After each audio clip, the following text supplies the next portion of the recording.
Good morning, Bitcoin. Today is Saturday, March 13th, 2021. My name is Thomas Hunt, and we are going live on Twitter Spaces. Let's see. Connecting, it says.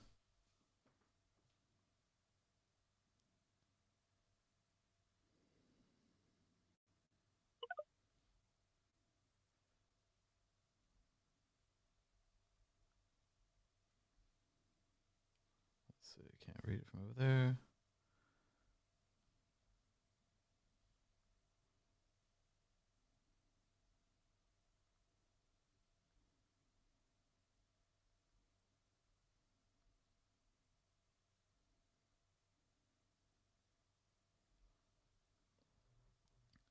All right, the description in the space says it all. We are going to attempt to build a Bitcoin Lightning full node live, at least to get it started. We are following the instructions of this man right here, BTC Sessions, although we're not really following instructions. First, let's go ahead and share information about this full node building. Let's see. I get to type it again.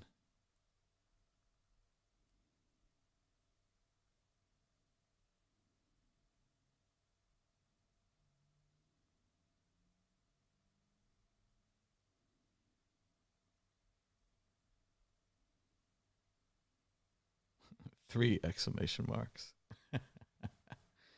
Let's see. Need to invite some people.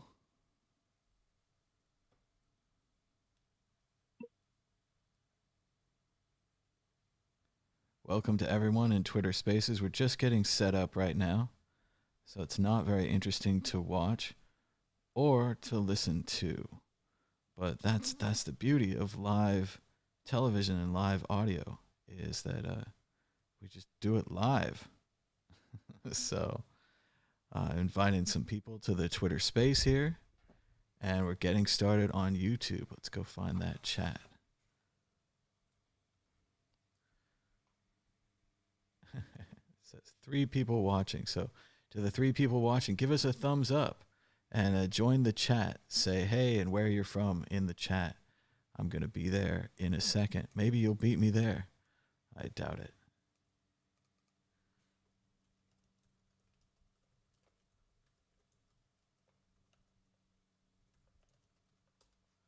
All right. Now, the chat is vital here because I'm going to screw this up. So this is one of those real demonstrations. This is not one of those fake demonstrations where I've built it in advance or I know what I'm doing. So that's why we need help. We got to keep inviting people till we get the right crew, maybe somebody that's done this before. But let's see who else is around here. Saturday morning, we're just getting started. Thanks to everybody for joining us. If you've built a full node before in the chat, raise your hand and get up here on stage because we're obviously going to screw this up. So we're going to attempt to build an Umbrel full node. Later on, we'll probably build other kinds and maybe reformat this or do whatever. It's a full node building workshop. It sounds like fun, at least for now. You can get Umbrel at getumbrel.com. It's kind of just an easy way to download all the packages you need to run Bitcoin and Lightning and to run a full node. That part I know about. I've done that part in a virtual machine, so I have prepared there. This part with the hardware, I have no idea what I'm doing. BTC Sessions here assures me that it will be fine. We should try to invite that guy. Let's see if he's around. Let's see, BTC. No, BRC. Hey, there he is, BTC Sessions. All right, so I invited BTC Sessions to our Twitter space. Just for the record, he made these instructions on October 12th, 2020. So this is a long time ago. We're not breaking the sound barrier here or anything like that. This is just an attempt to build a Bitcoin full node for kicks. I've invited some people, mainly people named Dan. We're on the all Dan co-host lineup here. Let's get a crypto dude in here. How about that? And let's see.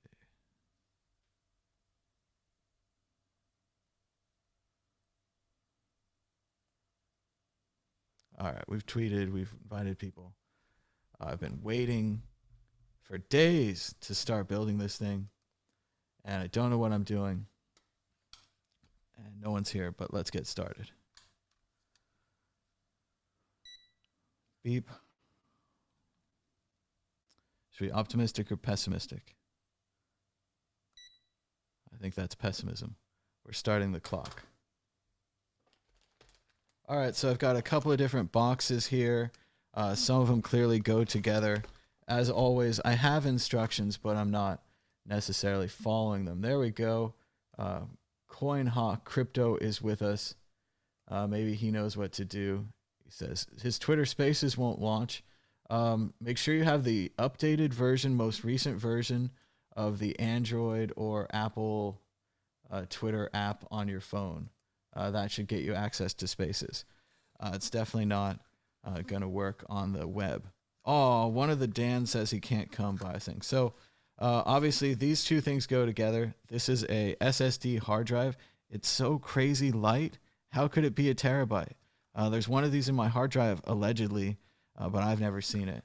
And then this is a USB 3.0 to SATA 2.5 hard drive enclosure. Gosh, I sure hope that works. We're going to find out really fast if this is the wrong thing.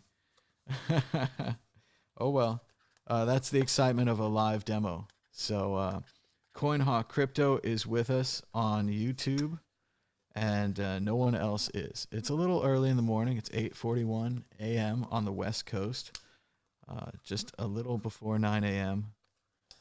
Trying to slowly open the tape here. And it's so funny. I was just watching, shout out to major inspirations, major artists in their own right. There we go, tape open. Van Neistat and Casey Neistat.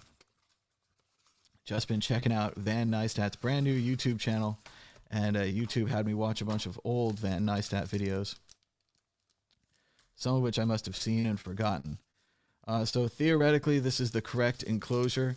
It said a bunch of stuff about SATA 2.5 or some kind of numbers I don't know about. But my theory is you put the hard drive into this little box. You think, oh, that's cute.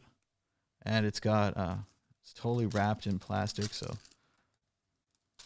some people are into that. I don't know. I love this. I kind of like this camera angle. I'm not crazy about looking at my hands all the time, but get to do stuff like that, I guess. Okay, so here's this little hard drive enclosure thing.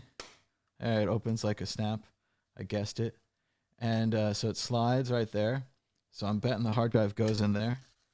So already I'm generating a great amount of waste here and not reading instructions. So it also comes with a cable and a plastic bag to keep your cable safe from things that might get, attack your cable. Good. And it comes with a cable tie to, again, keep your cable safe. So our cable is now unsafe. Oh my. So there's a little hard drive thing. And now here's a little hard drive. Previous instructions and nodes that I'd looked at all had normal hard drives. This is a fancy SSD hard drive, which means that it's a solid state device. That means it comes in one piece or something. I don't know. Hard drives used to be like record players, where, it would have remove before installing. That's a good tip. Where it would have just, like platters and a spindle, like a record player. But now hard drives are more like memory and more like RAM. So an SSD. So I don't know what this is, but we're going to remove it. Just the sticker. Okay, so that must be the pretty part of the thing to keep safe and clean. So we're going to try to plug this in together. Our theory is they go together, and that there's nothing wrong with skipping ahead of the schedule. Okay. Does look like it's up a little bit. This plastic lip I'm not crazy about. Does look like it lines in. Let's see. Okay, it lined in, it clicked in. We're good. Yeehaw. Phase one, we've put the hard drive into the little enclosure. So this thing clicks back on. Boom. We got a little hard drive in a box. Mostly. Let's see if this cable still fits in the back. Ooh, yeah, you can even see it sit in there. So there we go. SSD hard drive in a box. Thank you for all the extra stuff. Shout out to Dom in the chat from the Chicagoland area. He says he's been in Bitcoin since 2017 and that I was the first person he subscribed to, and he wants to thank me for all I do in this space. Thanks so much, Dom. I was really excited about Bitcoin from the beginning, and didn't have lots of money then, don't have lots of money now, not crazy rich or anything, but I'm happy making little Bitcoin videos and talking about Bitcoin. That's what I wanted to do. Okay, so phase one, we built a little hard drive in a box. It's actually pretty impressive. Terabyte in a box, SSD, probably pretty fast. Doesn't make any sound. Doesn't have any power. I don't know. I'll have to see how that works. Okay, so I also got this little kit. This is a Raspberry Pi computer in a bag kit, they tell me. A Cana kit, Raspberry Pi 4 basic kit with 8 gigabytes of RAM. And to avoid suffocation, keep this plastic bag away from babies and children. Do not use this bag in cribs, beds, carriages, or playpens. This bag is not a toy. And the Raspberry Pi was made in UK. All right, UK, nice. Okay, so no way to open cleanly. Poke a hole in it, and we'll see what we got here. Okay, so we've got a Raspberry Pi computer with 8 gigs of RAM. We've got a Cana kit. Okay, so these seem important. These are power sinks or heat sinks to go on top of the processors. They're taped to the power supply. It's got a cable, looks like USB-C.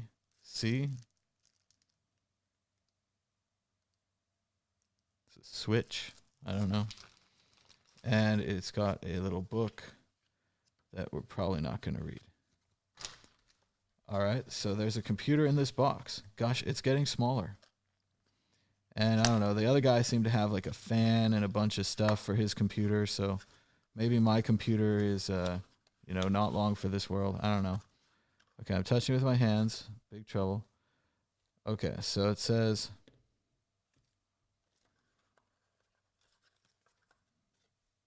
Number 1. Wow. Okay. Yes. Do not touch. It's hot.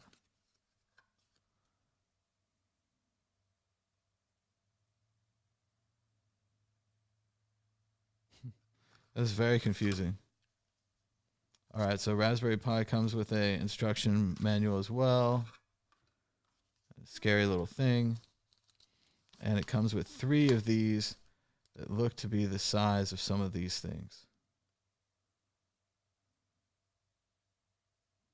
Let's see what Session says.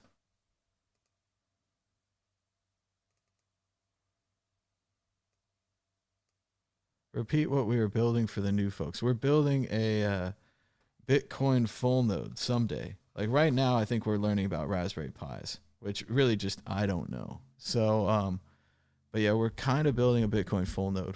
We're working our way there. Now let's see if he puts some things on the heat sinks. I didn't see him do this.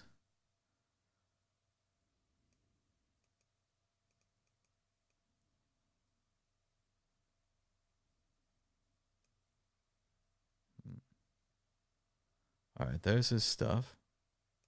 This is where he was talking about it, but he didn't put anything on the heat sinks. It also seems like... okay, so I've got USB in the back here. How does this thing get out to the monitor? Again, this might be like part 1. We're going to come back with like more people to help who know what they're doing. Get Ben on here. All right, so that looks like the wrong kind of USB. So this is not a big starter here. Ah, USB-C. So it must be getting the power through this cable. I guess it could also get the monitor out through this cable. I don't know. I don't know how this little thing works. Let's see.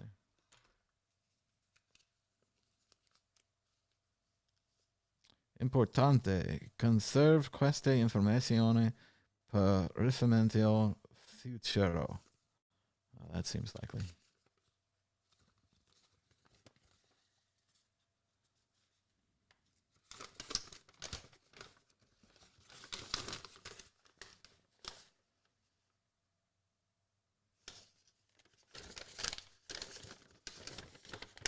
And there's not much here, instruction-wise. Should not be overclocked. Do not expose. Avoid handling while power. Handle only by the edges to minimize risk of shock and discharge. Nice, nice. Very good. Important to know. CanaKit start guide. Micro card, monitor, TV with HDMI input. Where's the HDMI on this thing? Am I not seeing it? HDMI. Oh, mini HDMI. We're going to have a problem here. Mini HDMI. That's a deep pull. Okay, so we might have to come back after that. Kind of thought there'd be more people on Twitter Spaces. All the big talk of wanting to hang out on Saturdays doesn't seem to be the thing. All right, CanaKit. Here we go. If you have a case, start by installing the Raspberry Pi inside the case. Do not insert the card until the board is installed in the case. Card. I also don't see the S. Oh, wow. Mini SD card. Okay, so I have. We're needing a lot more smaller things than I originally had planned for this. So let's see what kind of mini SD cards I have. Ooh, 128, I'm not using that.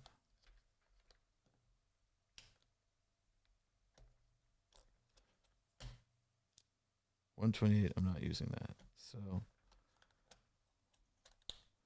we're going to be stalled on a couple of things. Mini SD card and mini HDMI cable. Going to be issues for us. Optionally, if you'd like to use heat sinks to keep the Raspberry Pi coming cool, first peel the protective film off of the bottom of each heatsink, push firmly onto the corresponding chip. All right, the larger heatsink should be placed on the Broadcom CPU, the rectangular one on the SD RAM chip, and the square one on the USB 3.0 controller. Optionally, you can plug in a fan. Connect a keyboard and mouse to the USB ports. Use a micro HDMI cable to the HDMI port. Insert an SD card preloaded with noobs onto the bottom side. We have some of these things. Not all.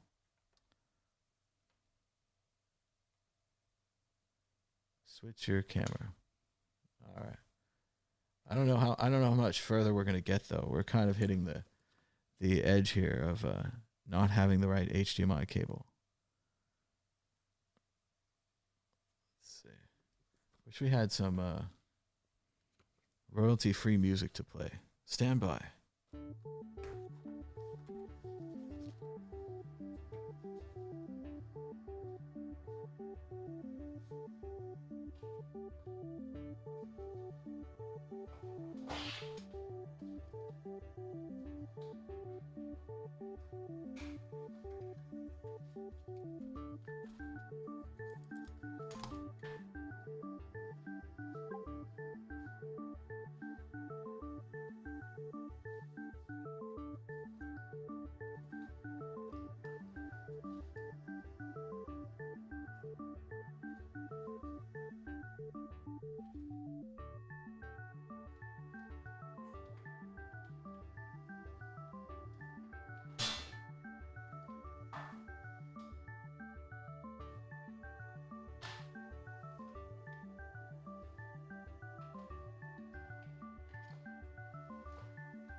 All right, here we go. We've got updates. We're adding 1 mil as a speaker, and I found this little thing. Let's see. So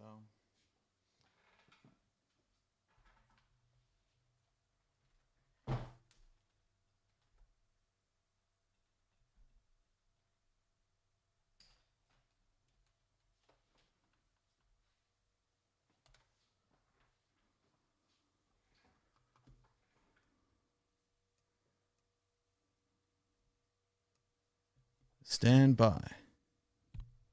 Standing by. Let's see. We're moving around some monitors here. Trying to figure out what camera's on.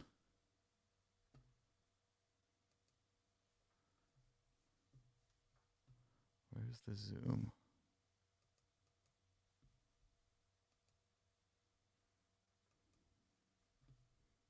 Zoom meeting. All right, I found a micro USB connector thing that I bought forever ago for my camera. It's pretty rare. It's a pretty deep pull.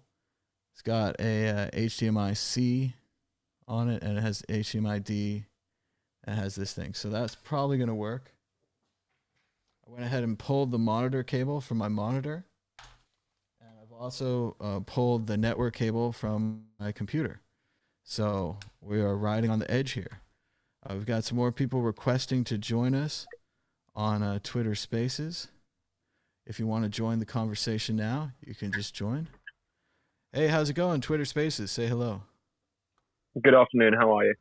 I'm doing good. I was almost stopped there by the micro HDMI thing, but somehow I have one.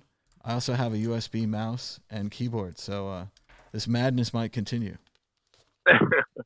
Temperamental as ever.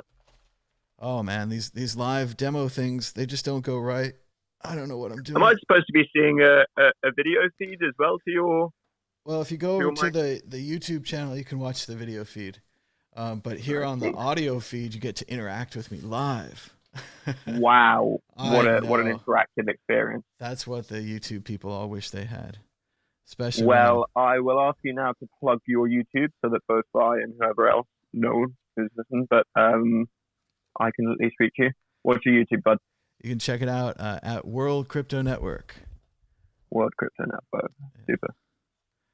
But yeah, we're just hanging out trying to build a Fullnode, a Bitcoin Fullnode. Looks like we are going to move forward. Awesome. How's your day going? I must say I don't have a great deal of experience doing what you're doing, so let me just mute you down because now I can see you. Look. All right, so we have 3 heat sinks to try to put on here. This one is really small. Mm-hmm. I can see the 3 chips. We're going after this chip, and this little chip there. Mm-hmm. If I remove this thing, it should get sticky, and then we'll be in business. Let's see, can they see me up there? Kind of. All right. You can see my dirty fingernails, just like in the plan. All right, here we go. Okay, so part of the white stuff is sticky. The blue thing is not. I only pulled up some of the white stuff. Mm-hmm. All right, boom, got it. We are in sticky business. Here we go.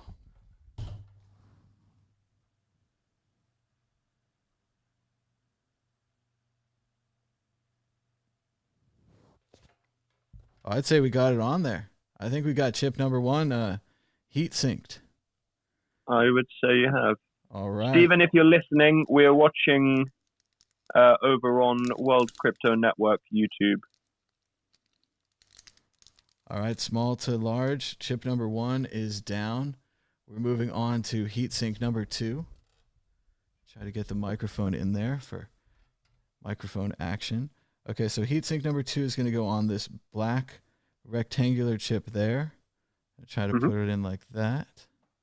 So here we go. So 1 million, where are you from? What's your name? I'm from Oxford in England. Nice. What's your first name there? Cam. Cam from Oxford. All right. Yeah. So I don't think I went to Oxford. I did go to Camden. That should count. You went to Camden in London? Yeah. That's a fun part of London. Yeah. Very young neighborhood. Yeah, it's nice, but still my favorite part of London is the British Museum. It's the best. Of course, where we pillaged the nations of the world of their artifacts. And what convenience. What convenience for the artifact hunter to go from room to room and just be blown away, room after room, like the unbelievable collection. There's a great deal of political discussion as to whether the artifacts that were obviously taken should be returned. Interesting. At the certain point, I think that the collection itself stands above the individual rights of the aggrieved. The ability to have the collection and have access to it, because we're failing pretty badly to get the sticky off heatsink number 2. Yeah, I see you're struggling here. Yeah, there's not much we can do here. Let's see. Haven't done any heat sinks in a long time. Is this a new feature of Twitter as of today? This is a relatively new feature of Twitter. Okay, I got it. Good job. Had to go off camera, hide that frustration. Here we go. We're going for heatsink number 2. This feature is going to be rolled out completely in April. Everyone will have access to it. Obviously, we're in some trouble there. Obviously, this feature is very similar to Clubhouse. Well, it's clear that too, they're trying to compete with this feature, isn't it? Yep. Clubhouse is, I think, just about to go live to all people soon. So Twitter's clearly trying to take their thunder here with a feature like Spaces. Probably trying to beat them to market with it. I mean, it served them well, their slow release, because it's created a degree of exclusivity around the entire thing. Certainly, the Clubhouse or the Twitter. Yeah. Clubhouse. No, the Clubhouse. Yeah, that the fact that it's three invites a person for every so often. Yeah. It's kept it nice and limited, but I think it served them well marketing wise. What do you think about the difference between having iPhone and Android? Did Clubhouse intentionally make it exclusive to iPhone, or was it just like it's laziness? Like programming one app is easier than programming 2. Like, well, you'd hope not, wouldn't you? Because that doesn't seem like a very motivated company, at least. But I don't know. I hadn't quite considered it. I did know that it was exclusive to Apple, but I hadn't given it much thought, to be perfectly honest with you. Part of it, you think like, okay, so you're LA based, you want to get George Clooney and Oprah. You figure your celebrities are probably using iPhones just for whatever reason, flash or expense or some kind of reason. There we go. Okay, so I got the other one off. These have not been the most perfect heat sink applications, so people are really mad at home or something and doing what we can. So we're going to put this on the big chip. It's pretty much on there. It's a little crooked. Hello, guys. Hey, how's it going? Good afternoon, Stephen. Stephen, Hi. Where are you from? What's going on? I'm from Poland, from Warsaw. Nice. And yeah, actually we've met in Prague. on the Paralympics, I think twice even, Very on the cool. Hackers Congress. You know, Had a great time. I'm just having a home lockdown, having cold and stuff like that. So we'll see on Monday would I have COVID or not. Mhm. Hope not. Trying to Where see. does Bitcoin close tomorrow night? Where does Bitcoin close Sunday night, do we think? I mean, opinions are like assholes. Everyone has one. But up. up. Yeah, always up. I mean, you don't want to be caught on Clubhouse or Twitter saying anything other than that, do you? Well, otherwise it's regarded a cancelable offense. Well, it's been a long time. I like to think that Bitcoin dips on Sundays. There has been a trend up until fairly recently, I believe, that I think the pattern broke a couple of weeks ago, but I think the previous 4 or 5 Sundays had been quite strong performers or strong gainers. And by the way, how did you manage to get an access to Twitter Spaces so early? Oh, you just have to. Basically, if your friends are on Twitter Spaces and you join a Twitter Space, then pretty soon you get access to Twitter Spaces. But I don't know anything more than that. So for all I know, it was a rare occurrence, or for all I know, you'll all have the access to Twitter Spaces tomorrow, just for hanging out here and following me or whatever, something like that. Yeah, I've been waiting for a good alternative to Clubhouse. I'm an Android user, so that hurts a bit. But I think that Twitter is actually a good place to have the features because there's a lot of discussion going on here, and making a place where everyone can have a voice and an actual conversation is like really, really good idea to go forward with Twitter. Yeah. Agreed. I think always one of the criticisms of Twitter is going to be that the short form means that you can't discuss in-depth thoughts without, doing an entire thread. So, and I think it's clear from the trend in podcasts, people are craving long-form media. I think it's switched from. I think traditional TV and stuff still think that the audience wants, quick reels and stuff like that. But there's definitely a big market for long form conversations that I think podcasts have opened up, and Clubhouse and now Twitter apparently seem to be trying to capitalize on that same long form speech.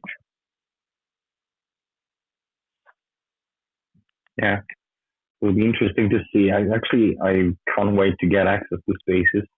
I would love to start interesting rooms. So yeah, gonna hang out here. Pretty slick to see you just making a lightning node.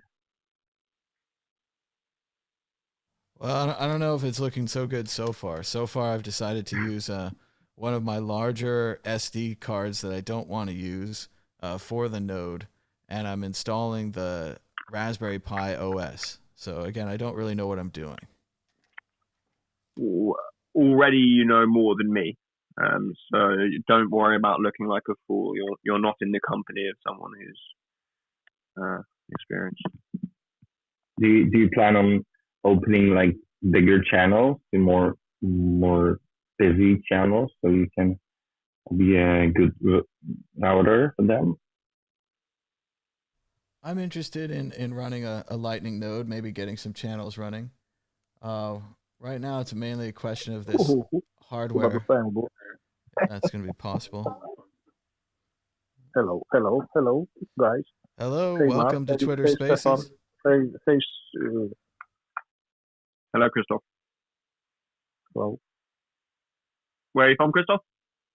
I'm from Poland. Oh, nice to meet you, man. Cześć Szczepan, słyszę cię. Tu przez Szczepana ściągnął mnie apka mi ściągnęła. Chyba gadacie po angielsku.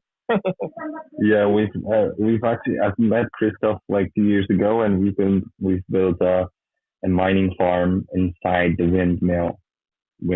wind power generator. Awesome. Yeah, back in 2017. It was crazy, actually. It almost burned. Very old project, very old. Yeah. Yeah. At this moment, I big farm for GPW from study, czyli DACH, yeah? And server biologic server. Yeah, so Christoph is actually a great proponent of installing beehives all over places. He's like really good at choosing spots. And actually, I don't know, but from what I know, you almost create a beehive on the building where the biggest cryptocurrency exchange in Poland has their place, right? The BitPay. Mm-hmm. Mm-hmm. How is mining going to scale in terms of energy consumption?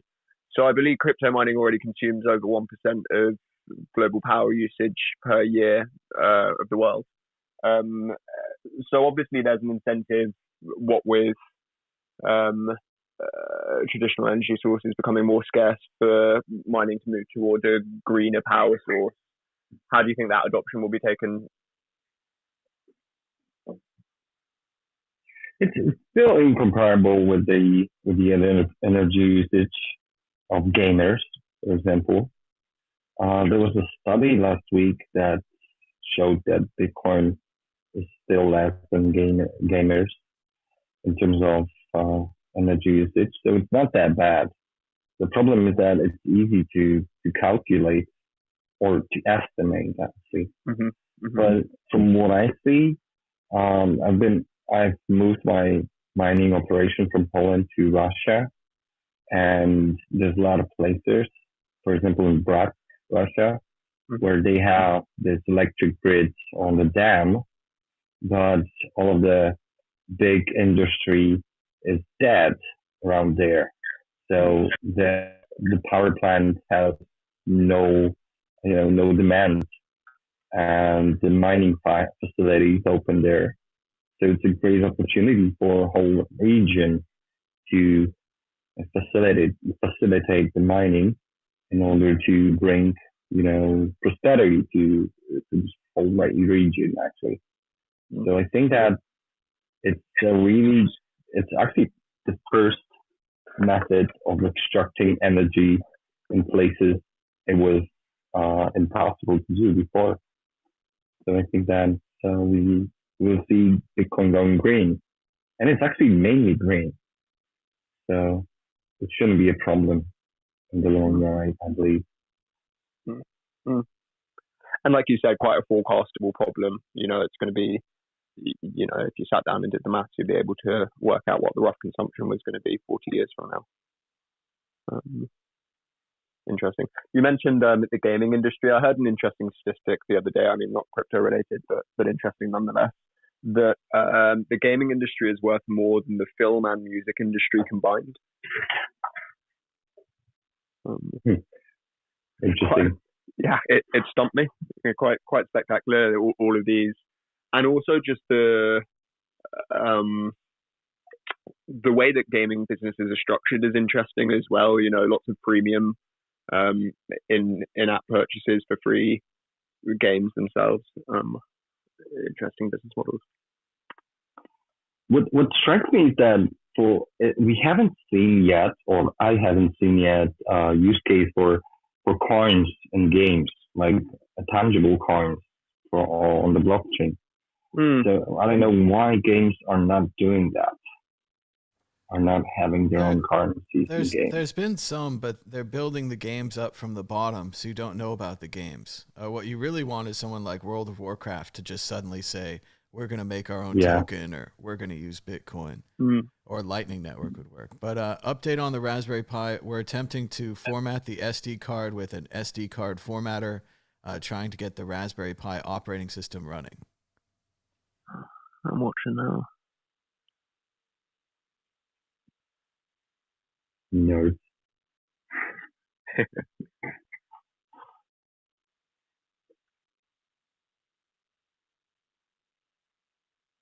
And there's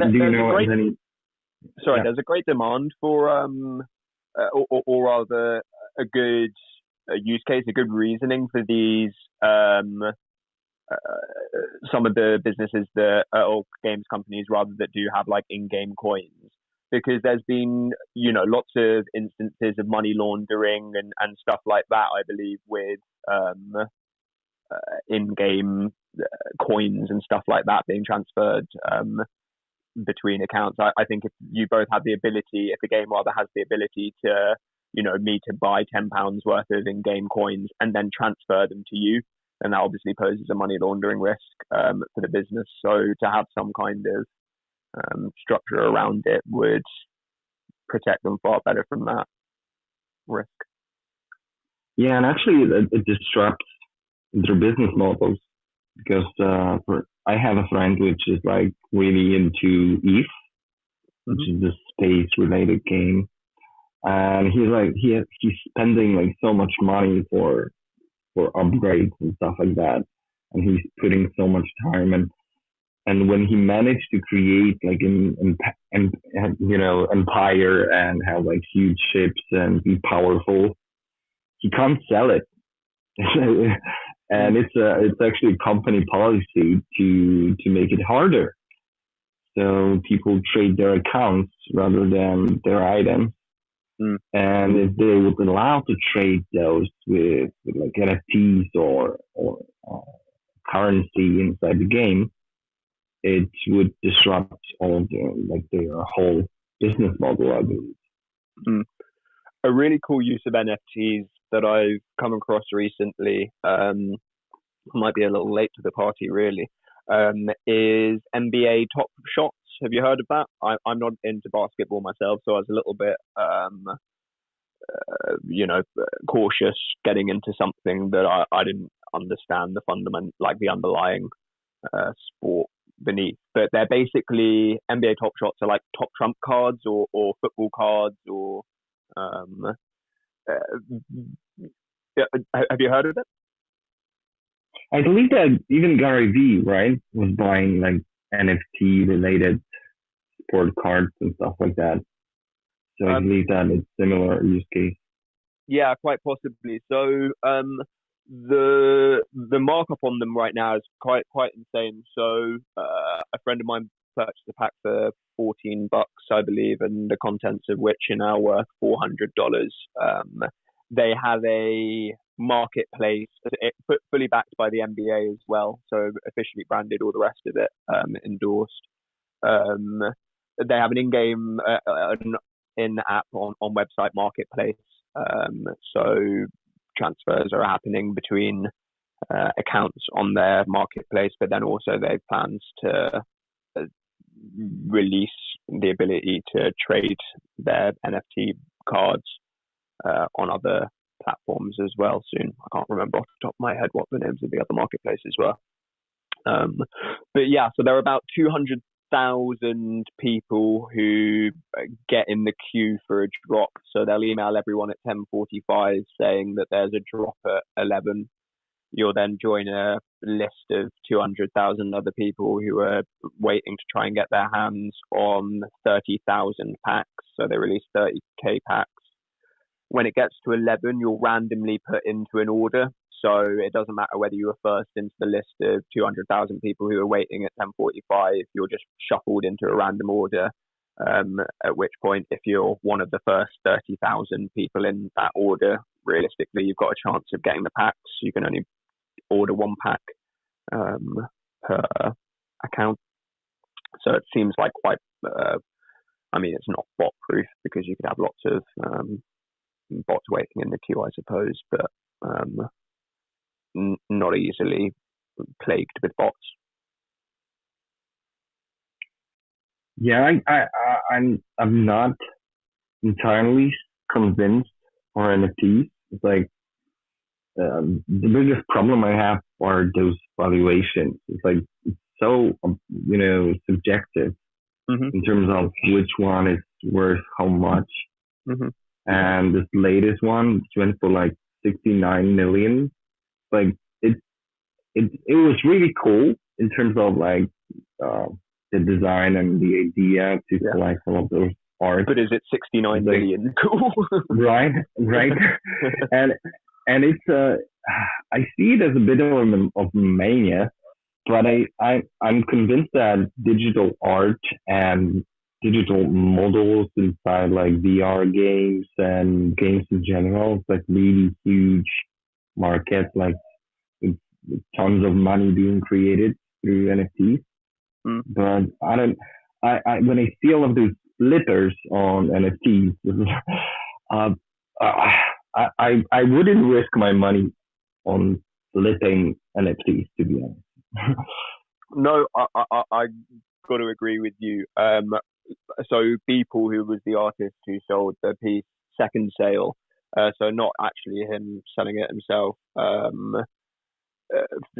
69 million is crazy, and there's I'm sure a question in everyone's mind that whether there's any shenanigans happening that's increasing the price of that sale, like wash trading, right? Exactly, yeah, wash because trading or insurance someone paid 60 million for it today, all of a sudden it's worth 60 million to some other chump who might genuinely pay that, but hasn't been aware that the second sale, the owner was still, or the artist rather, was still in on it.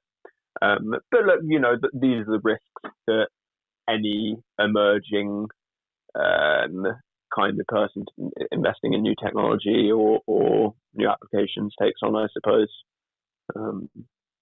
I mean, Beeple himself, the artist himself, is being very committed to his projects in NFT. I believe he posts a piece of art every day, and that piece that sold for 69 million was a amalgamation, so lots and lots of thousands of those days in one picture.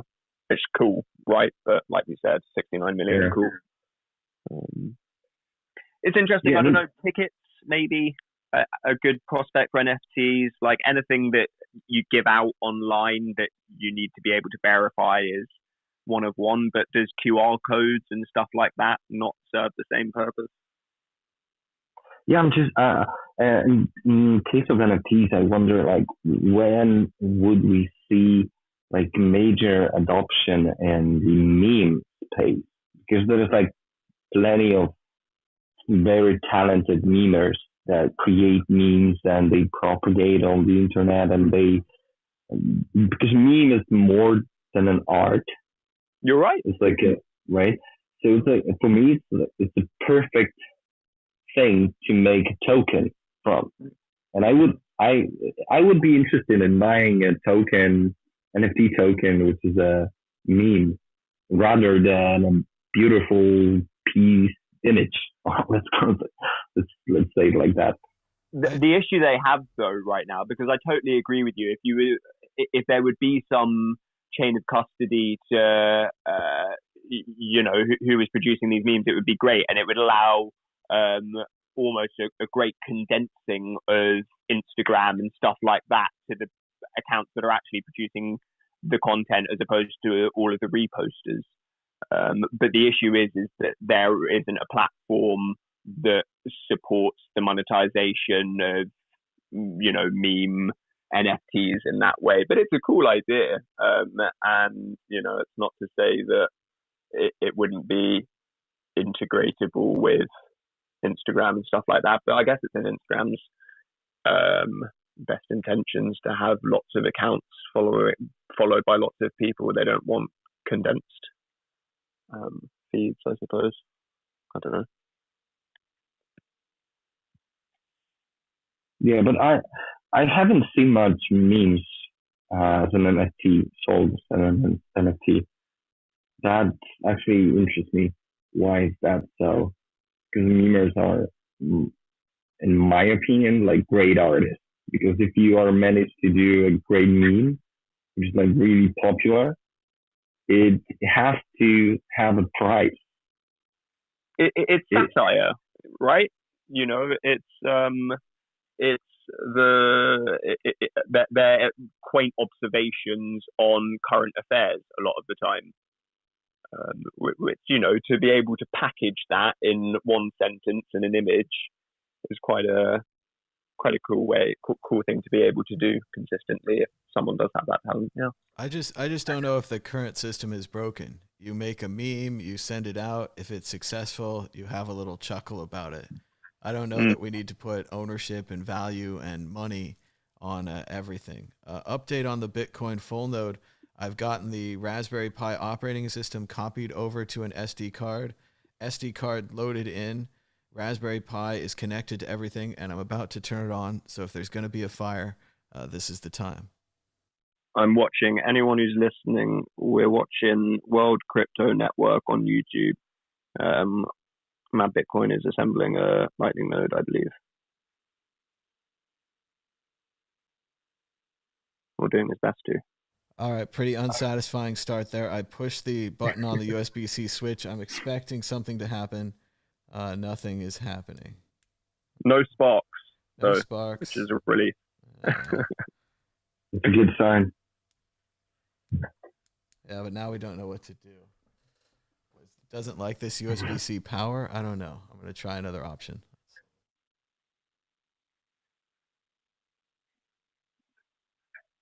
So have you guys heard about what happened like yesterday and day before, maybe? About the BitCloud thing? I haven't, no.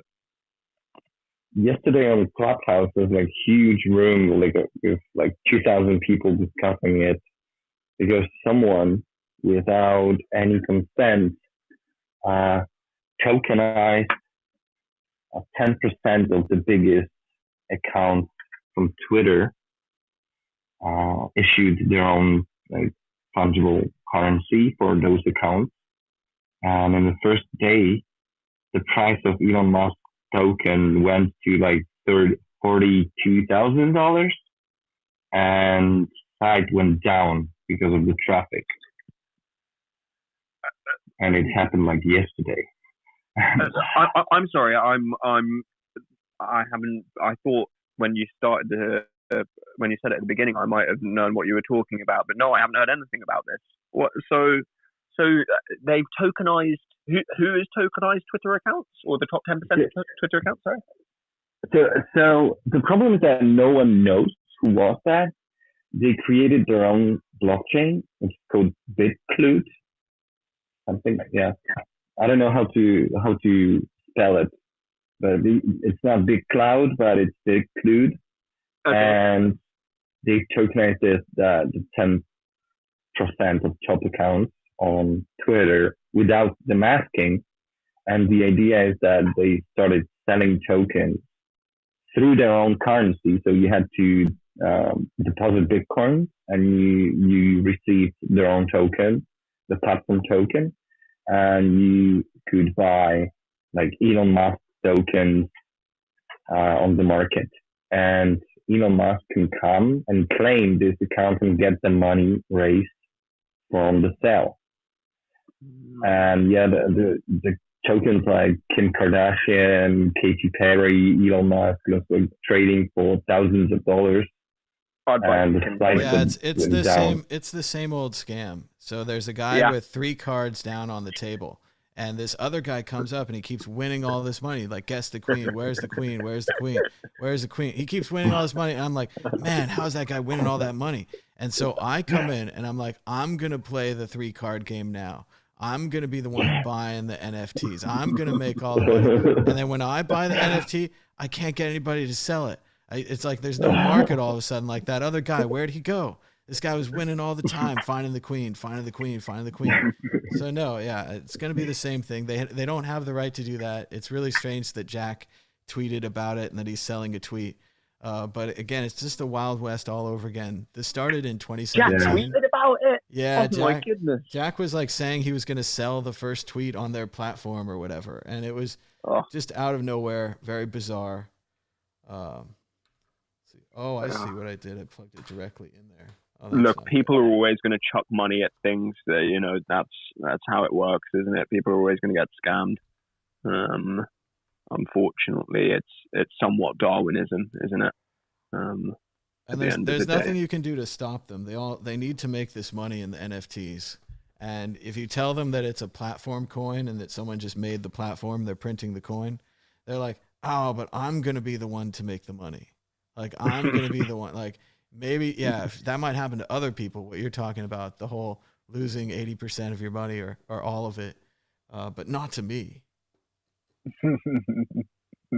Yeah, but the mania is not constant. Like, it happens like from time to time, like right now, that people are buying any shit there is and like, with no reasoning behind it.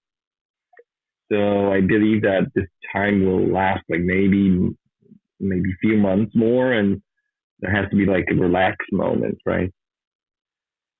Look, it's a reflection of the market we're in. I think there is a sentiment across the board that things are going up, which means that silly people are more inclined to take risks that they wouldn't take in a bear market. Just because there's euphoria, and you're right, that euphoria leads to people getting scammed because they believe that there are, promises that people will keep, which they don't. And often those promises sound too good to be true and all.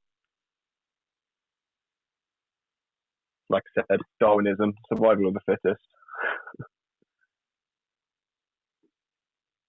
Yeah.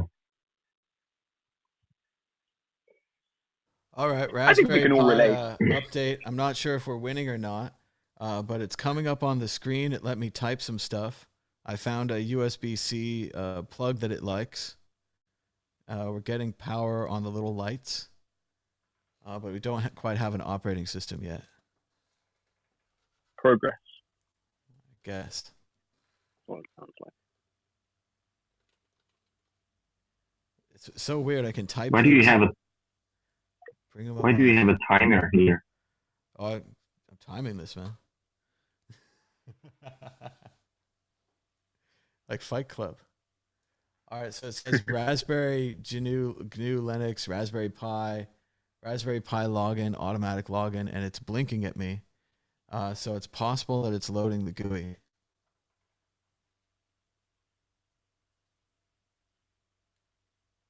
You gotta have an incredible amount of patience to run this computer. Patience is a virtue.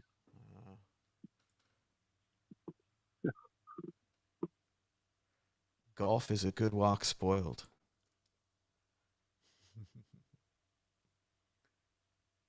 All right, so it's got a cursor. I assume this is the waiting part. What do we think of the Binance news?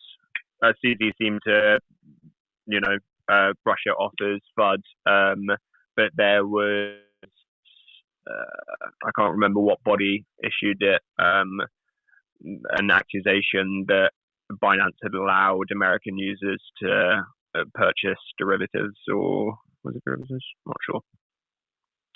Yesterday, bro, just looking through his feed now. Anyone know what I'm talking about?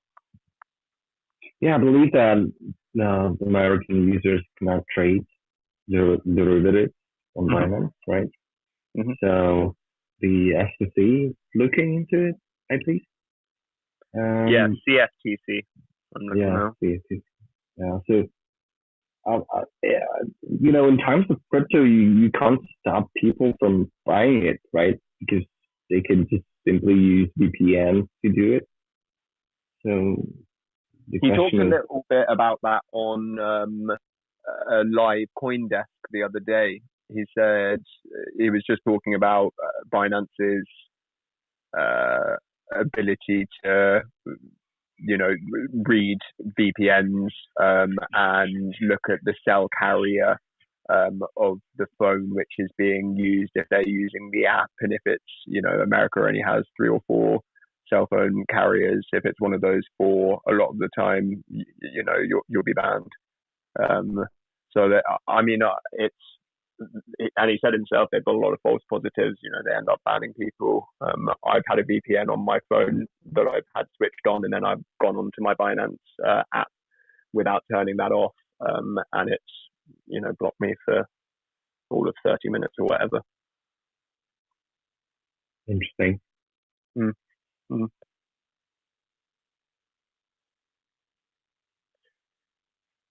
Yeah, he didn't seem to think much of it. It hit the price of BNB by 5 or 6%, but the price had already soared up the day before because he'd banged on about. So he's a great hype artist. So he tweeted, "This is the announcement of the announcement." Kind of 48 hours before he tweeted what was happening, and then he messed up the times a couple of times. So he said that it was going to be at one time, and then it was at another time, and then it was 40 minutes after the time he actually said when it got round to the announcement, and it wasn't all that interesting. It was senators or an ex-senator who's joined their board of advisors, which I suppose is good. But it wasn't really the news that he'd hyped it up and had driven the price of BNB from $240 to $320 inside of 24 hours before that. Didn't like it.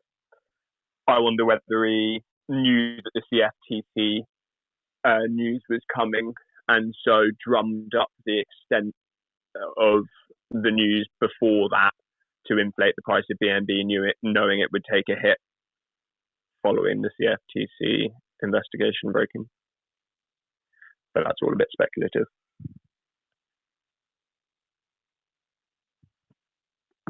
I believe it's gonna end like it used to. So it's gonna be the deal at the end. Probably Binance will pay some fine, and we will be trading as usual. Yeah. Binance Smart Chain's done a lot recently as well. In the last 3 months, they've really taken a lot of Ethereum networks traffic, and lots of applications getting to it. They've really done well to drive it and to get the adoption to the extent that it is. I think it's great. Yeah, that's really interesting. So it turns out that any blockchain right now is going into being an EVM compatible, so they can facilitate all of those Solidity contracts. And it seems like a good strategy to pull the volume to your swaps and all of those trading platforms, like in Phantom, for example. They also have EVM compatible machines. So yeah. Also, many projects on Polka, right, are doing EVM compatible style.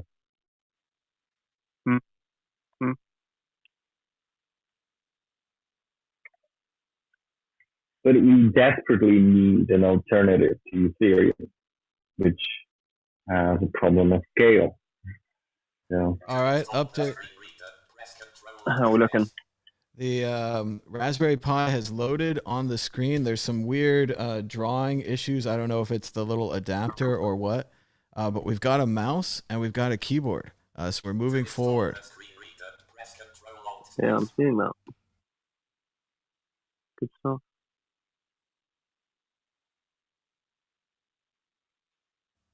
It thinks I'm in the UK.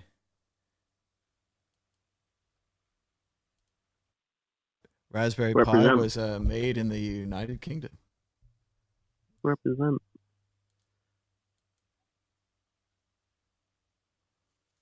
All right, so we're fighting through the blurry vision thing. Now, this might be my weird adapter thing, or it might be the Raspberry Pi, but either way, we don't really need to see this computer perfectly.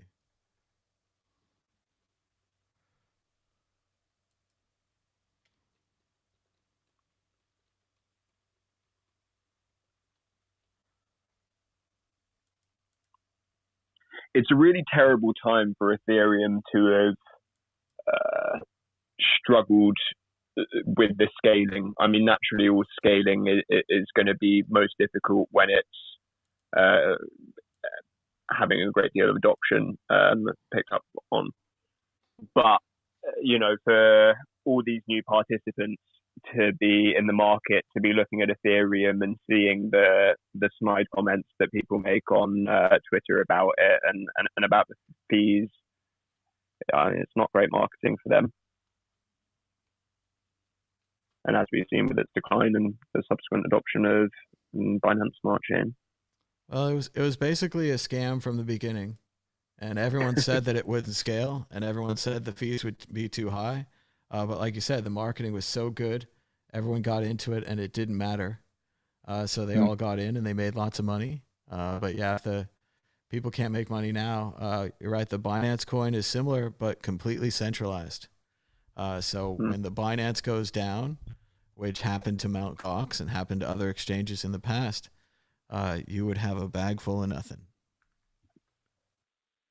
That's true. I find all their Binance's DeFi offerings interesting as well. Just they seem to be quite comfortable being the custodian of huge amounts of money. Which, I mean, obviously they're an exchange, but it's different promising finance than it is promising an exchange platform. They are two entirely different products.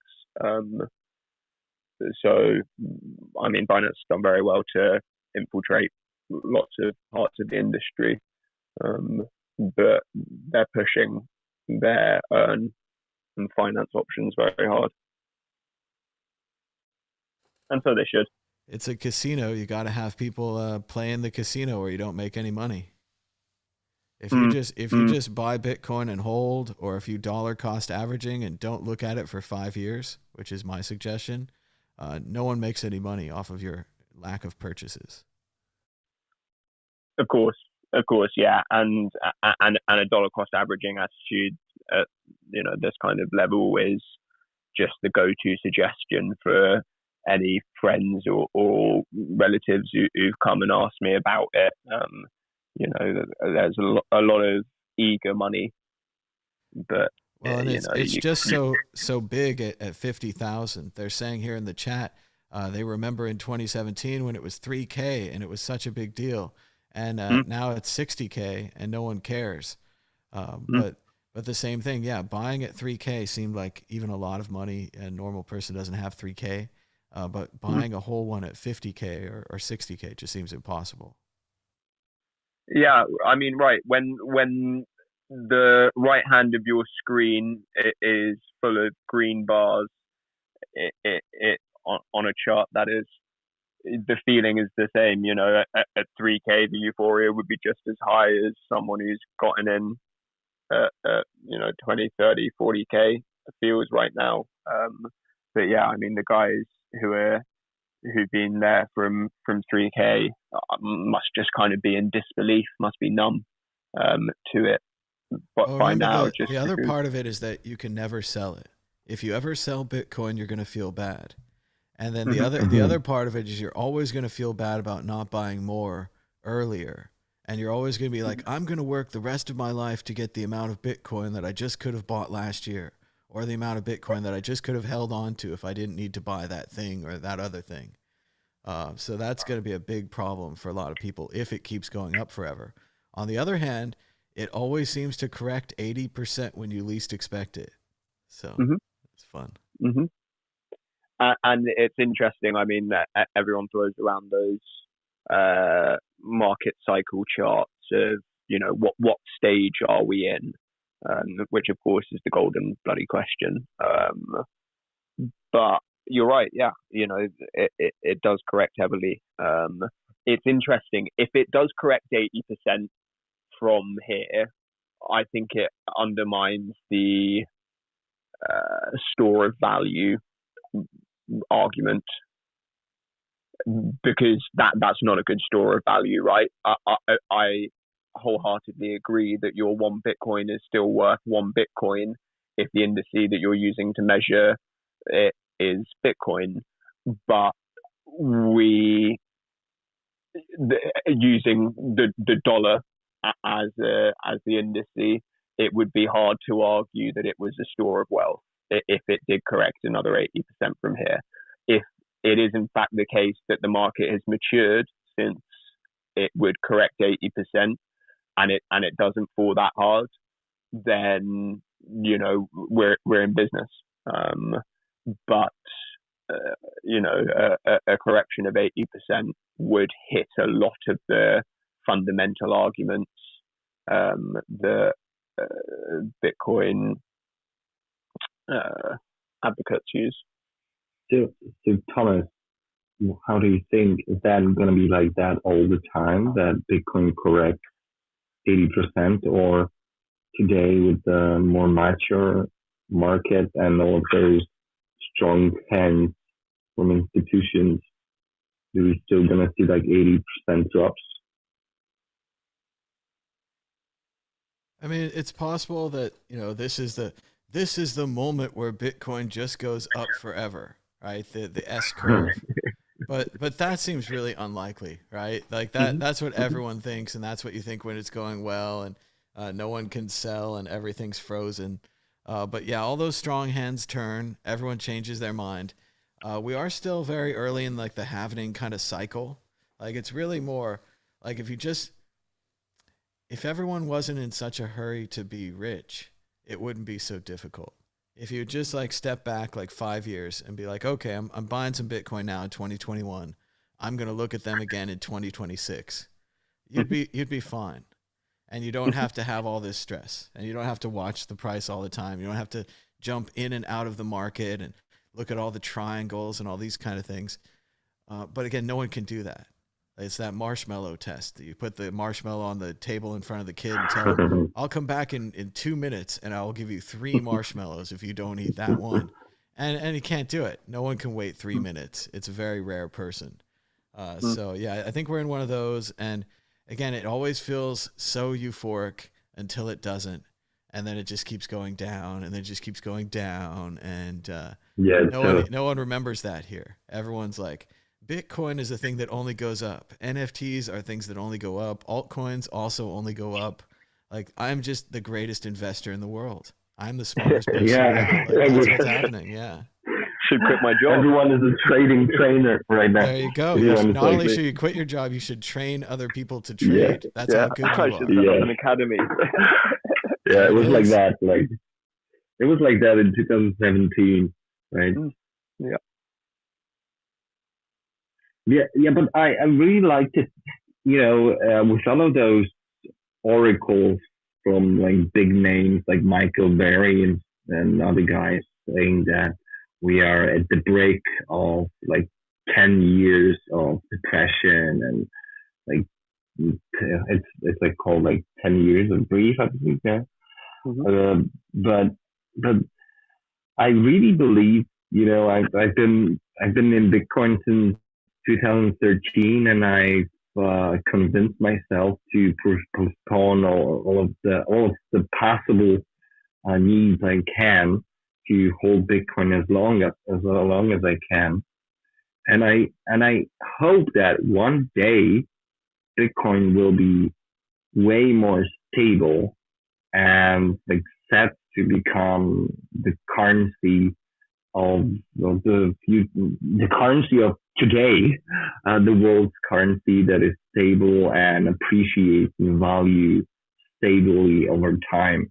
That, that like this meme when Neo is asking Morpheus that you're saying that I will be able to sell my Bitcoin to millions, and he says like, when you will be ready, you won't have to. And I'm waiting for this moment. I'm ready, Morpheus. I'm ready. It's interesting because I don't believe that it will ever be the world currency. Is it out of the realm of possibility that another cryptocurrency becomes the world's global reserve currency? No, but I don't think Bitcoin has the fundamental scalability to operate like that. So a store of value is better. You know, people don't need to ship their bullion, across the world, all the time. You can leave it in one place, yeah, but and I think it's that's not. I wouldn't agree. Bitcoin is the world's currency, the only one that is out there, and it's proven to be that way for years now. And it's the currency of choice for global trade more and more. And I believe that it's going to be more apparent for everyone that it is the currency of the world. And there won't be any moment that someone, the Joe Biden comes out and Bitcoin is now the global currency. Of course not. Yeah. Right. So I hope that there's going to be enough people that believe that Bitcoin is the answer, that we won't have to sell it ever. Yeah. No. Look, I hope so too. I just know from my personal experience, if I want to pay someone in crypto, I would pay them in Litecoin for fees' sake. But that being said, in my previous comparison, if I wanted to pay someone and I had some gold, I would need to switch that out because it's a more practical payment system. It doesn't mean that the underlying asset doesn't hold value or isn't worth anything. It just limits its practicality in terms of payments. It's just my opinion, and look, who's to say? And this is where my knowledge limits how much I can comment on. But are there any number of upgrades to network that could improve the scalability and decrease fees to the extent that it would be a feasible payment network? I mean, miners still need to get paid, right? They sign off on that. But to be honest, I'm a user of Lightning Network, and I've been doing fairly big amounts of transactions, and I'm really impressed how easy it is and how fast and cheap are those transactions. And I really believe that Lightning, like, give it a time, maybe a year or two, and we were gonna see really good financial products being launched using Lightning. Yeah. Lightning was, undeniable improvement. It's only in the U.S. right now, but Strike is really great for using Lightning. You can buy things on Fold, and you just connect your debit card and your KYC, and it just sends it for you. You don't have to know anything about the channels or the transactions or what it is. You wouldn't even know you were using Bitcoin if they didn't tell you. Yeah, I'm on the waiting list, but the fragmentation for US is like really evil, like with Clubhouse. Only iPhone users. Do XMR or Zcash, Monero or Zcash have any future in a regulatory setting, or or is just the inherent nature of their, privacy centric and anonymousness, that they will never be adopted by a nation state. Not in the sense of it being their currency, but in terms of it being a accepted product. I don't know. You broke up for some of that. Update on the Raspberry Pi. It looks like I installed the Raspberry Pi operating system that I don't need to do, and I actually need to go back and flash my card with the Umbrel version of things. So progress, but we're heading backwards. Do you have any tutorial on doing that, or are you improvising? No, I mean, like, I'm reading some tutorials. Do you have a good one that you can pass on? I'm making progress so far. I got the thing up on the screen. Like, we're well along. Sure. We don't need instructions. Come on. Just read the instructions. Yeah. I'm gonna unplug the power from the thing before I touch it, though. That I am gonna do. Let's get back to the camera angle. So we are above 60K again. That's been the quick tip. Nice. I like it. I like it when people say things like, "Oh no, it's gone down to 50,000." Oh, that's awful. Yeah. Yeah, it's so funny.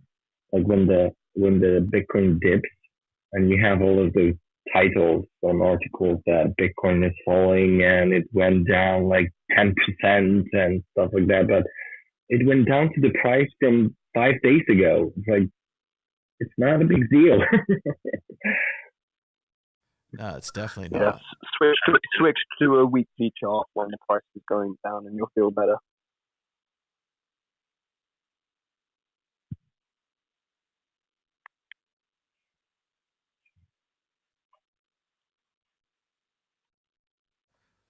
Not sure if I can see my SD card here back on the Mac. Trying to load the Balena Etcher software.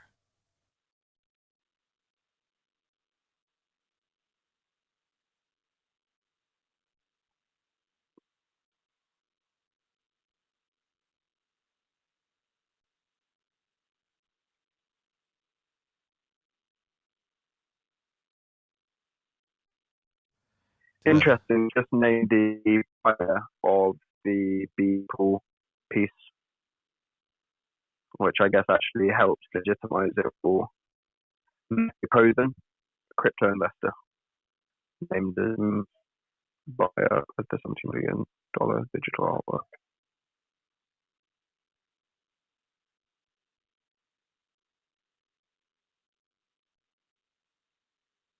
Yeah, everybody's writing articles about it now, but where will they be when the bottom falls out? You're kind of sounding like a bear. Well, I mean, the ICOs, the NFTs, whatever you have, it's all kind of the same thing. You think it's an indicator of I definitely think it's part of a bull market with Bitcoin and everything else that's going on. But yeah, it's just not going to last. All right, so here we go. Important, don't reformat the hard drive. All right, that's good. Yeah, but it's good to see like new elements of crypto, penetrating a new industry. So I like to think that NFTs, as surreal as they might seem, are good for Bitcoin and crypto in general because they penetrate new industries, and it seems great to see that because for the long time crypto has there was this narrative that crypto is useless and you can't do anything with Bitcoin and crypto in general, and now you can do all of those like fancy new stuff like DeFi and NFTs and all of those things that majority of people do not have any idea what it is, but they are into it. Yeah, there's a sucker born every minute. I like it when we branch out crypto into new industries, but it always seems like we send the scam ships first. We're always like, can we get someone to scam those people in the art industry? And like we've sent forth our best people with the best marketing and all the best things except the best technology, and they're gonna get it done. Like we have scouts working on it, so we're looking for new industries to launch into. Meanwhile, Bitcoin just sits there. Like Bitcoin doesn't do anything but replace the world's central banking system and become the world's currency. So that's totally boring. I would ignore that. Yeah, but it's good that Bitcoin is in the shadow doing its own thing. That's coming new industry, as you pointed out. Actually, it would be much worse. It would be much worse if Bitcoin was out there scamming the new industries. Fortunately, we let other people do that. Yeah, actually, Bitcoin is like saving lives, not disrupting any new industry, but just saving lives of tons of people all over the world, right? It's definitely teaching people to save. Like everything that you buy is a mistake, and you should have just held Bitcoin. And you don't know that now, but like in a year or two, you'll be like, I remember when someone told me once that everything I buy is a mistake, and I should have just held Bitcoin. And now the price of Bitcoin's gone up, and I'm starting to think about that a lot more. And I'm like, maybe he was saying that not only as a warning, but as like this universal truth, where it's like you're gonna have to live with this forever. Like no matter what it is, you buy a computer or a car or a trip or whatever you buy, you should have just held the Bitcoin. At what price does it become unaffordable, in your opinion, for that wealth transfer to take place? Say someone's never gotten into Bitcoin yet, and there's a lot of talk being thrown around it. It's going to be the greatest wealth transfer in history. So at what point is the ship left, as it were? Because, there, of course, depending on your belief whether we are in the grand scheme of things now, it's the right time to hold indefinitely, but there will be a top, right? I don't know if there'll be a top. There'll be like a flattening off, but that flattening off will be after Bitcoin's taken in all of the world's wealth. So there's really kind of a never point if the project succeeds. If the project fails, and there's, still a couple of points where it could totally fail, then, it's never a good idea to buy, and we're all wrong in the long run. But it seems less and less like that. So it seems more and more like the project continues, it goes up forever. Everyone who says they won't buy Bitcoin now eventually capitulates. Everyone that's holding their savings in dollars eventually holds it in Bitcoin. Everyone that's holding gold eventually sells it and buys Bitcoin, unless you actually need gold for an industrial use. And that's very rare. So no, and there's no Bitcoin in any asteroids. There's no Bitcoin underground. We can't find any more. The devs are pretty tight on not changing that, despite the media's constant, like, you could just change that. It's just a number. It's a little different than that when the devs won't change it for you. So, yeah, no, I think we're locked in. There's nothing but regrets. It's each person's individual thing. Like, I thought I missed it when it was at $1. And I'm like, I'm so dumb. I should have bought it below $1. I'm stupid. Then it went to $30. And I'm like, oh, I'm so dumb. I should have got it at $1. I'm so stupid. And again, I thought 30 was the top. Then it went to 300. And I was like, oh, I'm really stupid now. And even then, you have a couple $1,000s in your savings, and you buy in with a couple $1,000s. I mean, it's not going to last the end of time. And every time it goes up, there's always a top. There's always a good time to sell, and you never sell that. Yeah. You always sell the bottom. You always sell the bad time. Even recently, this little up right here is because I sold a little bit, so I'm helping everybody out. But no, I just think always it's going to be what you want to do. And again, it completely changes your mindset. And so everyone's out here flashy. I want a Lamborghini. I want to be rich and this nonsense. The real riches is controlling your expenses and controlling your time. So get your expenses down, stop having flashy things, live reasonably, and then get control of your time. Like right now, pretty much everyone has to work. So your work controls your time. Like when I worked for the lawyers, I was like 8 hours a day solving problems for the lawyers. Like they brought me cool problems, like hundreds of thousands of pages of PDF files and all kinds of data and evidence and information to manage. And I managed it, right? But they told me to manage it. Now I work on my own projects. I'm trying to build this goofball Fullnode. But that's what you have to do. Reduce expenses, get control of your time. And then the other part I'd say that no one's saying now because they just want to be flashy is figure out how to do what you currently did, what you did in the past before Bitcoin, and how to do that in exchange for Bitcoin. So if you make art, you could sell it for Bitcoin. If you're a IT specialist, you could get paid in Bitcoin. Stuff like this. Try to take your existing hobbies. Don't just become a trading specialist because you made some good trades, but take your existing knowledge and get paid in Bitcoin. There you go. I'm going to turn on the Raspberry Pi. I reflashed the flash disk with presumably the Umbrella operating system this time rather than the generic Raspberry Pi operating system. So here we go. Here we go.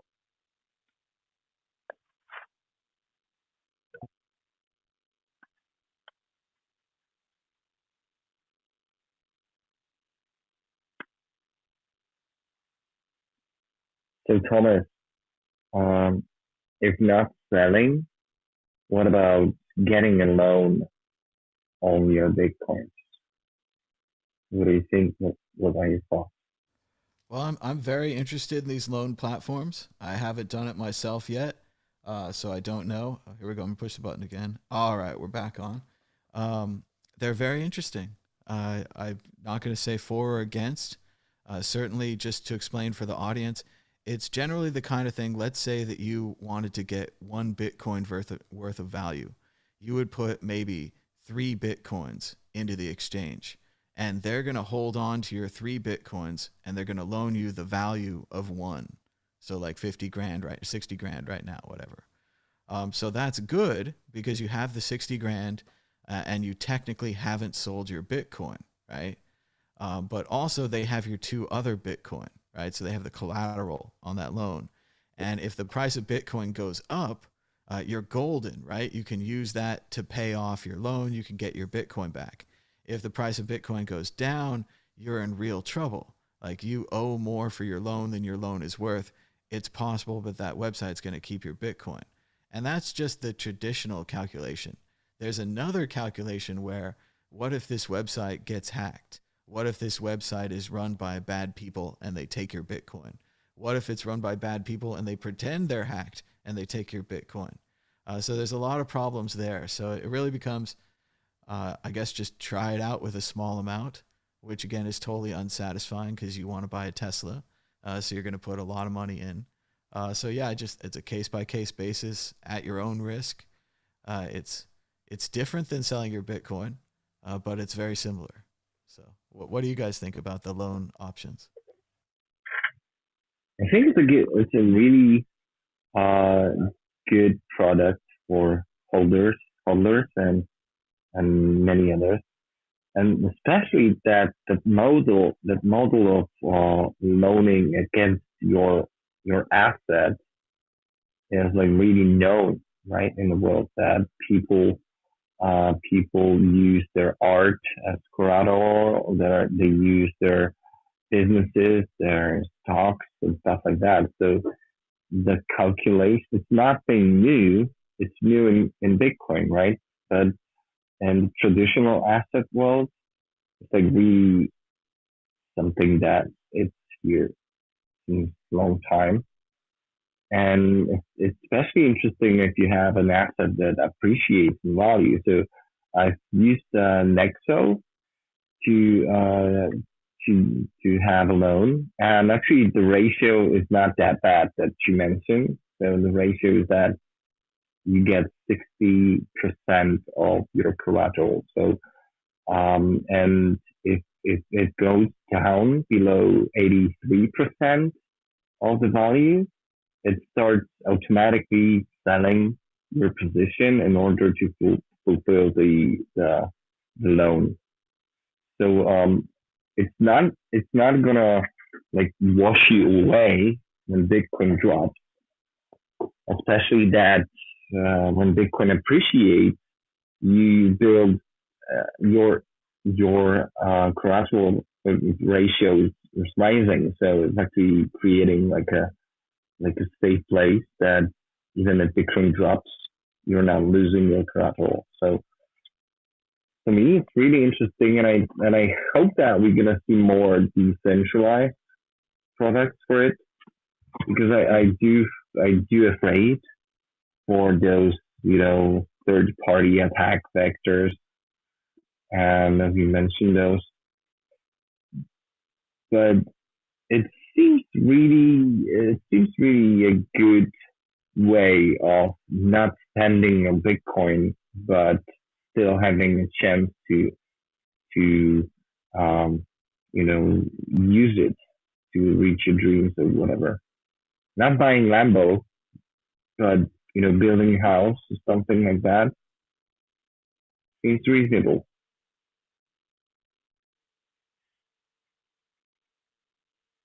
Yeah, but what if the house you buy or you build was worth you evaluate it's worth in Bitcoin and it's worth 5 times in a year, it's worth 10 times in 2 years. Like maybe you should rent a So that's house. what that's why you use the Bitcoin as collateral, because if you build a house for like 2 Bitcoins, for example, and they appreciate in value, you will once you can pay back the loan and get your Bitcoins back at today's price, not the day you use it as collateral.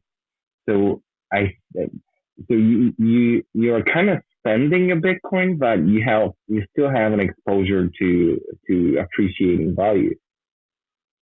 So it seems Yeah, I smart. mean there's two variables, right? The variable of the property market and the variable of the price of Bitcoin.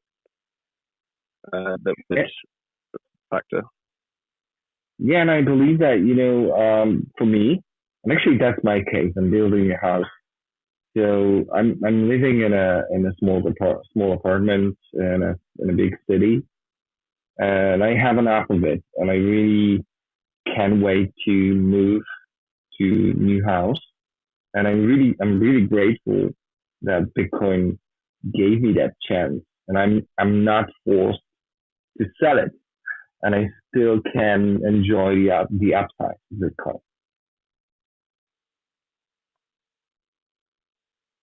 Well, that sounds good. I'm glad it's working out for you. And also, I even tell people, I mean, Congratulations. it's yeah, totally, and it's not popular, but if selling 10% would change your life, and change your life, we're talking like yeah, a better place to live, a chance, a couple months off to try to get a better job, or paying off some of your credit card loans, then you should probably do it. Like it'll make you feel better. You'll feel a little lighter. Like Yeah, I prefer to be out of debt. Like it's a bummer to sell. You could try the loan option, certainly. But yeah, if it can get you out of some debt, get you out of some trouble, 10%, like not all of it, but like 10%.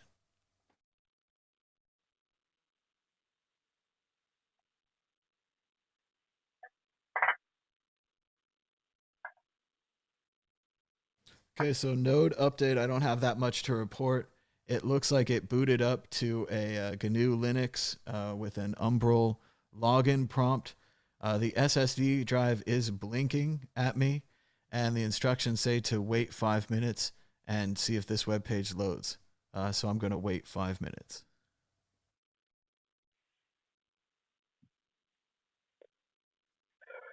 What a relief, in your guys' opinions, when the tethers, or rather tether inquiries came back, and it was all clear.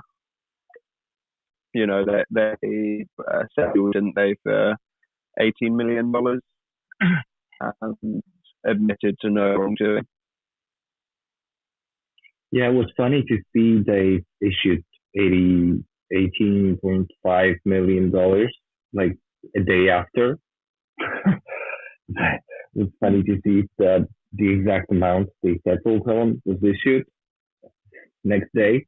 But I think that it went off a good way for an industry. Mm-hmm. Because that was one of the Achilles heels of Bitcoin. The fact that USDT, and I mean in the last 18 months, we've had a greater dilution of different stable coins coming in and taking up some of that market share, which is good for the industry because more spread we have those stable coin reserves, the less likely everyone is to be exposed to a possible tether failure, which would destroy an enormous amount of wealth in the industry in a matter of minutes.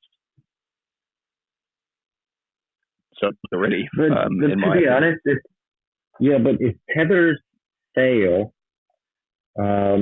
I guess that would mean that Bitcoin will go to the moon because everyone will try to sell their tethers into Bitcoins, right? Yeah, but assuming you weren't one of the first people to sell your tethers, all of a sudden the value that you had in a state in Tether could be percent what it was minutes ago. Yeah, but who's holding tethers? I don't know. Well, it's got an enormous market cap. We I know, but undermine how significant Tether is to the crypto industry as a whole. A Tether failure would be cataclysmic for the crypto industry, and such. That's what was such an enormous. And to be honest, it was interesting that the market didn't react to it. Or I'm drawing from memory here, so I may be wrong, but I don't believe there was a great deal of price movement following that coming back as settled and wrongdoing, which struck me as perhaps the market being a bit naive to how great of a risk that was. All right, Fullnode update. It does look like Umbrella is loaded, and we're accessing the Raspberry Pi through the web page on a different computer now. Nice. Awesome. So 1 million. I'm having troubles to understand you fully. I have some glitches. I don't know if everyone else has that, but maybe there's something you can do about that. My microphone is. I don't know what's going on, but there are some glitches. If my microphone is cutting out, I won't destroy the quality of the conversation. So I will leave you guys to it. But it's been great talking to everyone. Yeah, it was a good chat. Good hanging out. Yeah, it does seem like your cell phone's going in and out. So.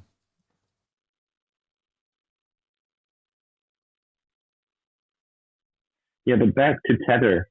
Like, I've never understood why anyone would use Tether, but in case of like losing hope in Tether, I remember the moment when Indian government like canceled tons of cash banknotes, like in a matter of hours. And what strikes me is that those banknotes were still in use, like even months after that. People were still using those banknotes, even that they were invalid. So for me, the failure of Tether might not necessarily mean that Tether will go to zero. It might mean that it fell like to 70 cents or something like that. But why it has to fail?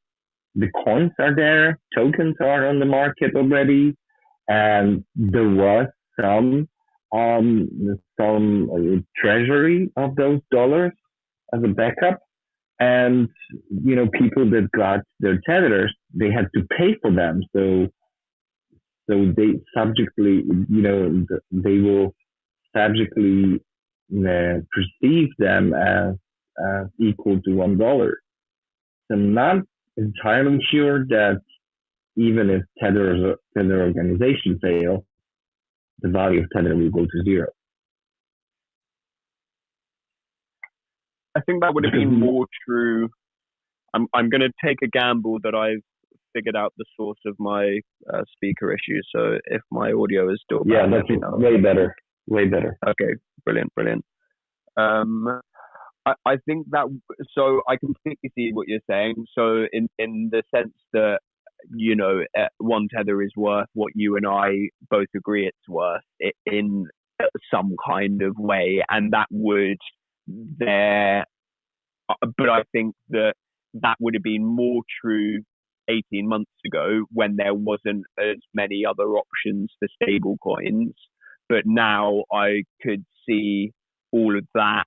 If Tether did fail, I would be selling any USDT I held. I don't hold any USDT, but I would be selling any USDT I held for DAI or BUSD or USDC or any other ones. But the idea that the Tether has always been a sure thing is far from accurate, and it's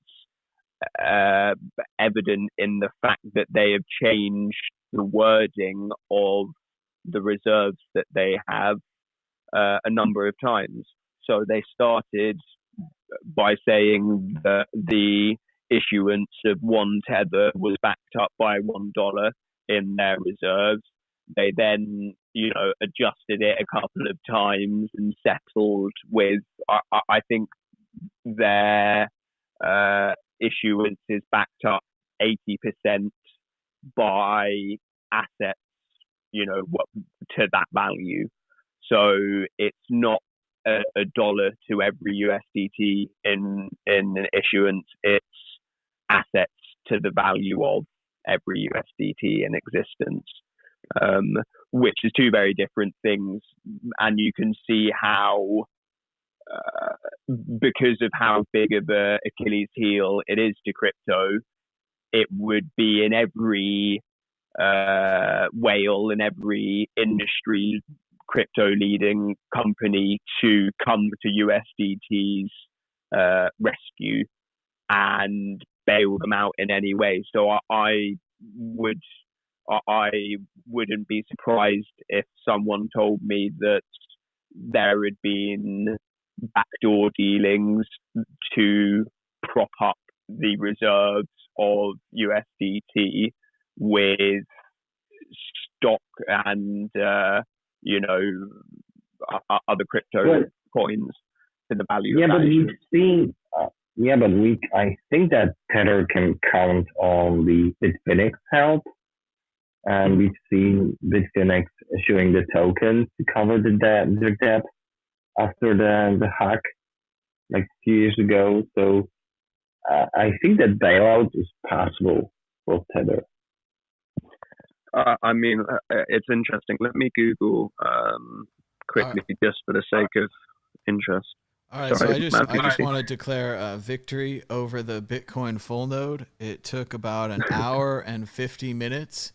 I didn't know what I was doing. Nice. I wasted some time installing the Raspberry Pi normal operating system before I figured out that Umbrel is actually like its own Raspberry Pi operating system that goes onto the flash card. So I put that on the flash card. It's now blinking on the terabyte hard drive, and it's going to synchronize Bitcoin for like a week or two. So, but let's go ahead and keep chatting. I'm not going to talk about the node anymore. Victory. Great, awesome. Yeah, so it's 38 billion. I'm looking at here in USDT's market cap. So that's the level of exposure.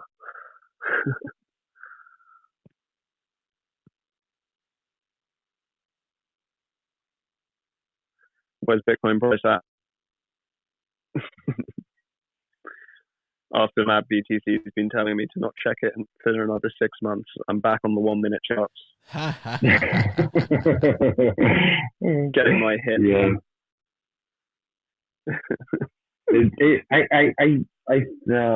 I find it easier to hodl when Bitcoin is going down. Hodl in terms of not checking charts and price. Mm-hmm. Mm-hmm. But when it goes up, it's like it's so exciting to see it's coming up that I can't stop myself from doing that. I find it goes in phases. There's stages where I have to know about it all the time. There's other stages where I'm like, I don't care.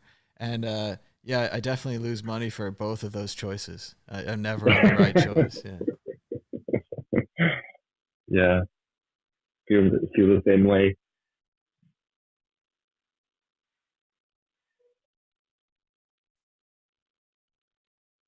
Right now, I'm pretty impressed. There's a little computer running inside this like circuit board on my desk here.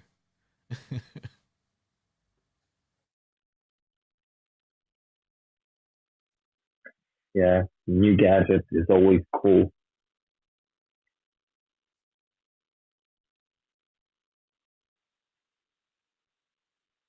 So what else has been interesting that's happening in crypto recently? Is it Bit? I'm not sure if it's Bitfinex or Bittrex. I think it's Bitfinex. Their 2 CEOs, I believe, are due to surrender at the end of the month under money laundering charges to the US government. I guess it's BitMEX, right? Quite possibly. I know one of the individuals is called Ben Dello. Let me give it a quick Google. He actually went to school not too far away from where I live. Yes, BitMEX, you're right.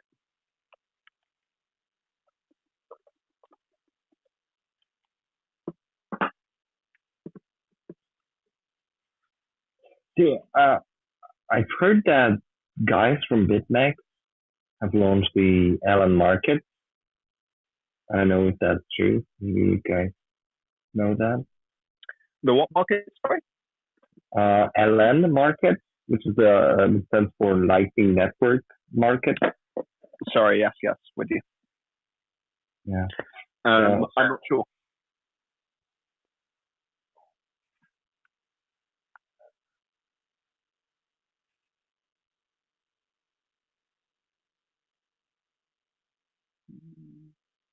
But LN markets work pretty cool. So it's a really interesting experience to have your account and trade like pennies on huge leverage and have it like lightning connected and do like small transactions just to have fun. But it adds up to quite a volume. Crazy. Interesting. I think there's so much industry right now to be had in just accepting crypto as a payment form for any kind of online business that is, any kind of, selling clothes, things like that. Anything that, I think there's a lot of residual profits and pent up capital that people have on exchange, which, they'd be stoked to spend their crypto and almost kind of proof of concept for themselves as, them having participated in the crypto economy as opposed to just like buying and selling on an exchange. And, I think we'll probably see in the next 16 months, if the market keeps up the interest in the steam that it's currently got, a lot more of those small businesses start to crop up that, target us based on all having crypto cookies, finding their way, advertising products to us with crypto payments. Interesting that there was nothing about crypto payments in PayPal's 2020 end of year. So they obviously went ahead and announced it at the end of last year, but nothing in their report to talk about how they were going to get that implemented. At least the last time I checked. Anyone know anything about that since?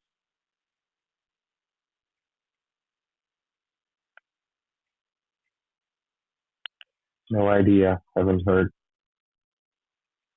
I mean, it should be huge, right? I mean, like, everyone uses PayPal, or at least has a PayPal account. Not everyone uses it anymore. But it's a good brand. It's a trusted brand that people would use and do accept payment through. And, you know, just another chip on the boulder of getting towards more mainstream adoption.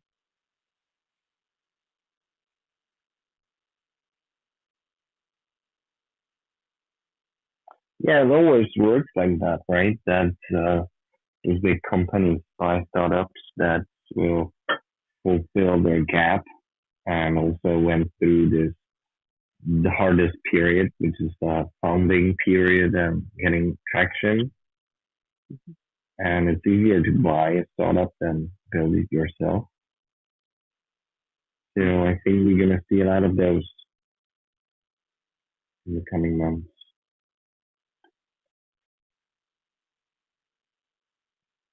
It would be interesting actually to track Shopee and Selix, and I believe Shopify has crypto integration as well. It would be interesting as a metric of adoption to track, you know, new accounts set up on. I know Shopee and Selix, I think, crypto exclusive. So they would be better direct, but Shopify, you know, new crypto accounts or new merchants accepting crypto would be a really interesting metric to track.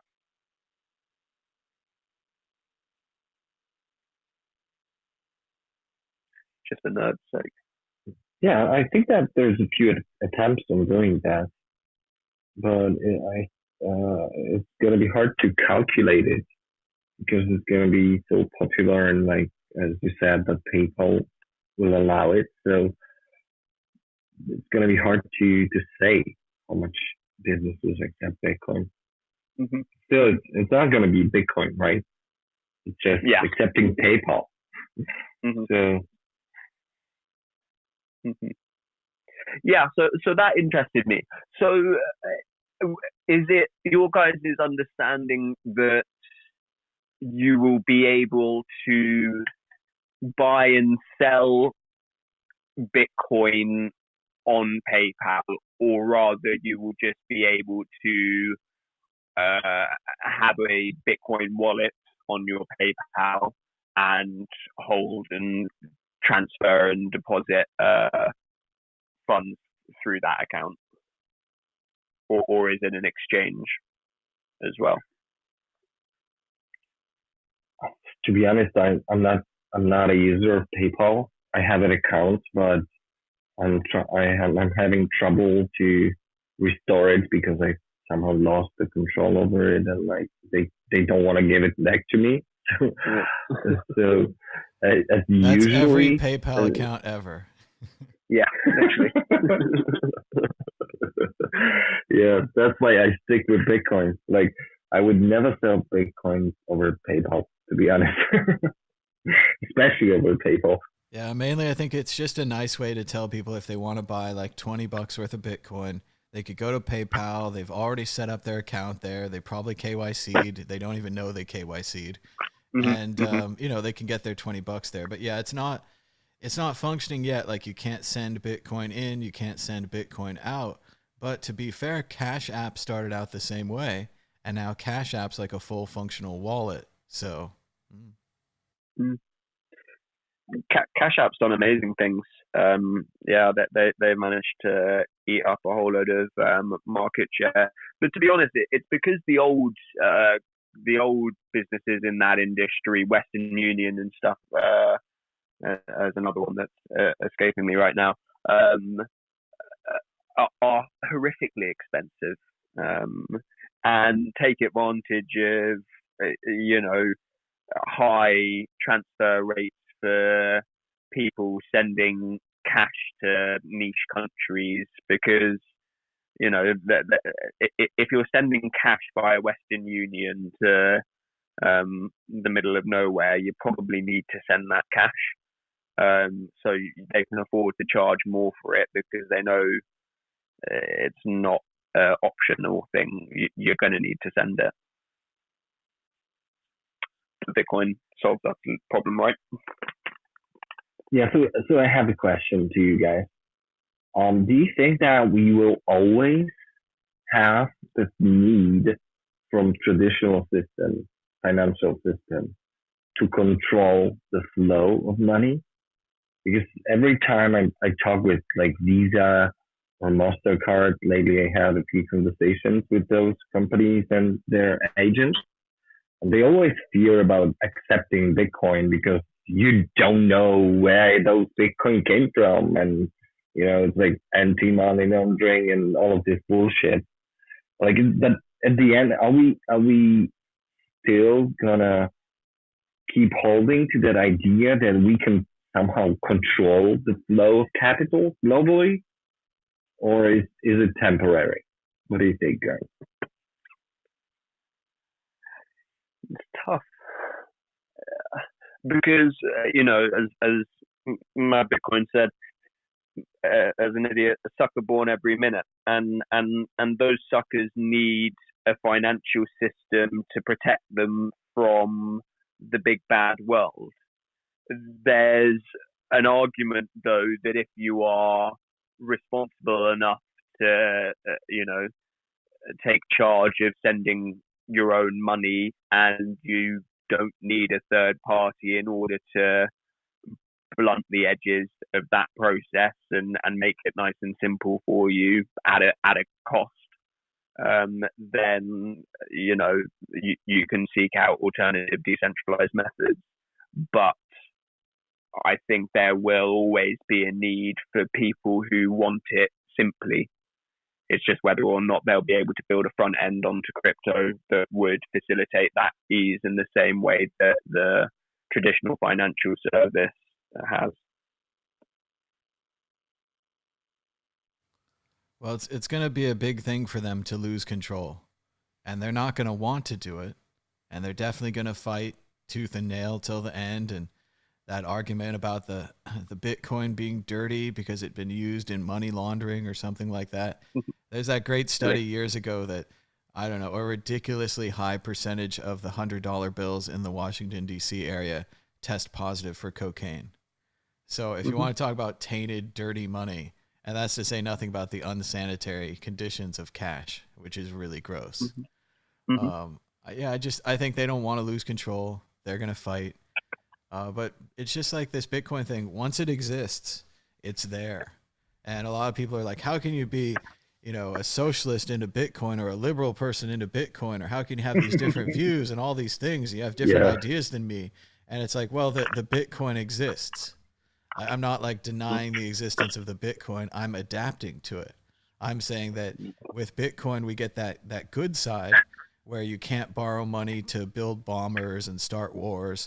Unless the people vote for it, unless they pay for it, right? Unless they 100% pay for it. But on the same way, you can't have that same money for disaster relief. You can't just say, we're going to print $100,000 and give it to hurricane victims. People actually have to donate when they have the fundraiser.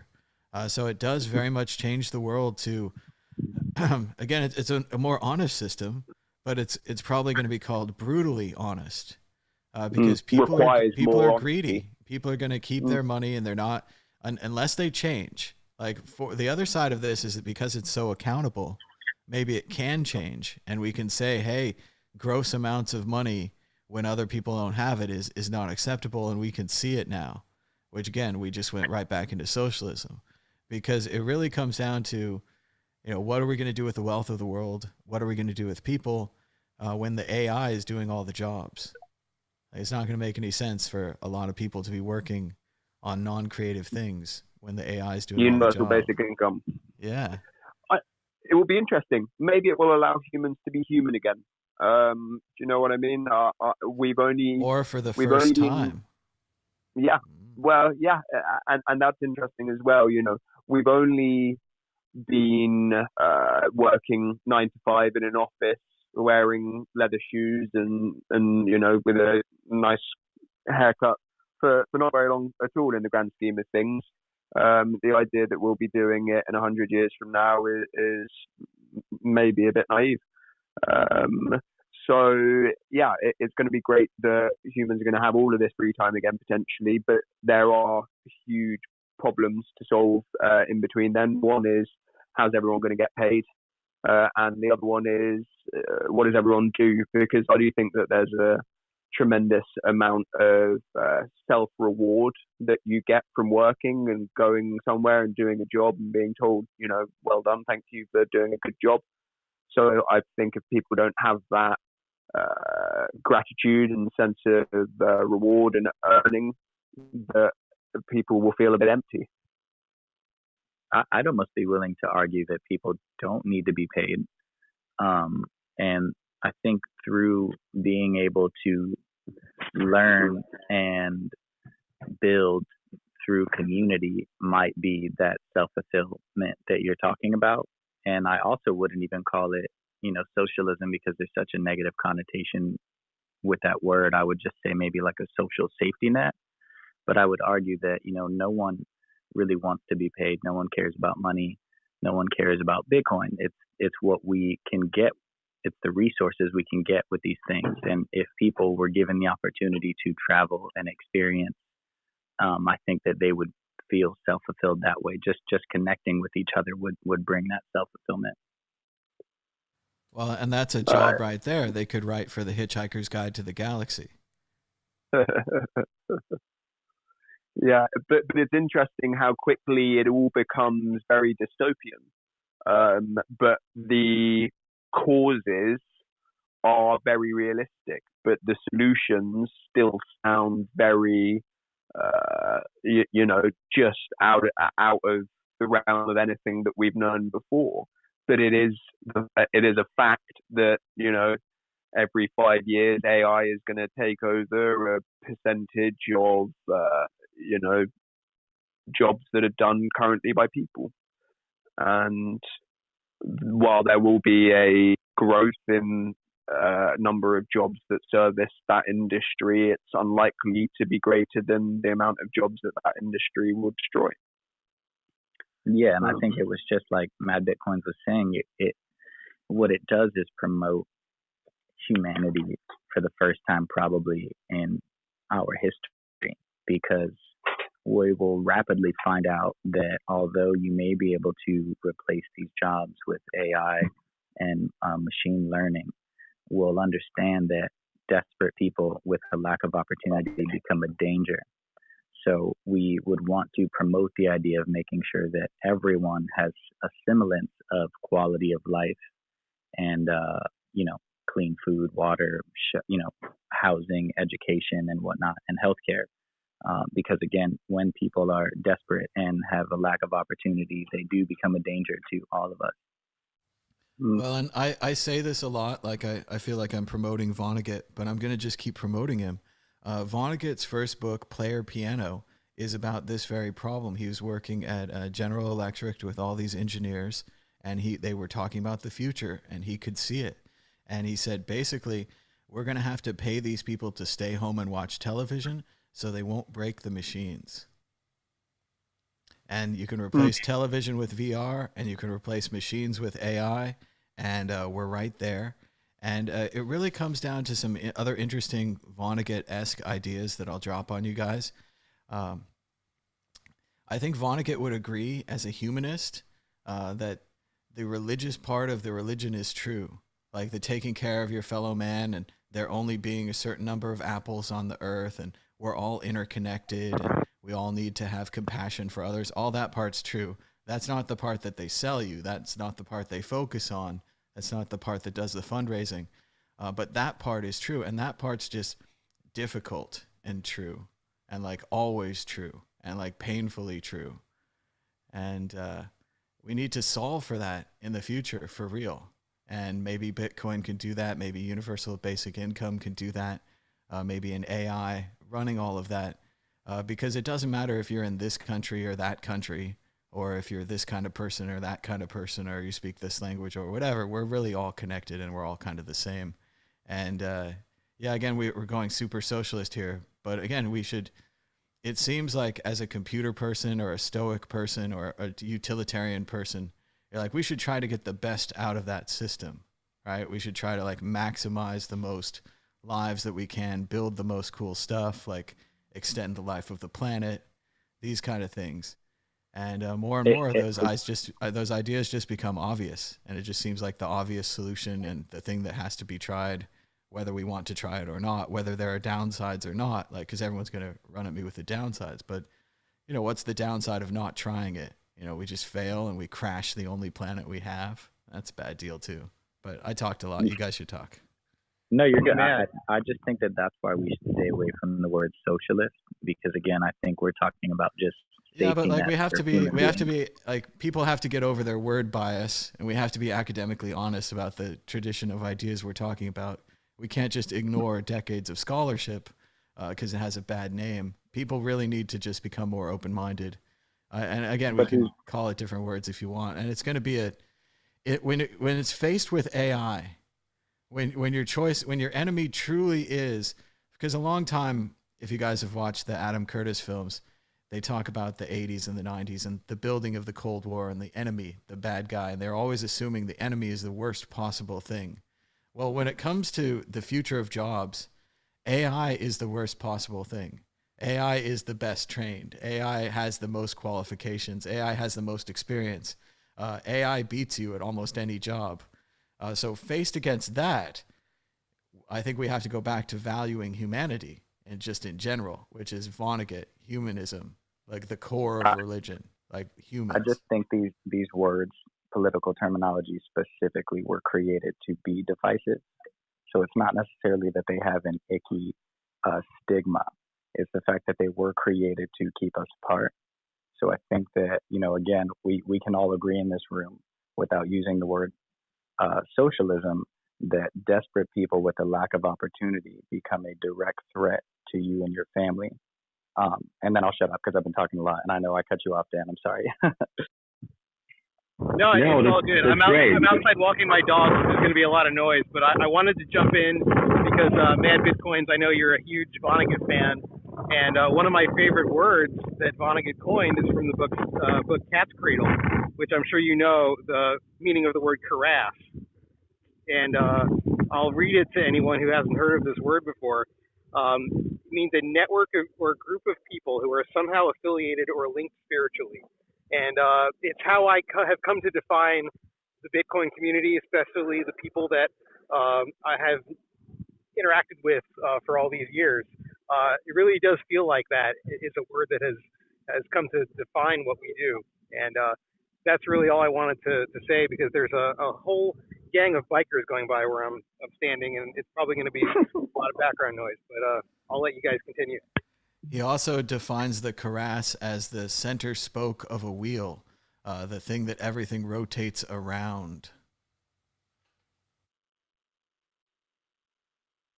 You were about to say something, Stephen. What was that? I'm interested.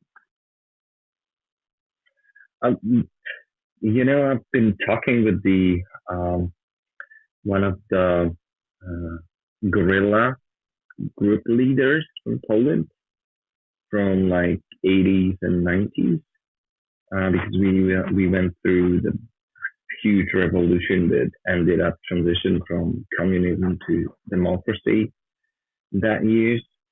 And he's an older guy right now, so he has his own thought framework about how to fight the system and but he's really open. And he was fascinated by the revolution that is bloodless and like peaceful, that is going on with Bitcoin, and Bitcoin being this course, as you said.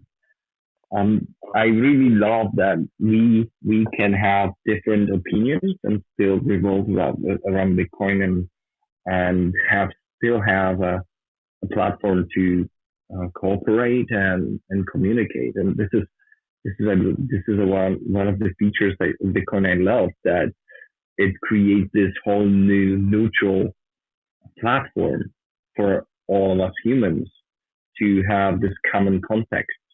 Like, I've been a Christian for many years, and when I traveled to different countries, every time I've met a Christian from a similar church, we had like tons of things to talk about, right? I didn't know this guy, but we have a common playground or common framework to communicate, and I believe that Bitcoin is that for whole humanity. That's why it's beautiful. Yeah, I think Bitcoin is really going to provide people with the opportunity to, one, store their value over the long term, but regain some of the time that is taken from us when dollars are printed. Because so many of us bust our ass working 40 hours a week, trying to just get ahead, and it seems almost impossible. And then when you have a country that prints 1.9 trillion and is already in the talks of printing another 3 trillion, we really need to figure out how to protect people at the most bottom of bottom, how to make sure that they can store their value somewhere, so that when we move into the future, they're not looking at a loaf of bread that costs $30. And I think that, for some of us that are ahead of the curve and maybe have a couple of Bitcoins, or maybe, a couple of million Satoshis, that we will have the opportunity to lay the foundation down for the future. We will be able to lobby our own politicians to make sure that we're protecting the quality of life for the people in lower socioeconomic places, for lack of a better term.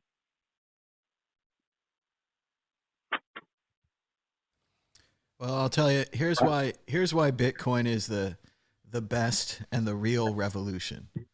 So I've talked about this before, but basically when you have a revolution like the French Revolution, you always have the revolution that you're promised and the revolution that you actually get, right? The French Revolution was promised liberty, equality, and fraternity, right? Like liberty, like friendship, equality, right? But what they actually got was Robespierre cutting off lots of people's heads. Then Napoleon rolled in, and you pretty much had Napoleon as the new dictator. So what you actually got was different than what you were promised. Like the peasants showed up, they had a revolution, that part was true, but what they actually got was less than they were promised.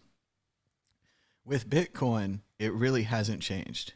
Like Bitcoin was the same when it came out as when I got into it in 2013, as when Michael Saylor got into it in like 2020, as when you got into it 2 weeks ago, right? It's pretty much the same system. And after the Bitcoin revolution is over and everyone in the world is into Bitcoin and everyone just uses Bitcoin and no one thinks it's a big deal and they think it's a bigger deal, how could you ever not use Bitcoin? How could you ever not have Bitcoin? How could you let governments control your money? How could you give corporations so much power?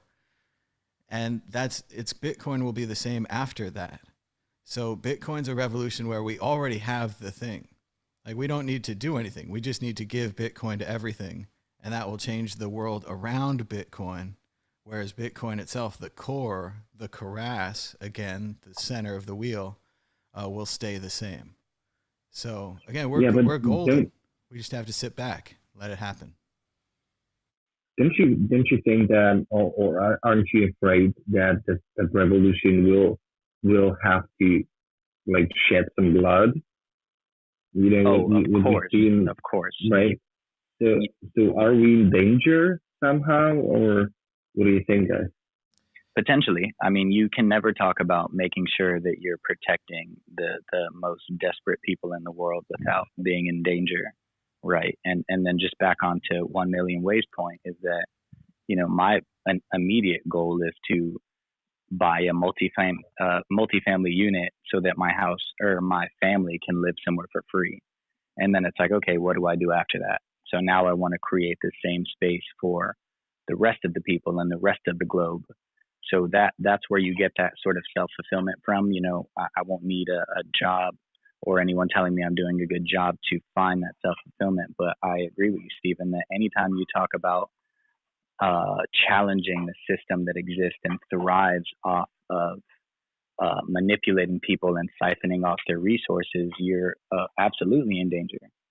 The one benefit of Bitcoin is that, you know, at least for the time being, there are countries that you can go to while still maintaining your influence, especially with spaces like these.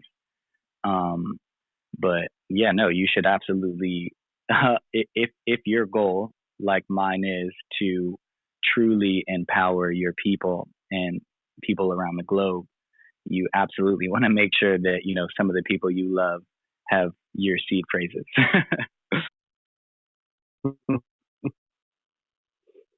Absolutely. It's probably something that as Bitcoin owners, we should all be mindful of. I'm not sure who may or may not have contingency plans set up for, you know, the inheritance of their Bitcoin. You know, do you have a loved one who is aware of, you know, wherever you keep your keys and your passphrases for, you know, the worst case scenario? No one likes planning for death, but it's a proactive and responsible thing to do in order to allow your family and loved ones to be the beneficiaries of your you know, your future thinking. Yeah, and I mean, even if you aren't entering the space to become a quote unquote revolutionary, you know, I've heard people on Clubhouse talk about how, you know, they had COVID and, you know, they had to quickly write down all their passwords and seed phrases because they honestly did not know if they were going to survive, and their spouse knew nothing about it. So I think that, you know, 2020 specifically let everyone understand that, you know, their morality was up for grabs, or, you know, I'm not sure if I'm saying that right, but, you know, there absolutely should be a backup plan so that your loved ones can have access to the generational wealth you're trying to establish with Bitcoin.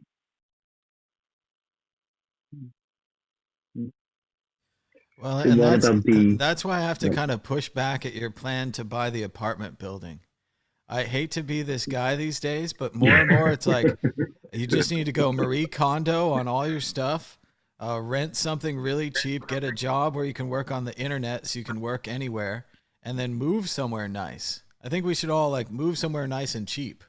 But what about the elders in my family that I don't want to pay rent for, or don't want them to have to pay rent? Like I would, and it'll be more of a farm than. If we really want to go 100% on the Bitcoin standard, and I mean, maybe you can get some like cheap land out somewhere, like a farm, or you can build it. Like, I like the idea of going to Wyoming or whatever, but the idea where we just start buying existing things and just living the same way that we've always lived, it doesn't take full advantage of it. I think if you pare back your possessions and your desires and just stack those sats forever, and I'm not saying, I mean, really, I'm being kind of silly here. I mean, you got to go percentage wise. So if you're putting a percentage in a house, but then on the other side, if the Bitcoin really does go to the moon, and from my experiences as an old Bitcoiner now, crotchety and old, limping in here, gray hair everywhere, that crazy Bitcoin went up faster than I thought. That crazy Bitcoin didn't care about my plans. It didn't care about whether I was ready or whatever, or if I had any money, which I never did.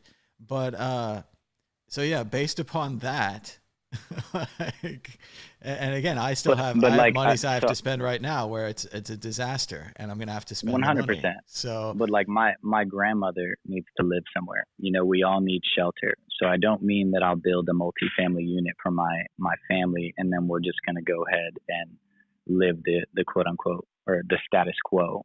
but shelter is an absolute necessity along with clean food and water that everyone needs. So I do, at the very least have some sort of obligation that if I do come into a massive amount of wealth someday, that I'm going to make sure that my family is not worried about what, do they have to pay rent if they're living paycheck to paycheck? Like, where's their food coming from? I'm personally morally obligated to make sure that when I come into wealth, that my family is not thinking about where their next meal is coming from.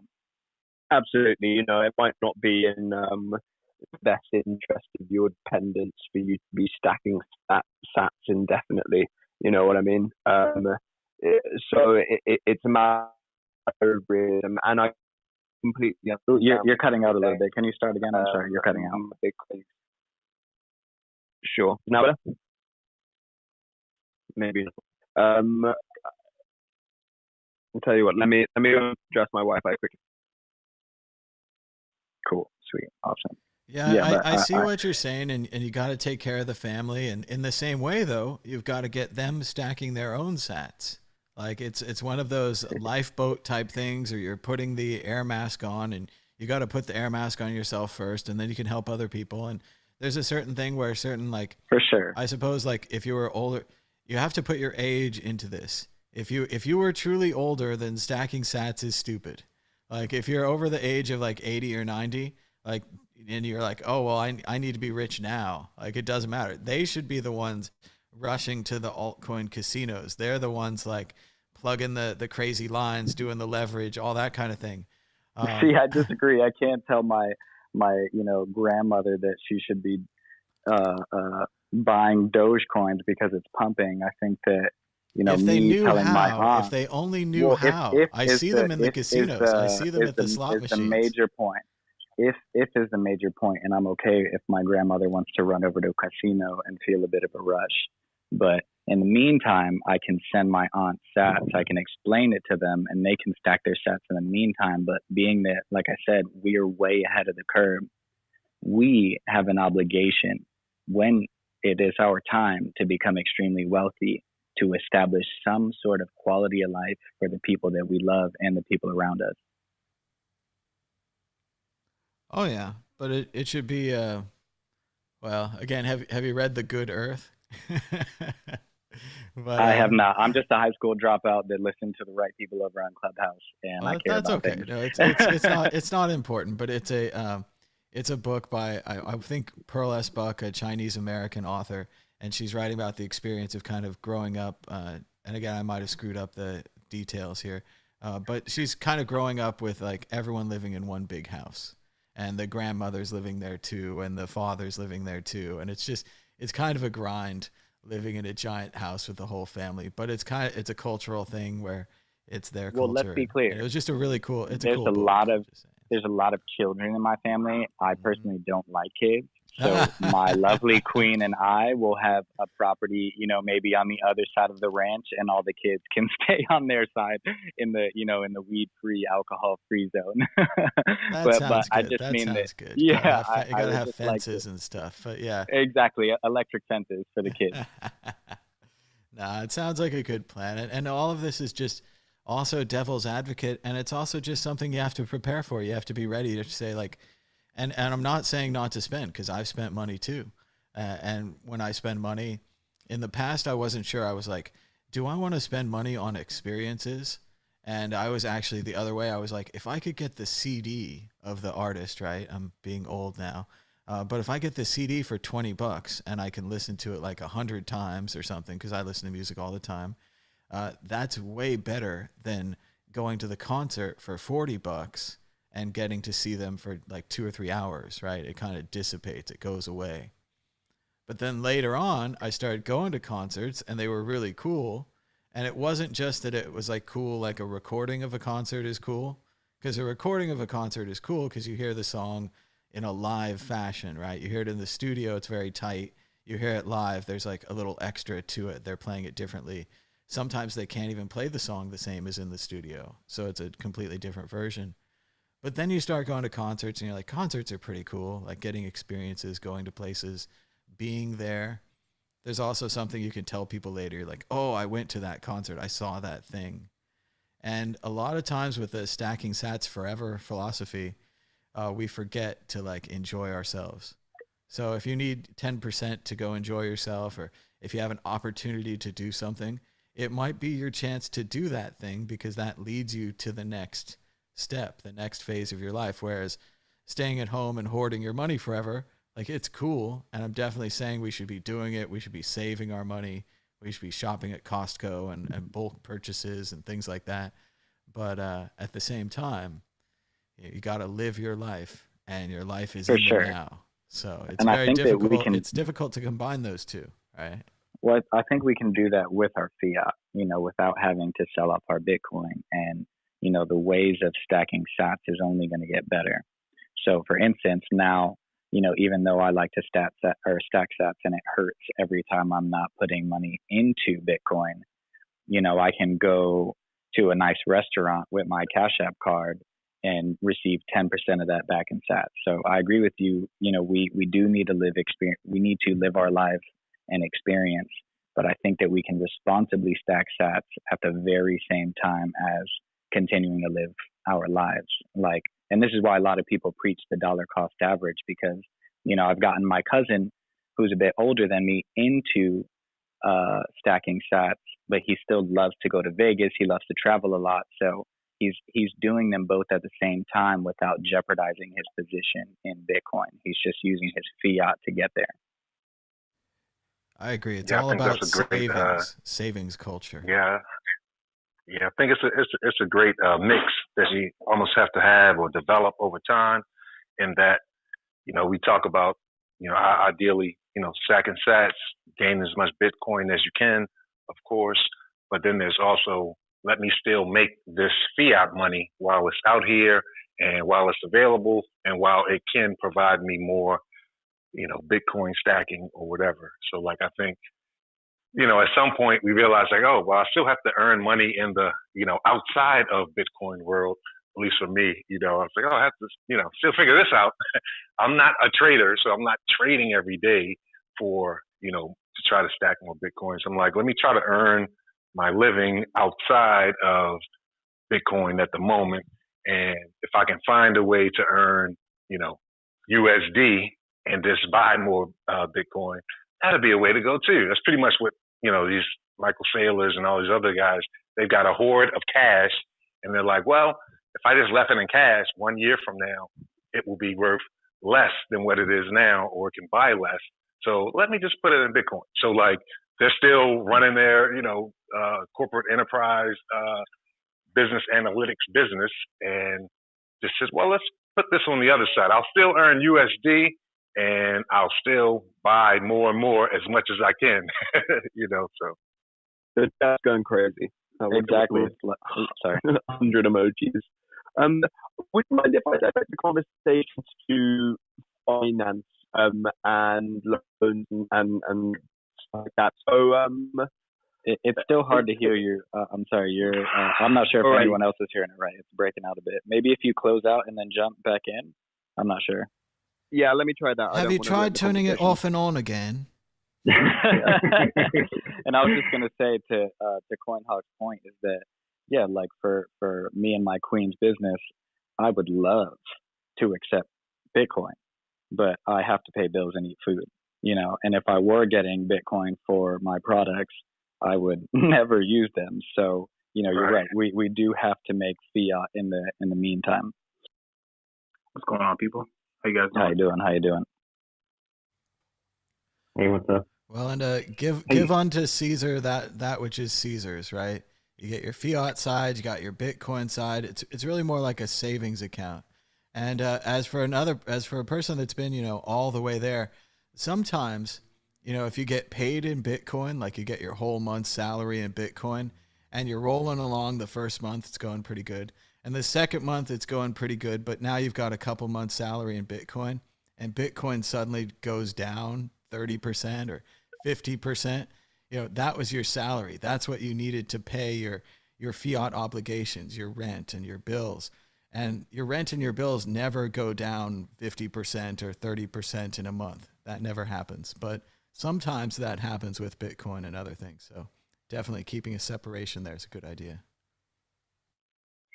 And in context of helping each other and helping the planet, I think that we should actually embrace the point where Bitcoin is teaching us to save and hold on, keep tight with our budgets. And when we see it from the global perspective, if Bitcoin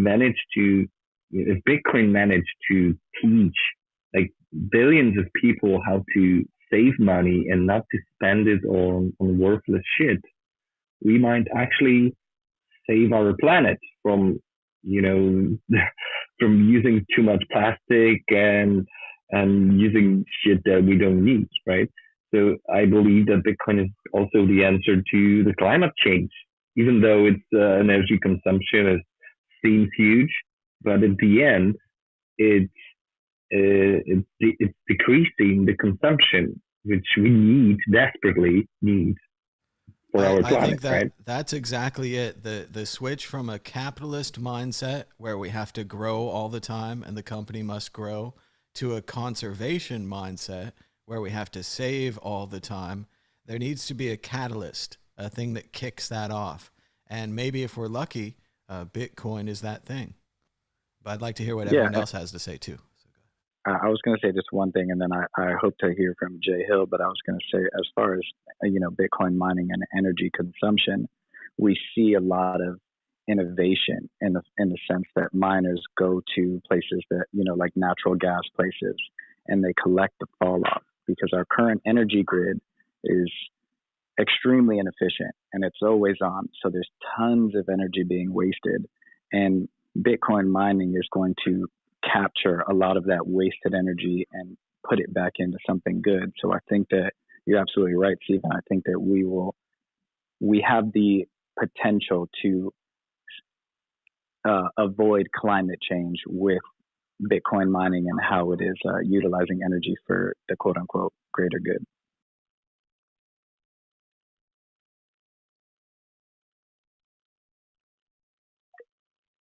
I think I completely agree with you guys. I'm looking forward to when we start to see more of my Wi-Fi is now a little better and my audio is larger scale. I think it's happening pretty much every day. I think we're making steps slowly but surely. But I was going to ask about finance. Race for 99% better of options and currency circulation is quite. I think of course, blockchain. I'm hearing Dayton and 1 million at the same time. The rest. Or two, like you're hearing myself and someone else speaking at the same time. I'm sorry, 1 million. I think your app has crashed. Please try resetting your app. Apologies for booting you. Go ahead, Jay. No, I was just saying that definitely think that really looking forward to seeing how the next 10 years play out. Just as far as just energy and how we use it and store it as a whole. Should be really interesting. There's just so many companies that are just kind of, I guess, headed in that direction. Of course, we have solar, we have hydro, hydrogen. There's so many different sectors that are building. But I really want to see, as more of these companies kind of pivot from proof of work into proof of stake, what other solutions they offer for people that are mining and earning a particular currency for their efforts. But it should be really interesting for sure.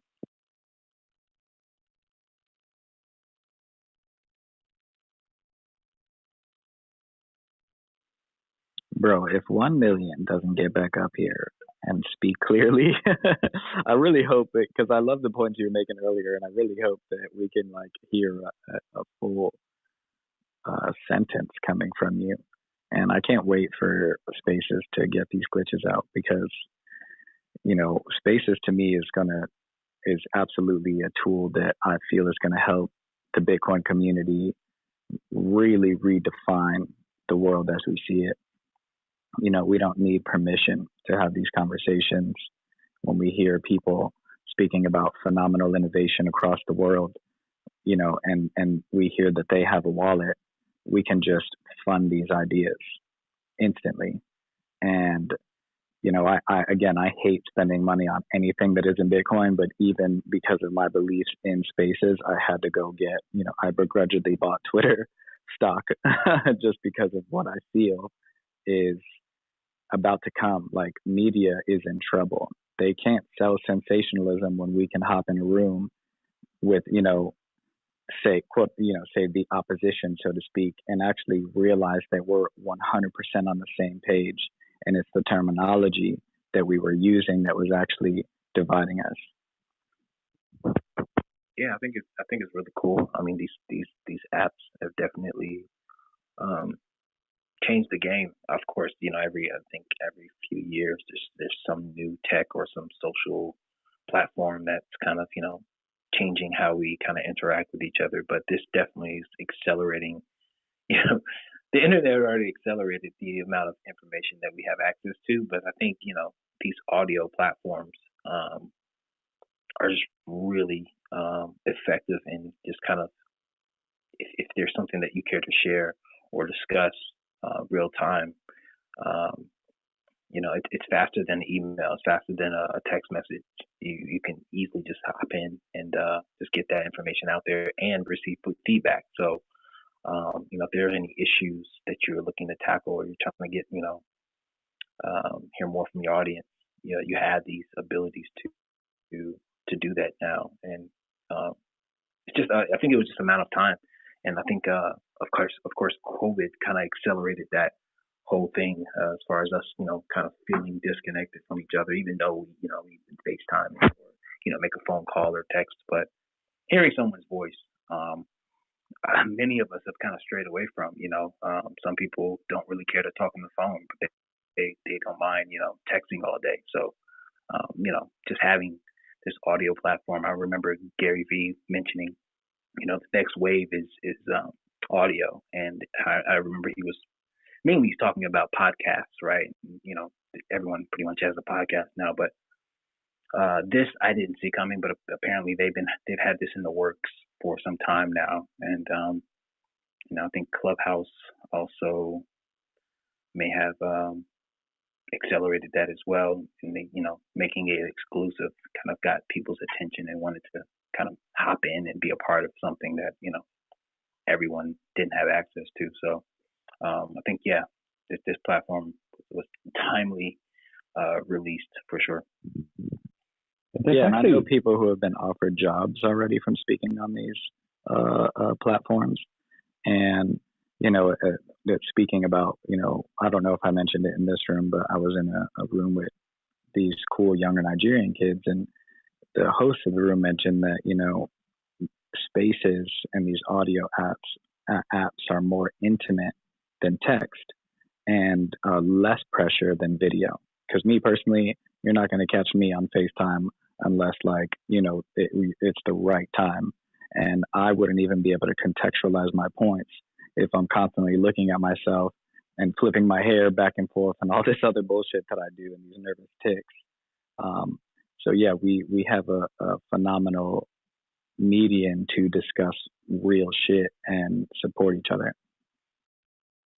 Actually, that's interesting because Google Hangouts tried to build the platform like this one, right? But they went with the video and the separate platform, I guess. That's why it didn't catch on. And with the Clubhouse approach, it seems like it was so obvious to do that. Like, why did we came up with that so so late? Right. Well, even better, David Foster Wallace wrote about this in the book Infinite Jest. He describes the exact path of a society developing video calling, then deciding that video calling is too much work, and then they go through a bunch of side paths developing like avatars and little 3D things that would talk for you and dioramas and all kinds of things. but eventually they just put their coats on top of the video camera and go back to audio only phone calls. And that's pretty much what this is. It's a return to audio only for all the reasons he describes in great detail. Because basically you can walk around the house. You can do other things while you're listening to this. And the same thing if you're talking on this. You know, you don't have to be all dressed up. You don't have to look the right direction. You can pay less attention, but still seem like you're paying all your attention. So everyone who's listening is like, that person is talking directly only to me. He is focusing everything in the world on me, even though that person's like walking around the house, making breakfast, doing all these other things, turning the mute button off and on, that kind of thing. So yeah, audio is brilliant and genius for that. And I don't know, everyone wants to podcast, and this is like infinite talk radio here. You could just be on it forever. So yeah, I don't know where it's going. Bitcoins, with your permission, can I post a link at the top? I'm honored to be given the platform across the street at Clubhouse from the Black Bitcoin Billionaires, and I'm going to be doing a beginners class Q&A type deal. Post it all the time. You gotta promote yourself. What does the guy say?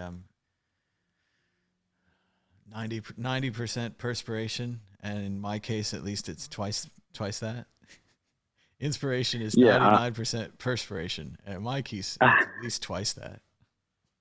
I appreciate it. Honestly, I wish that I had the ability to host spaces over here so that, the Android users could get in. Magical gift. I have no power over here. I got to go across the street, unfortunately, but I'm honored because, what I consider my OGs in the game, the people who laid the foundation down for me, I'm glad that through my passion of Bitcoin, I've been able to get so much time and spaces here to the point where, it has now given me the opportunity to mod across the street and reach so many people. So I'm just honored all around. I just want my Android people to get in on the conversation, but I'll get there eventually.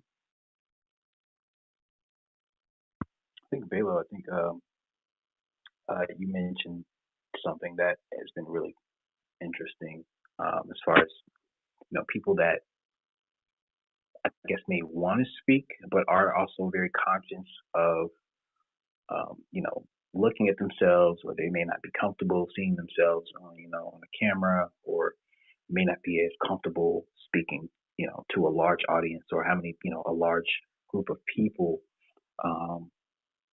publicly. Even myself, like, I've never been much of a public speaker, but this app and or Clubhouse kind of, like Mad, what you mentioned, has like a very interesting feel. Like, you see the image of the person, but, of course, you can't necessarily see their certain gestures or micro expressions and things like that. But, over time, you kind of develop that confidence.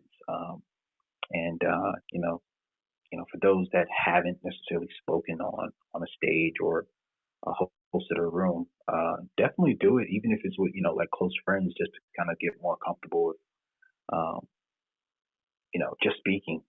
You don't necessarily have to be an expert. It could be a specific topic or something that you're just interested in, or even a question. If you're wanting to ask experts, they may pour into a room or space for you to kind of just engage.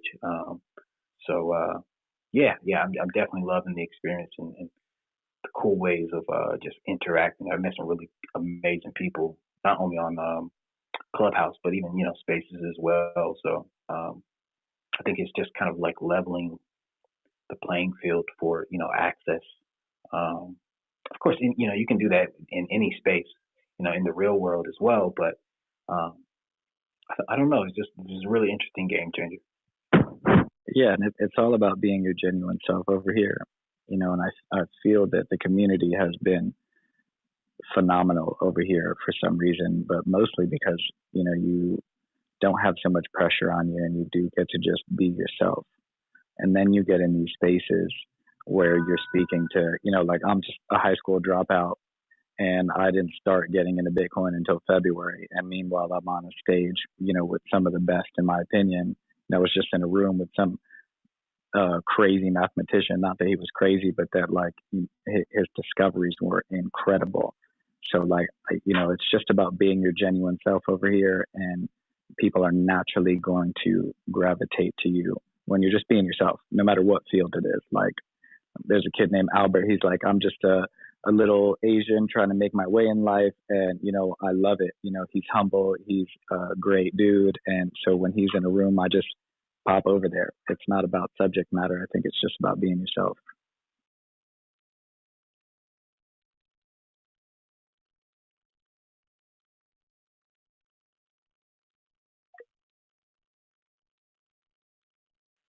Yeah, but to be honest, I find it difficult to multitask on those voice chats.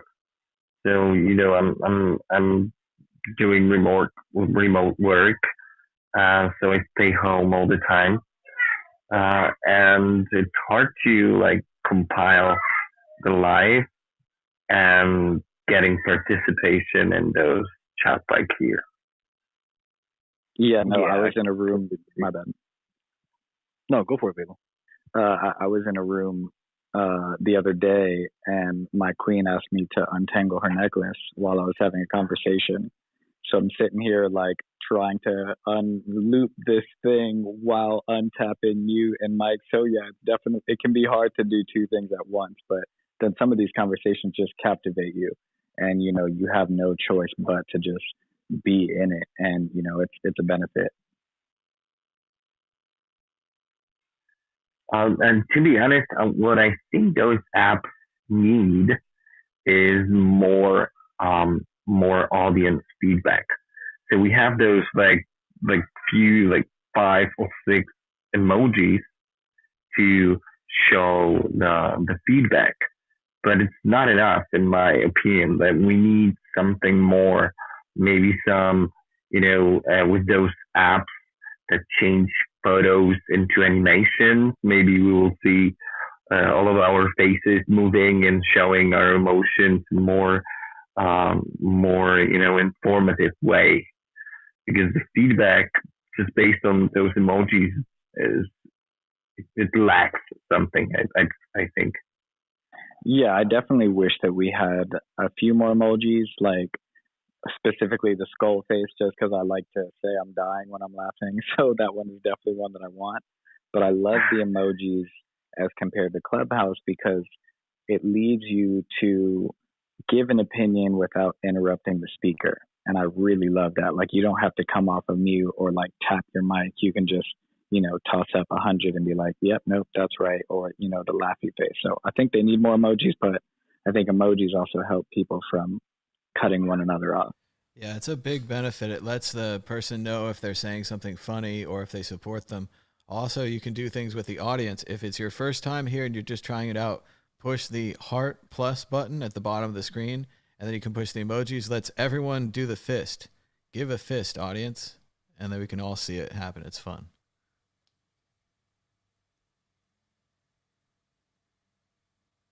So there we go. That mostly worked.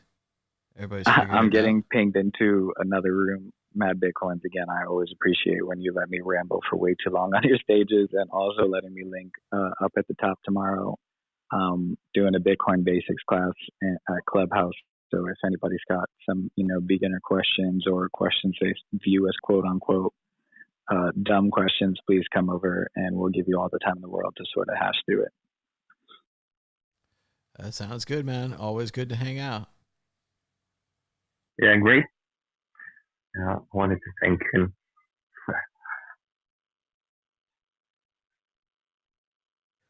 All right, and I'm going to go ahead and add, anybody wants to come up on the stage, go ahead and request it.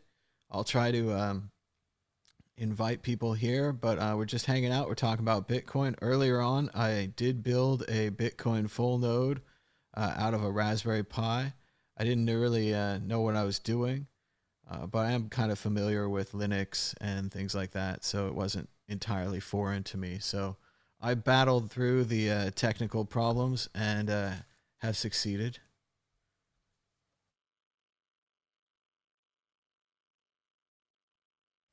Let's see, we've got Steven, Christoph.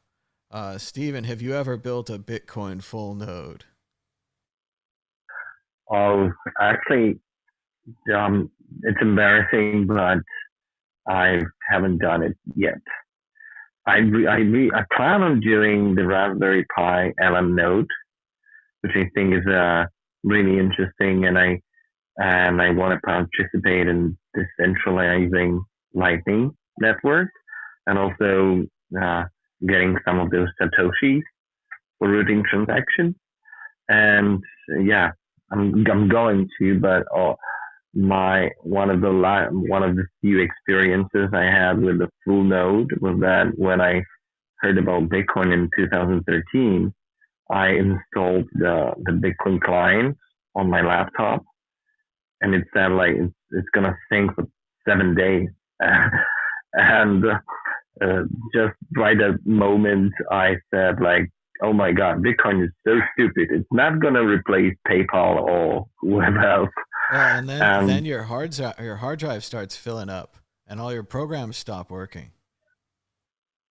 Yeah, and actually, I've had a node for Ethereum, which sucks. It sucks way. It's way worse to have a node on Ethereum. It's like it's really fast and compatible. It loses sync with the network, and it's really hard to have a Fullnode for Ethereum. Well, and you can never 100% synchronize it too. You don't get that satisfaction at the end. Yeah. Well, I can tell you, I just built a Raspberry Pi Fullnode this morning, and I ordered it on Amazon. I followed the instructions by BTC Sessions. Well, actually, I didn't really follow instructions, but I looked at his list of parts to order, and I ordered the parts that he suggested. And it mostly worked out. A couple of points I tried to cut edges. Like I said, I had my own memory card, but then it turned out it wants one of those little itty bitty memory cards. So I should have just bought a new one for $10. My memory card is way overkill for this. I could make a gigantic node on my memory card, I guess. But no, it's running. It was about $200, maybe $250. In the end, I needed a couple of extra things that I didn't think about.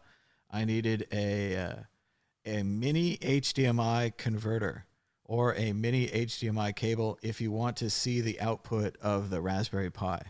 I wasn't prepared for that. I also wasn't prepared. Well, generally it needs USB-C power, but I have two USB-C power adapters. I seem to have a high power one for the laptop, and I have a low power one for like the Game Boy. It wants the Nintendo Game Boy type, the low power adapter. So fortunately, I managed to round those up and battle through the installation. But it's running right now. It's 2.71% synchronized, and that's going to go a little faster at the beginning because the blocks were smaller, and then it's going to start going really slow, and it's probably going to need to run for a week. So who knows if I can have it running for a week or two right here on my desk and not touching it. But yeah, you too could build a Fullnode for $200. And I agree. I hadn't run one. I'd run a couple of software nodes a couple of times and been synchronized and then been unsynchronized. And once you lose it, it's tough to get it back. It does have to just kind of run by itself for a while. And I think it's good to run a node to put it near your Wi-Fi box and just kind of plug it in there and leave it there and let it be a Bitcoin node, hopefully. But it's an extra step. And until now, I hadn't needed to. I wanted to signal during UASF. That would have been cool. But other than that, there wasn't much a reason to have a node as just a normal consumer. But now with the Lightning Network, hey, we've just hit an all-time high of 60,499. We are now tied with the all-time high. Wow, I haven't been on for a proper all-time high for a long time. Thanks everyone for joining us online here for the all-time high of Bitcoin as of Saturday, March 13th, 2021. The all-time high is 60,499. It just hit it and popped back down again. So it did not break it, but it hit it twice. Yes, cheers. Say it, man. Woo! We need an all-time high emoji. I have two kids, the woman, 10 and 11, and have the two laptops, and meaning all the time, no gaming, only and have the $5 per day, $5 per day, and 10 kids, my kids. I am very happy because there we go, because 60,500. my kids, I know what is this blockchain. I have my kids Lana coin for the education for the blockchain. You know what is the education. My English is poor and sorry. And blockchain is the new project for the civilization. I think for the like this all the eco and new age like this. Bravo, I agree. Yeah. Guys, thank you for the day. I gotta go. I hope that Twitter will be kind enough to give me the Spaces features, and I'll hope that to see you in my space in the future. Thanks so much. That sounds great, No, Steven. cześć Stepan, miło było Cię posłuchać dzisiaj. Thank you. Thanks, guys. No, bye. All right, so we're just watching the price of Bitcoin. It's 60,573. Hit a recent all-time high of 60,623, and has the kind of look and the feeling like it's just going to keep breaking this all-time high over and over again. That's pretty cool. Yeah, all time. Okay, all time high. Yeah, all the time, up, and up. All the time, people speak Bitcoin. I think this moment is good for the looking for the good altcoins. You know, altcoins. Yeah, this is the good moment for the looking for the good altcoins. It's always good to diversify when you're up, but everyone has to make their own choices. A lot of people just hold on and the Bitcoin keeps going up, and it's like you have this magical account with more money in it. So even if it's a small amount of more money, it's always good to have more money.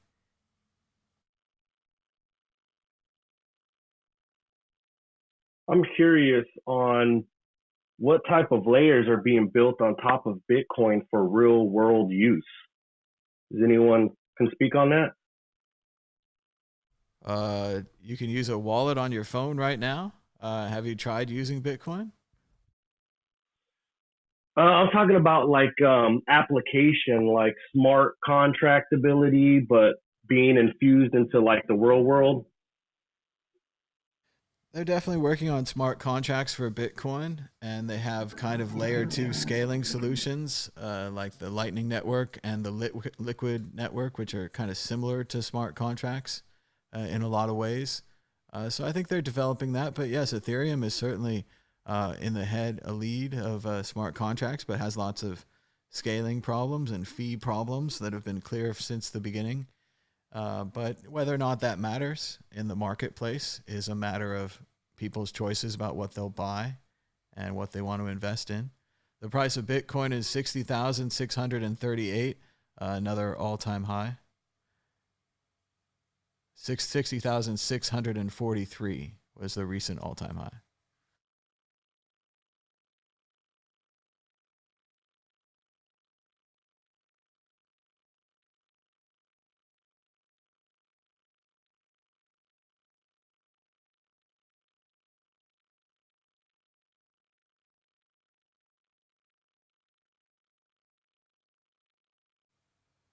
Anyone still there? Let's see.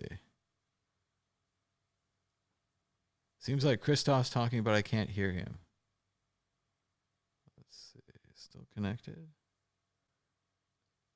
Might be experiencing a Twitter Spaces issue. Remember, Twitter Spaces is like a beta product, an alpha product. So if we've lost you, Christoph, but we can't hear you, any of the other speakers, can you speak so we can test Twitter Spaces?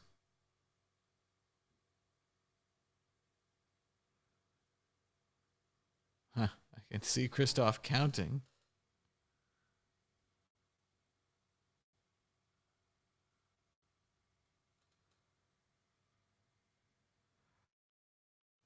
All right, so I think we're having network problems with Christoph. Ouroboros, are you with us? It's like what they used to do on the old Donahue show. Caller, are you there? Caller? Caller, are you there, caller? Let's see, I'm going to read the chat for a while because I think we're still live, and maybe Twitter Spaces will fix itself. If you'd like to say hello on Twitter Spaces, I'll invite you to speak. You can request to speak.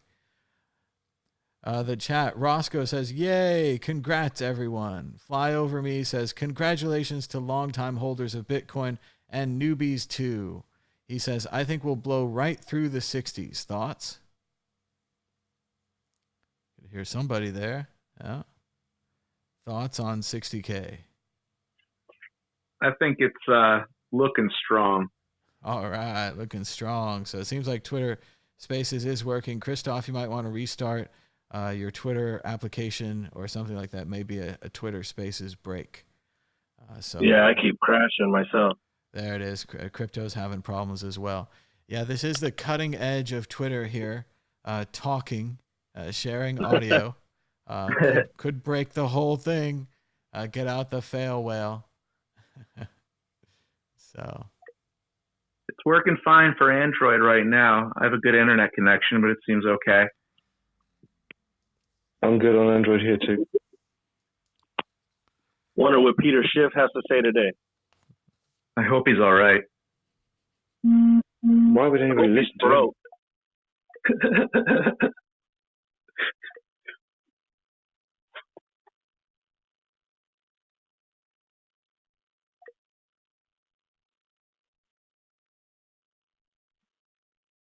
I'm just waiting for them to integrate the Bitcoin network on top of the marijuana industry. That's the best.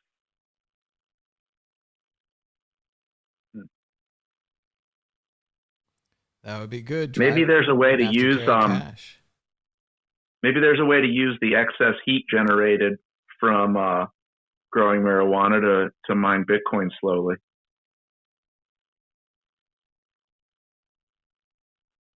Yeah, there was a guy that was mining on YouTube that was using the heat from his miners to heat his pool.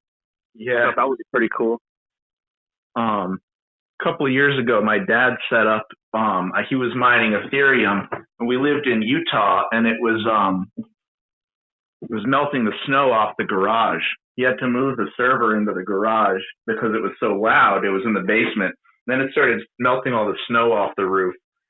And then Ethereum, I guess, wasn't doing anything, so he disassembled it and lost it all. So he's a little bummed about that. That's always the way it is. Everyone's like, if I had just done this, if I had just done that. But no, really, you would have lost it. You would have sold it when it doubled. You would have screwed it up. Be happy what you have now. Yep. Kind of a funny thing. So, my wife had a baby 2 days ago. Congratulations. Congratulations, man. Yeah. Thank you. And it kind of, thanks. The shift of perspective that occurs really quickly.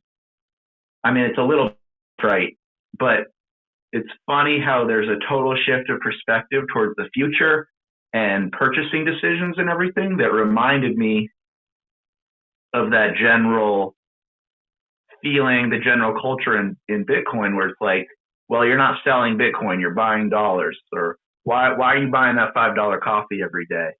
It's kind of like Bitcoin gives people a baby before they have a baby.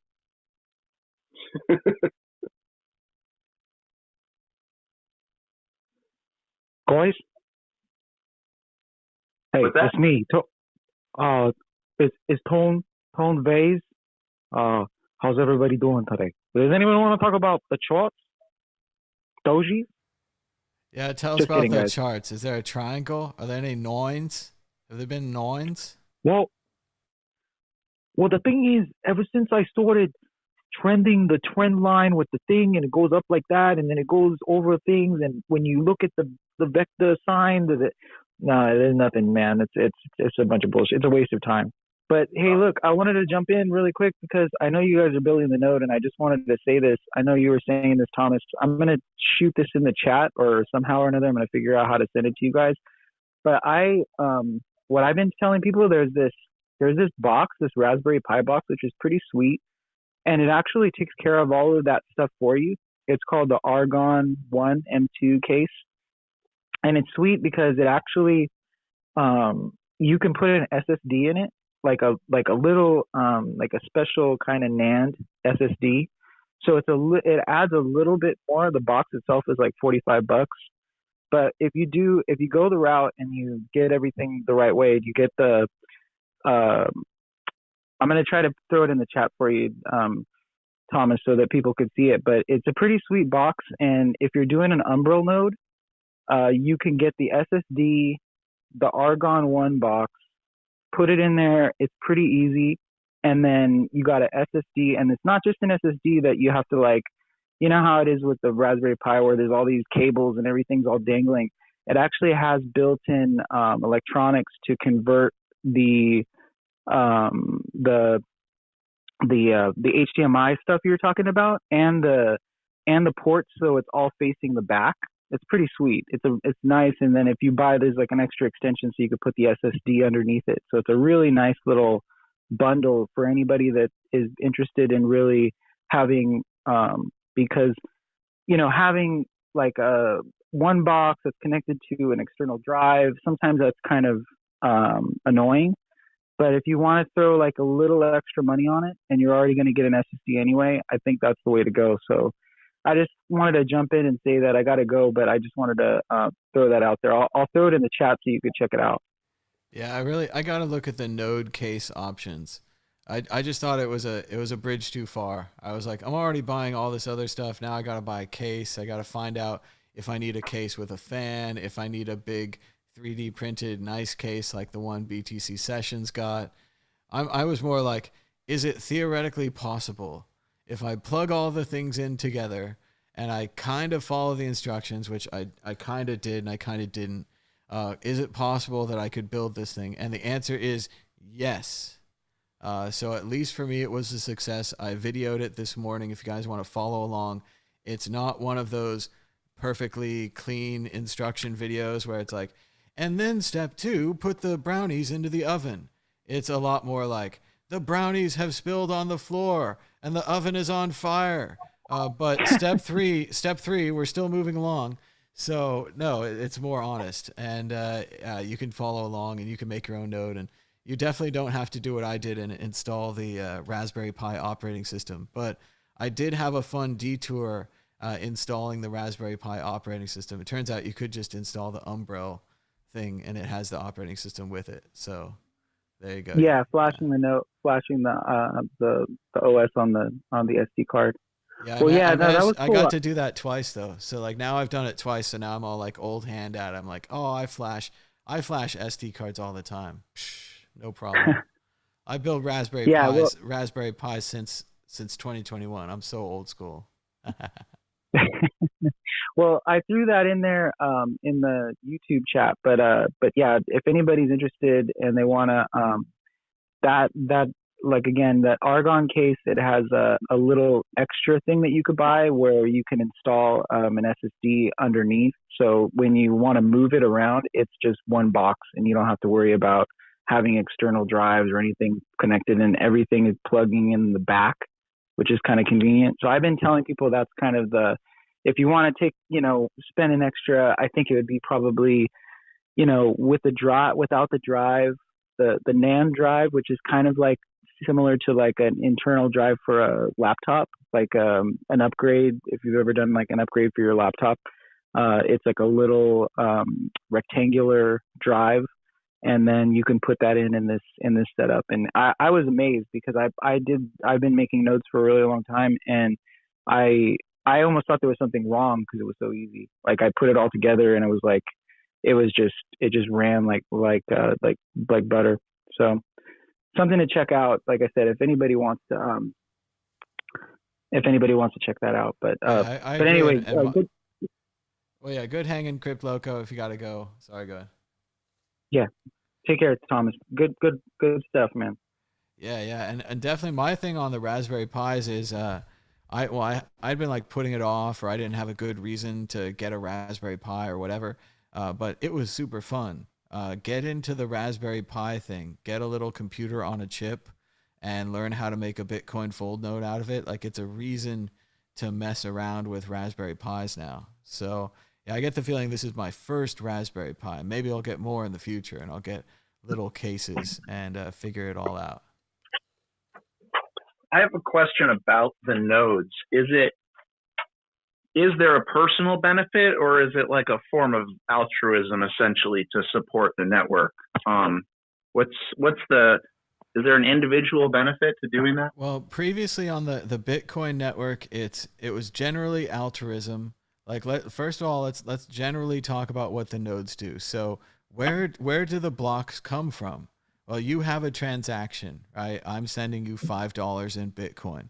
It's got to go somewhere. It turns out that the place it goes is to the nodes, and the nodes make the blocks.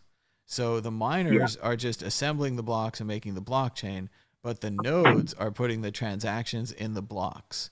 So if you had a business where you had to make lots of transactions, there would be a direct reason for you to run a node, and you'd probably want advanced software and all kinds of things to run your business with your node.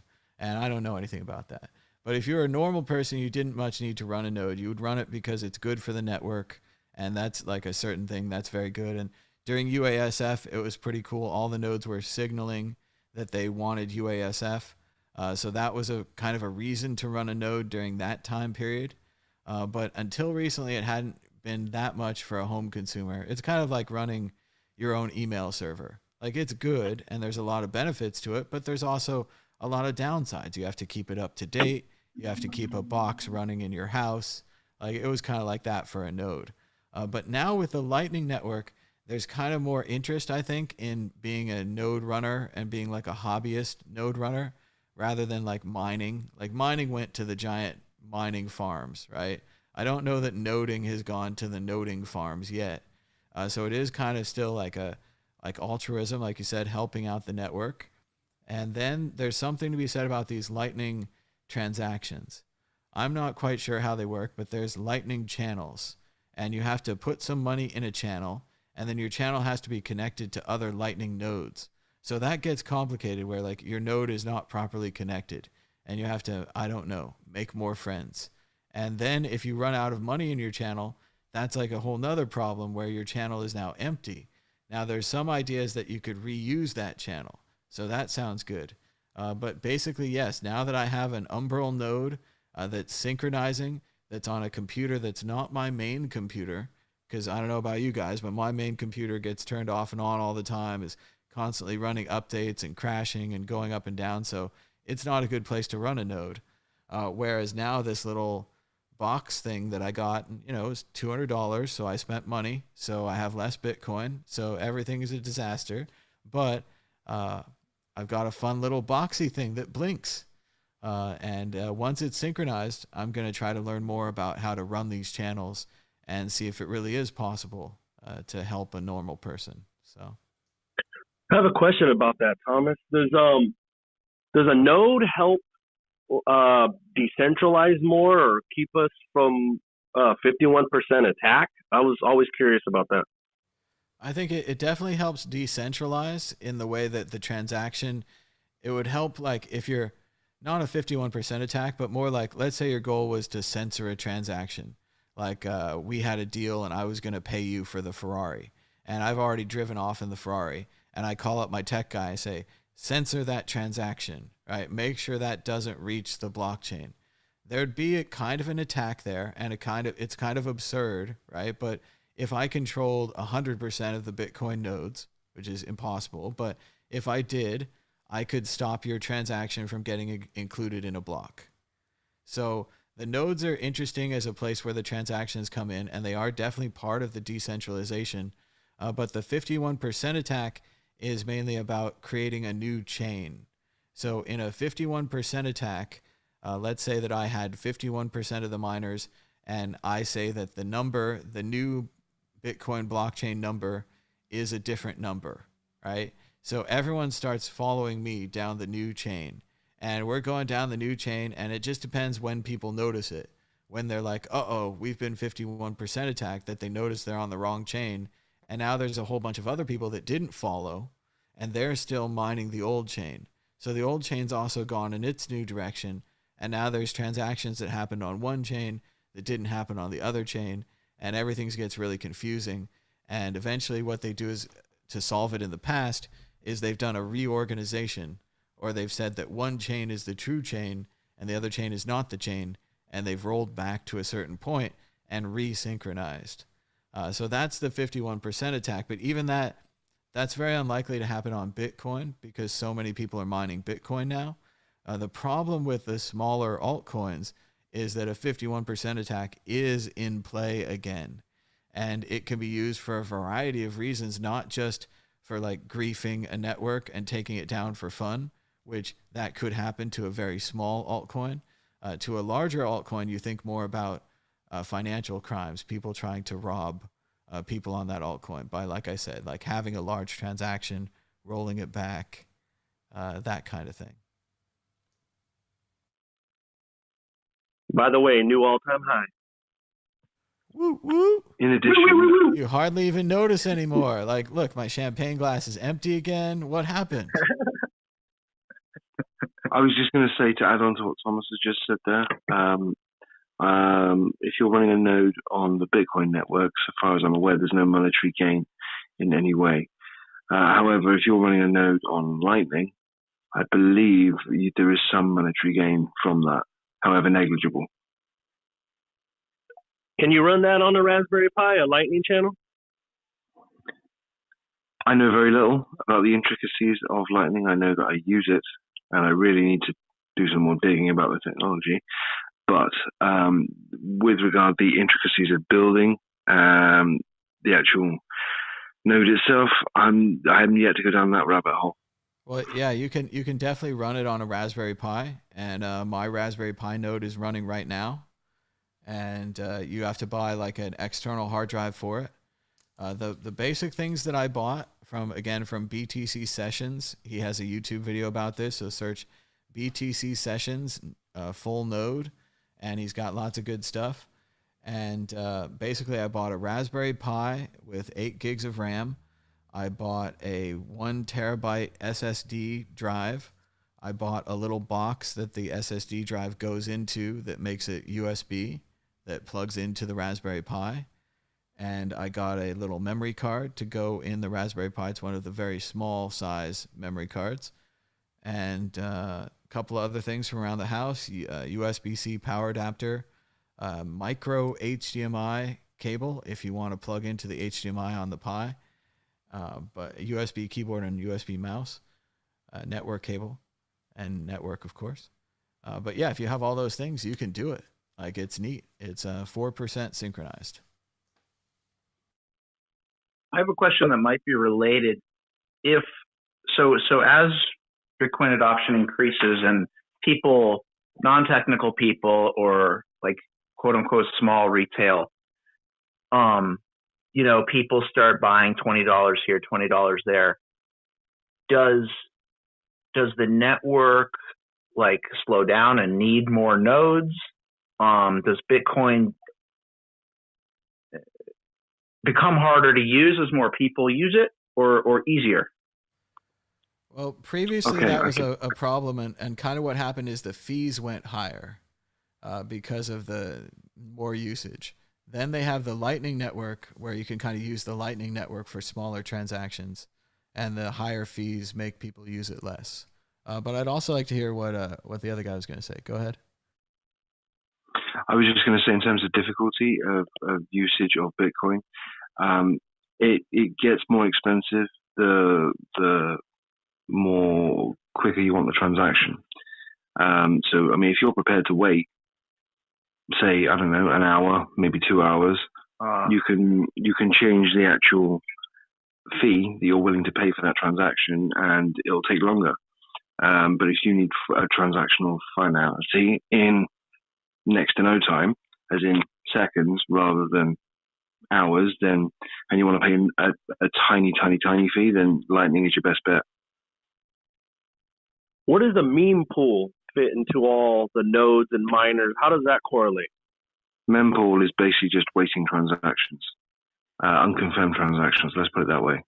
that are just sitting there waiting to be confirmed, transactions waiting to be put into a block that's generated. However, miners work on a basis of the more you pay, the sooner you're going to get into a block. But how does that kind of sounds like individuals who, sort of know what they're doing, but as PayPal and Cash App and stuff, how do they run all the buys and sells? Like, how does that? What are they using? Well, most likely what they're stresses using do those networks put on everything? They're using a SQL database, and they just have a centralized service, and they're just putting +1 into your account and -1 into your account. They rarely actually use the Bitcoin blockchain, except when you send or withdraw your money from a service like that. Right. So guys, I just wanted to hop back on really quick because I was enjoying the conversation, and I saw that it went to the ultimate question is, why the heck would I run a node? And what I tell everybody, and this is something that, I like Thomas's answer. In addition to that, it gets kind of complicated when we start talking about businesses and 51% attacks. But here's one thing that relates to 100% of Bitcoin users. And this is what I tell everybody is the most important reason to run a node. So when I want to figure out how much money I have, I don't go to Thomas and say, hey, Thomas, can you go check? I'll give you this address. Can you tell me how much money I have? Nobody wants to do that, right? Everybody, if it was fiat, you would never in a million years trust anyone outside of the bank that you put your money in to tell you how much money you have. But in Bitcoin, when we look up how much our balance is on a particular wallet, that is something that we have to request from the network. So if we're not running a node, then we're asking someone else, some stranger, to tell us how much money is on that wallet address. So this is something that affects 100% of people and should be probably, advertised as the main reason to have a node. Because if you have your own node, then you're asking yourself. So the first thing that one should do when they set up their node and Lightning channels is a whole other rabbit hole. So not even talking about Lightning, but just talking about Bitcoin on-chain. The first thing you should do is connect your node to your wallet. And Umbro makes that really easy. So whatever your wallet you're running, Blue Wallet or whatever, so that when you look up those balances, when you look up those balances on your Blue Wallet, you're actually asking Blue Wallet to tell you how much money and it could go on and on. Same thing with block explorers. This is something that we as Bitcoiners should know about because it's not magic. We're actually asking a stranger to tell us how much money is in that wallet. So in answer to the first answer to the question, why do we run nodes? Yes, it does support the network. And yes, if you're at scale, you definitely want to be running your own nodes for efficiency. But as an individual user, the number one thing that you want to do is you want to use that node to look up your balances. I just wanted to chime that in. Is that to say that I shouldn't trust Trezor? Like how we have Absolutely. It's a trade-off, right? That's a perfect question. When you go to trezor.wallet.io, the way that you're finding out what is on your Bitcoin wallet, what your balance is you are connecting to the Trezor service. And so you're trusting Trezor to tell you and keep track of your balances for you. And so some people, the workaround for that is that you could set up an Electrum personal server and then connect to that. That gets very complicated, but yeah, your hardware wallet, when you go to that website, when you type in your browser, wallet.trezor.io, you're asking Trezor how much money you have on the Bitcoin network. And that is not necessary. And the whole design of Bitcoin is that you should be able to figure that out without asking someone for help. So that's why my advertising pitch to people is I go to in a big room and I just pick on somebody and I say, hey, if I give you my address, can you tell me how much money I have? It sounds ridiculous, right? But that's exactly what we do every single time we look up our balances on Trezor, or we look at a block explorer. And by the way, another thing to know is that when you look at block explorers and your IP address is exposed and you're going to those places and you're asking, how much money is on this wallet? There's obviously a lot of metadata that is collected on that, and people can monitor that traffic. I mean, it just depends on the service and the situation, but you're exposing a tremendous amount of information to the internet every single time you ask third-party services to tell you how much money you have. And if anybody thinks that information isn't being aggregated and profiled and linked to your IP, then that's some really important education right there, that people need to understand that is being tracked, and that is being those profiles are being created, because you're not just going to look up random addresses from IP address X. IP address X keeps looking up these addresses. Well, chances are that person probably owns those addresses, and then those can all be aggregated, and machine learning, or God only knows what else they're doing. So something to be aware of. It's part of the education. It's part of the slap in the face that Bitcoin gives you. So the convenience is a trade-off with Trezor. But yes, absolutely. Every single time you go to Trezor.com or whatever, Trezor.io, it is definitely tracking your IP address and your balances and all this other stuff. Maybe not your IP address. I shouldn't say that. I don't want to speak on Trezor's behalf, but you are definitely trusting them to tell you, and they're the third party. So it might sound silly, but like my general, there's a little bit of a co-incentive though for them not to abuse it, because they're a service who wants people to continue using the product. Doesn't that play into it a bit? And doesn't, isn't there a bit of an issue around the fact that, we're not all going to run nodes. Like when someone goes ahead and buys Bitcoin, even my dad, whatever, he goes and he says, "Oh, I'm doing it. I'm going to get 10 grand in Bitcoin." Like it doesn't seem feasible that everyone's going to get on board with this kind of stuff. They don't want to. Like, aren't there? Doesn't that? It seems to me like a problem, because I want to have trust and use a network, and I don't necessarily want to spend $200 and run a node and like worry about doing it wrong, because I can hardly like fix my own computer. Well, Thomas knows I love metaphors. I'm going to stay away from the metaphors. I'm just going to try to stick to the exact answer to your question. The conservative answer is that we're not all going to use Bitcoin the same way, and some people, and I know a lot of people like this as well. I know they're never going to use Bitcoin that way. Like, so for instance, you can run a node on your computer by downloading Bitcoin Core on your Mac Mini or something, but you're not necessarily running it behind Tor. You're not necessarily taking all these other precautions. So we all engage with the Bitcoin network differently, and some people, the trade-offs that they choose, like let's say like some relative of mine who is not interested in ever trying to learn any more than just exposing themselves to the price or something like that. That's totally, Bitcoin doesn't care. Bitcoin's gonna, just like when you browse the internet, nobody's telling you to browse the internet with a Tor browser. I mean, you could browse the internet with the Chrome browser, where every single thing you're doing is being potentially tracked by Google. But it still works. And so there's always going to be people interfacing with the internet that way. So it's kind of to flip the argument on its head, or to flip the question on its head, there are plenty of ways to interface with the internet in a private, secure, paranoid way, but not everybody does that. But the internet still goes on, and it's still there, and people still use it.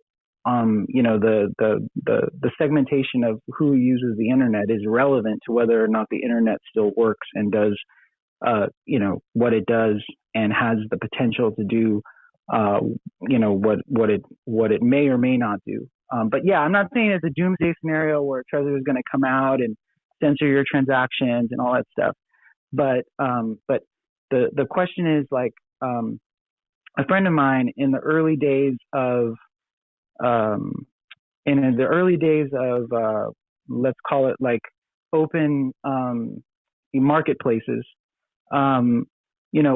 If you were to buy something from an open marketplace that's decentralized, and you need to send somebody your address, you have the option to PGP encrypt that, but you don't have to. You could just send it over ClearNet. The question is, what happens with your address and your name? The Bitcoin gives you enough rope to hang yourself with, potentially.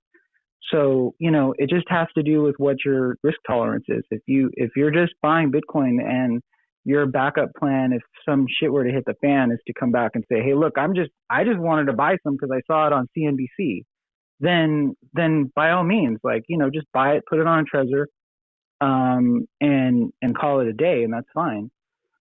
But if you are concerned in any way about your privacy, about people knowing, as Bitcoin gets bigger, let's fast forward to 5 years from now, when there's only ever going to be 21 million Bitcoin, and we all always say that every millionaire, there's not enough Bitcoins for every millionaire to have one, then it could turn into like a Dragon Ball situation where people are looking for people that had Bitcoin at one point in time and tracking those people down, whether that's a government, whether that's private entity, Dr. Evil, I don't know. But the thing is that we don't know that yet. So the thing about the blockchain and the thing about the internet is that you can't take anything back. So once you do it, you do it.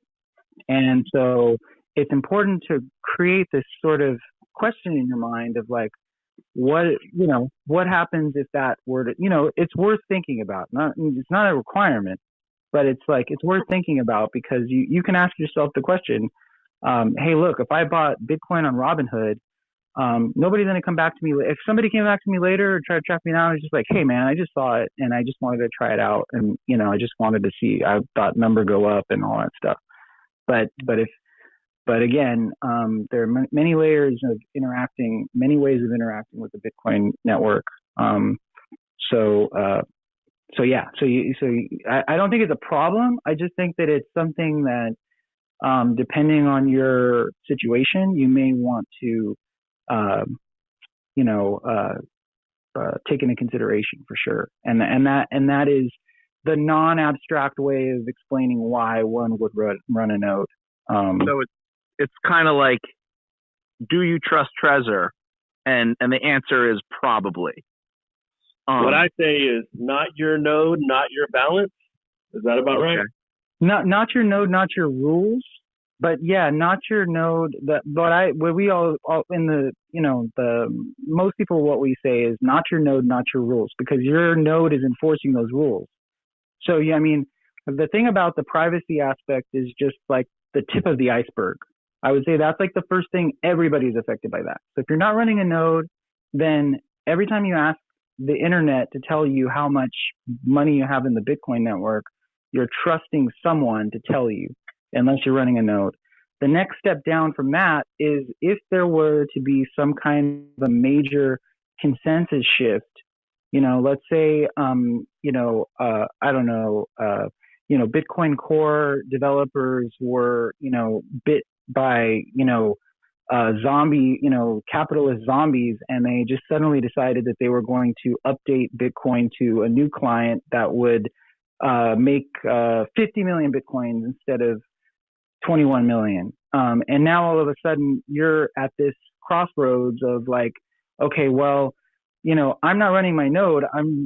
I have my money on Coinbase, or I have my money on my Trezor. And every time I look up those balances, I'm trusting them to not only tell me the truth, but I'm also trusting them to be running the version of Bitcoin that I particularly believe is the correct version of Bitcoin. So there could be some scenario in the future where, Bitcoin developers get co-opted and they completely change the network. And there will be a segment of the Bitcoin users who will say, we're not upgrading that. We're not upgrading to that version. We're staying on this version, and there's going to be a network split. And without running a node, you don't have a voice in that discussion. You're always just assuming that someone else is going to enforce the rules that you want to have happen. So it's a very American style, but but still, all American bashing aside, it behooves you to have a voice in that discussion. It's not an abstract thing in that situation. In that situation, the only way that you can enforce the rules that you want to make sure that you're running the proper node is to run that node yourself and just do nothing, because your wallet is connected to that node. It shows up when you install the node. You say, I want to connect my wallet to it. I think in Umbrel it gives you like a QR code.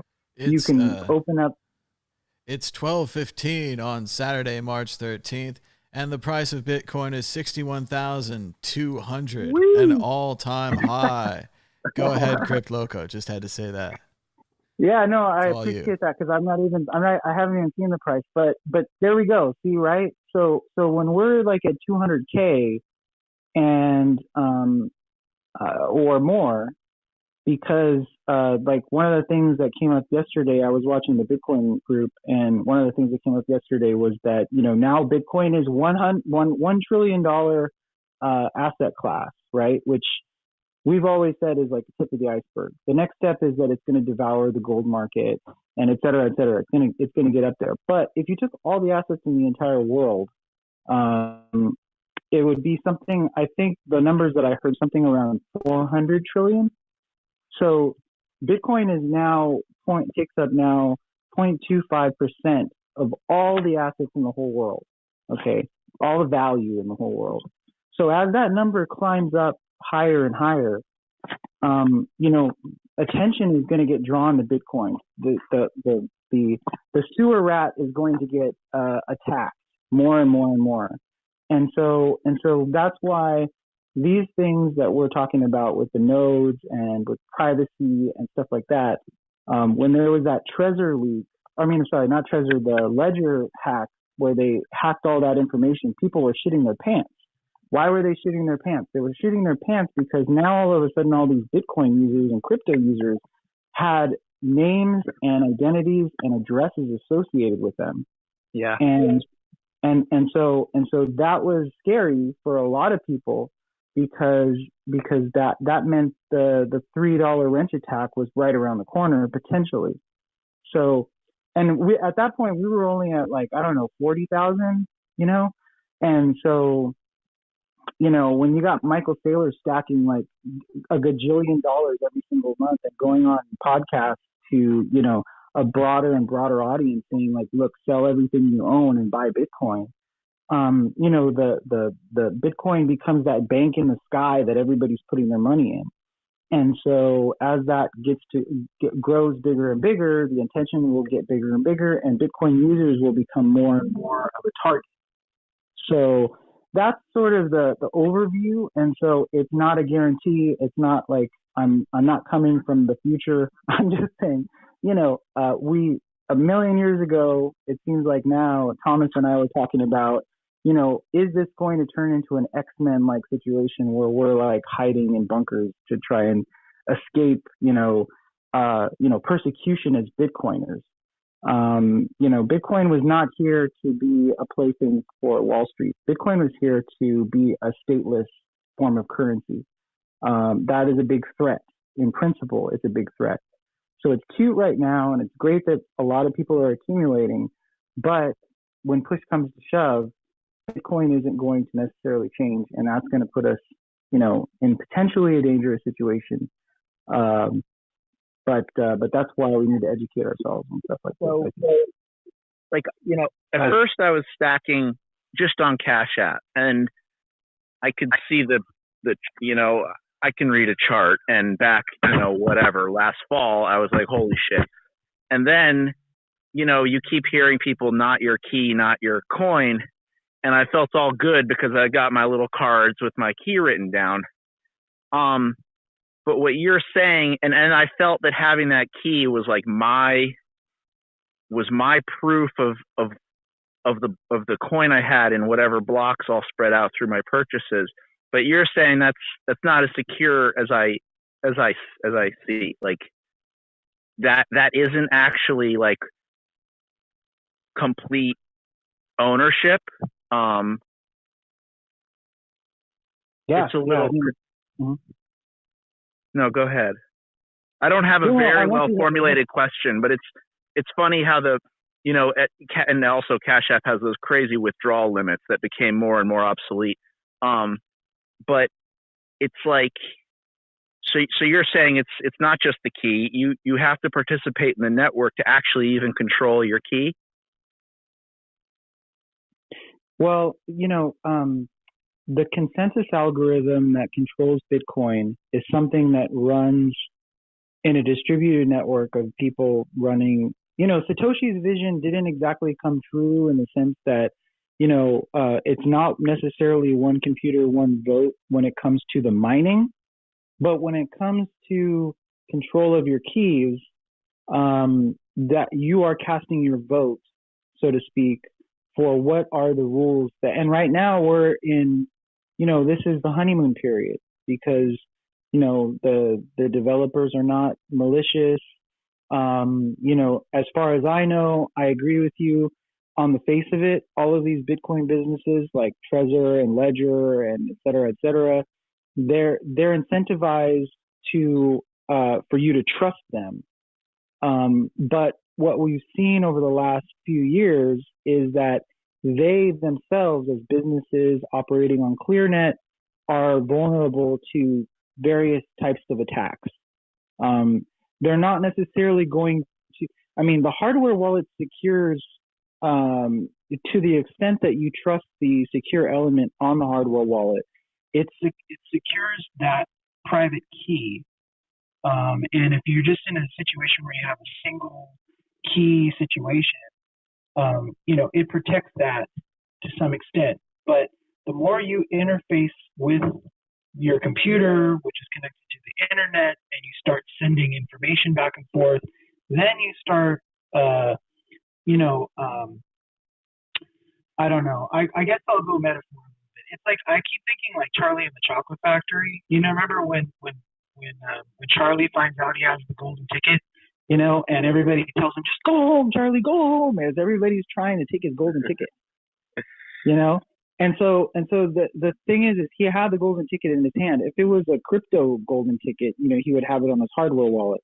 But the thing is that people, when they find out about this thing, and when Bitcoin, if and when Bitcoin becomes a $200,000 asset to own, and we start talking only in Satoshis or bits or whatever it is that you want to subsegment a Bitcoin in, then all of a sudden, it's going to matter a lot. Some of these things. So it's going to be like a Charlie and the Chocolate Factory situation, and you might have like a relative. I'm still wondering when I'm going to hear about the first relative that like attacks their brother-in-law or something because they find out that they have Bitcoin and they've been secretly plotting against them.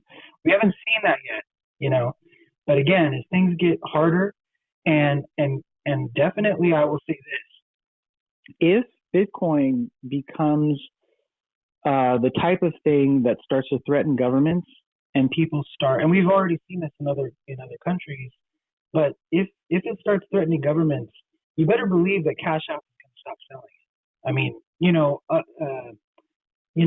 There's going to be, it's going to be harder to get. Right now we have on ramps to get onto Bitcoin, but in a world where you can't download it like something like the Cash App that makes it so easy to access Bitcoin, get Bitcoin, and your fiat currency is taken away from you, your cash is taken away from you, and all you're left with is a world of digital currencies, then shit's gonna get real right there. And it's not really that far away.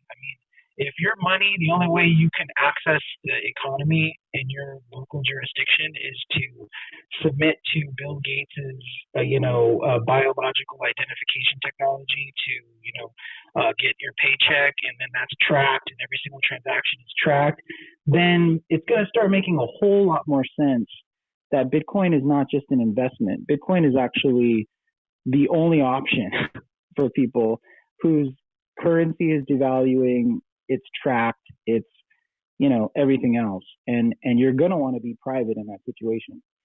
So, so there's a lot of stuff there, but yeah, I understand what you're saying. Right now, it's very abstract. It seems like, it seems kind of like crazy talk, but it's already happened in other countries. It's just, and we just printed 2 Trillos. So, we're going to have to wait and see how that pans out. And I guess increases, I am more and more incentivized to make sure that secured. I didn't care too much when it wasn't much. At the nominal value, I'm like, holy shit, I got to protect this. So Cash App. Then I was like, oh, I got to protect this. So I got a Trezor like this, or my brother who has a node and a PN reviews and stuff. It's progression occurs. It sounds like you're describing a rabbit hole that you've fallen into. Perhaps. Yeah, no, that's definitely the way of, that's how we all got into it. Yeah, don't feel like, I was, I think when the Trezor, I remember when the Trezor first came out, and it was like, you mean that I don't have to, because it was obviously security issue, because in order to set up a wallet, you would have to do it in an air gap computer that wasn't connected to the internet. And this idea that you could send some Bitcoin on something that even if somebody hacked your computer couldn't take away, that was groundbreaking, that was huge. So, that was a huge step. This development with nodes is a huge step now. And you have, there's a lot of reasons why, there's a lot of fighting that got to this point where we still have the ability to run a node on the Raspberry Pi. The developers fought for this. This wasn't something that just came naturally. There was the whole big block thing, you got Craig Wright over there saying, everybody needs to run a $70,000 computer just to participate in the network. It's not about nodes. But that was what happened with the UASF situation. We fought back and we said, no, it sounds silly. It sounds like it's not important to be able to run a node on a Raspberry Pi. But it turns out that now we've seen the aftermath of that, which is that we still can run a node on a Raspberry Pi. That's brilliant because Raspberry Pis are accessible. If we were to go down the other road, we would be looking at a situation where Bitcoin would just become like Ethereum, where you can't run a node on Ethereum, certainly not on a Raspberry Pi, but even on a very fancy, nice computer with a lot of bells and whistles, you still can't. And I don't even mean mining it. I just mean running a node to make sure that your balances are what you think they are.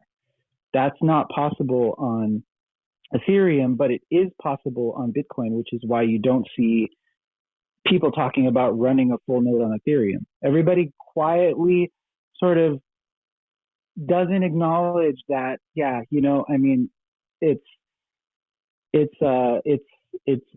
something that's sort of like, if you were to ever bring that up to an Ethereum person, you don't have to necessarily slander them. You could just say, well, how do you know that you have as much money as you say? Because the way this technology works is, et cetera, et cetera. They're going to change the subject or something like that. So because there's just no way to do it. And it makes sense because Ethereum's use case is not a store of value, medium of exchange, the same way that Bitcoin, or the store of value, let's just put it that way. It's not, there isn't a requirement for you to know how much, you're not doing your life savings on Ethereum. You just use Ethereum to buy NFTs and, CryptoKitties and stuff like that. So that's not as important. Hi there. I'm just going to jump back in again. I've come back from my dinner. I'm well fed now.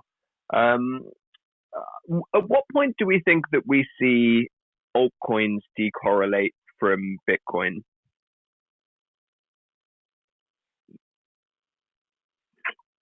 Can you explain what you mean? What do you mean? So, if we were to see Bitcoin fall by, so there's no inherent correlation between a lot of the altcoins and Bitcoin. It's more of a industry decline. That you see the prices drop in altcoins when Bitcoin does also. But there isn't a fundamental reason why that should happen. The two aren't inherently connected. So at what point do we think, or rather, what market conditions do we think there would need to be in order for that split to happen? Is it just a maturity thing? Do we think 4 years down the line, all of these altcoins have a little more independence from the price trends of Bitcoin? Well, for what it's worth, I'll say this. This is one of the first things that we all have to reaffirm to ourselves is that everything is trending, and I don't just mean altcoins, everything is trending to zero in Bitcoin terms. And I don't mean that it's going to become zero. I mean that this is not just me saying this. This is our collective understanding of what's actually happening. So that's our belief. But in terms of this idea of altcoins as a blob, I think if you were to think of an index of altcoins, it would be a little bit more. I think that's kind of where you're going. Like if there was an index of all altcoins and then you just plotted that relative to Bitcoin, it's such a broad topic, especially with the ERC20 tokens. Because before Ethereum, there wasn't shitcoins on Ethereum. It was just shitcoins and then and then Bitcoin, if you want to look at it that way. It was just all altcoins. Everything was an altcoin relative to Bitcoin. But then with the ERC20 tokens, then anybody could just create easily a token on top of Ethereum. So then you had a new class of quote unquote altcoins. And that became easy. The barrier to entry for those was even more ridiculously easy. Because the problem with altcoins, the history of the altcoins was that prior to Ethereum, there was a website where you could just create a new crypto, and I think that's like what Dogecoin did. They just you could just do you like just need a MetaMask wallet, right? I think it takes 10 minutes in a MetaMask wallet, and you can mint your own ERC20 token with customizable total supply and all the rest of it. Yeah. Right. And so, but before that, though, the prehistory of that was that if you wanted to run a coin, if you wanted to launch a coin, you actually had to come up with a way of keeping that coin in existence. So there was one coin, one of my favorites, Kanye West coin. And the thing about Kanye was that it died, quote unquote. Everybody said that it couldn't die. Everybody said that you could never kill an altcoin. And you kind of can't. But the problem with Kanye was it was pre-Ethereum. So in order for Kanye to continue to work, people had to mine it. And nobody's going to mine it. So what I'm saying is that Ethereum created a new class of altcoins that allows people to create a coin without having to run any miners on it because the mining comes from Ethereum. So that's an important distinction to make. And ever since that's happened, and now we're in the age of ERC20 tokens, I'm personally in the world of business, and I hear people talking about ERC20 tokens all the time. It's become a new go-to strategy for most businesses to launch whatever bullshit that they want to say that they're doing. And so that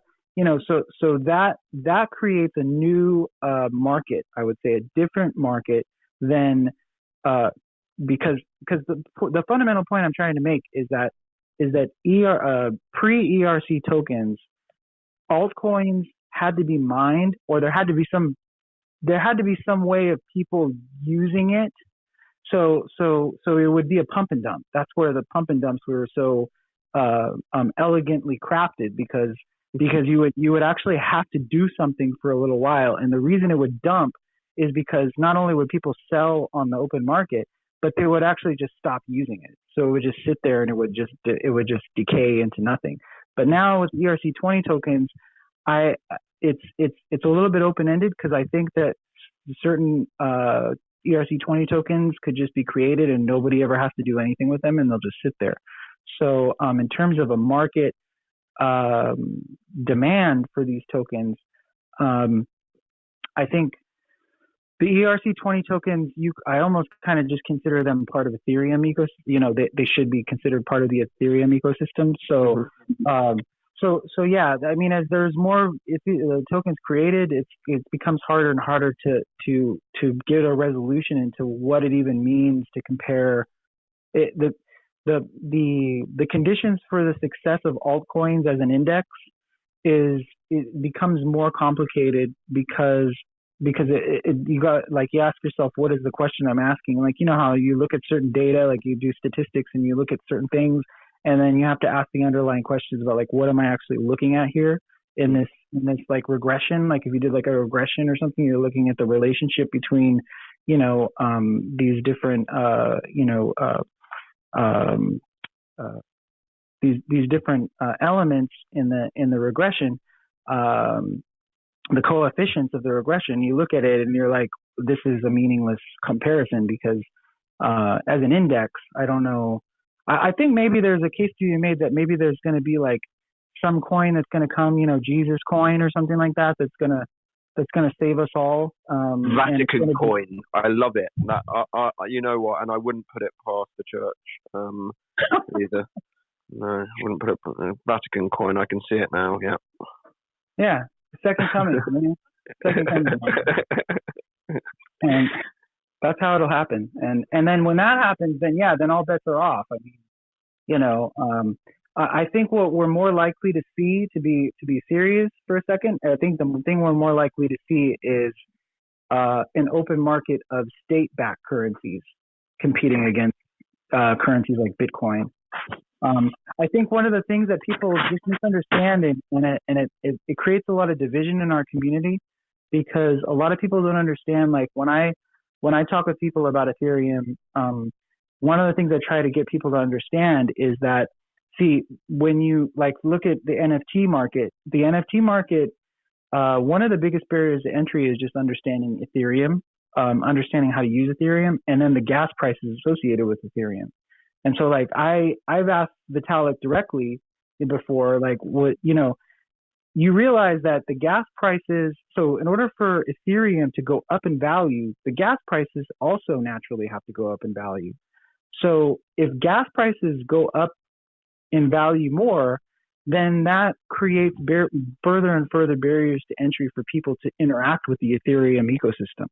So if I were to put my economist hat on and look at it from an economist point of view, it would make sense that Ethereum would be more of a medium of exchange as a currency, and it shouldn't be astronomical in price, because otherwise it becomes harder and harder to use Ethereum, and the network becomes harder and harder to interface with.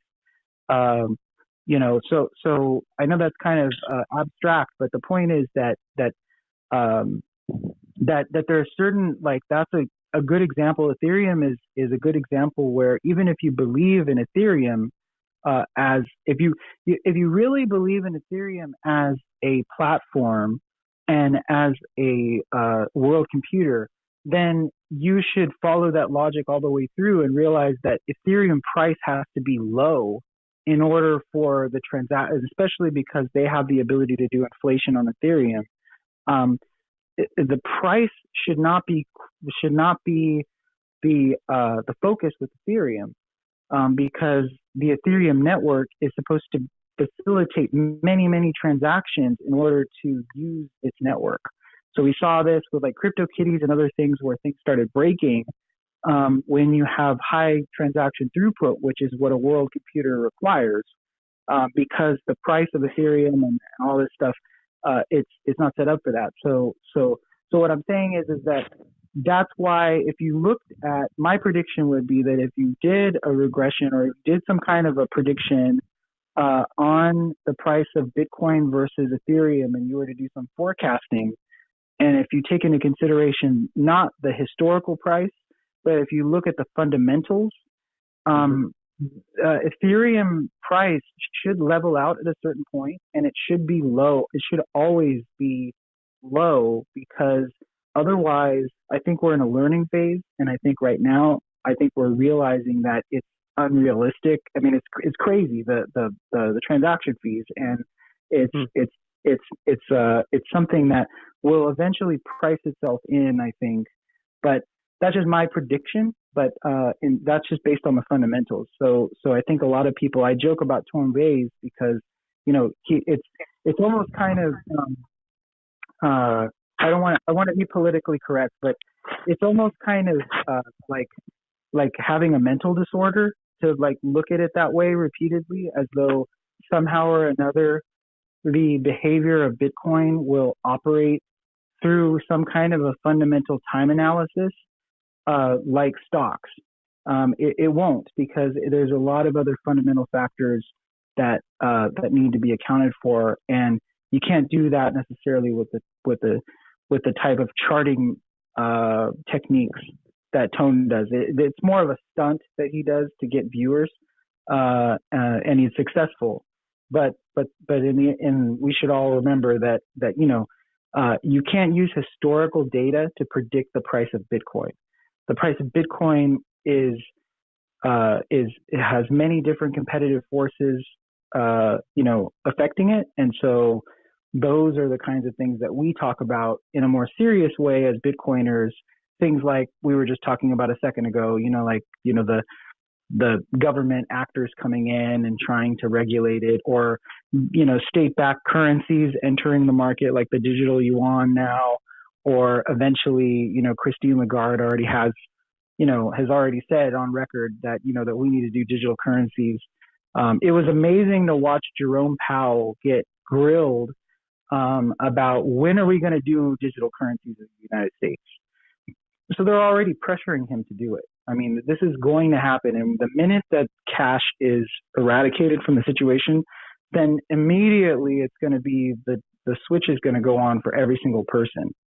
And that's one of the things I try to explain to people but that you can't price that into, you know, a forecast. It's because we don't know when that's going to happen, and we don't know how it's going to affect the price.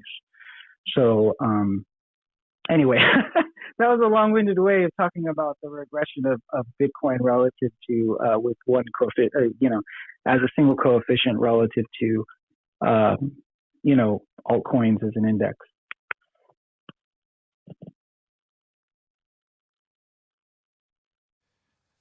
The price of Bitcoin is 61,693. That's an all-time high. My node is 6% synchronized. And actually, that follows perfectly what I was just saying, which is, look at what happened today. From the reports that I've got from my friends in the U.S. You know, I'm in Mexico, but my friends in the U.S., some of them have told me that they've already got their quote unquote stimulus checks today. So that would have been hard to price in a month ago, right? Because we didn't know when that was going to happen. In hindsight, if you were to tell me, okay, on this date, everybody's going to get a big dump of money, I know there are a lot of people that need that money to pay bills and things like that, but there are a lot of people that don't. So, you know, it stands to reason that those people have also been consuming all of this content this entire time, all over the internet, saying that the dollar is going to inflate, that you got to get out of it. That people are, you know, like the people that are going to be working with Jack Mallers and the Strike app are saying, you know, put all of everything you own into Bitcoin. So it's not crazy to think that there's a lot of people that probably got big checks today, and they're now dumping it in Bitcoin, which would naturally push the price up. But again, you can't chart that. You can't say, like, you know, you can't do some kind of complicated smoke and mirrors thing to say, like, you know, this was in the price the whole time. You know, this was priced in, you know, or whatever. It's all kind of ridiculous. That's why I called it a waste of time. it's going to be interesting when the chain analysis from governments gets to the point whereby they are, following proceeds on and off exchange a bit more closely.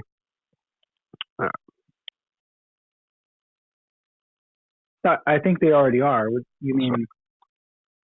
Yeah, sorry, I was struggling with my mic there for a second. So perhaps they are. I'm not sure we've heard of that. So I think there are a great number of people who are operating on exchanges that have KYC, which probably don't know that they're due for a tax bill at some point, whether they've submitted their proceeds or not. But as that technology develops on government's behalf, they will be, pursuing those profits for some tax.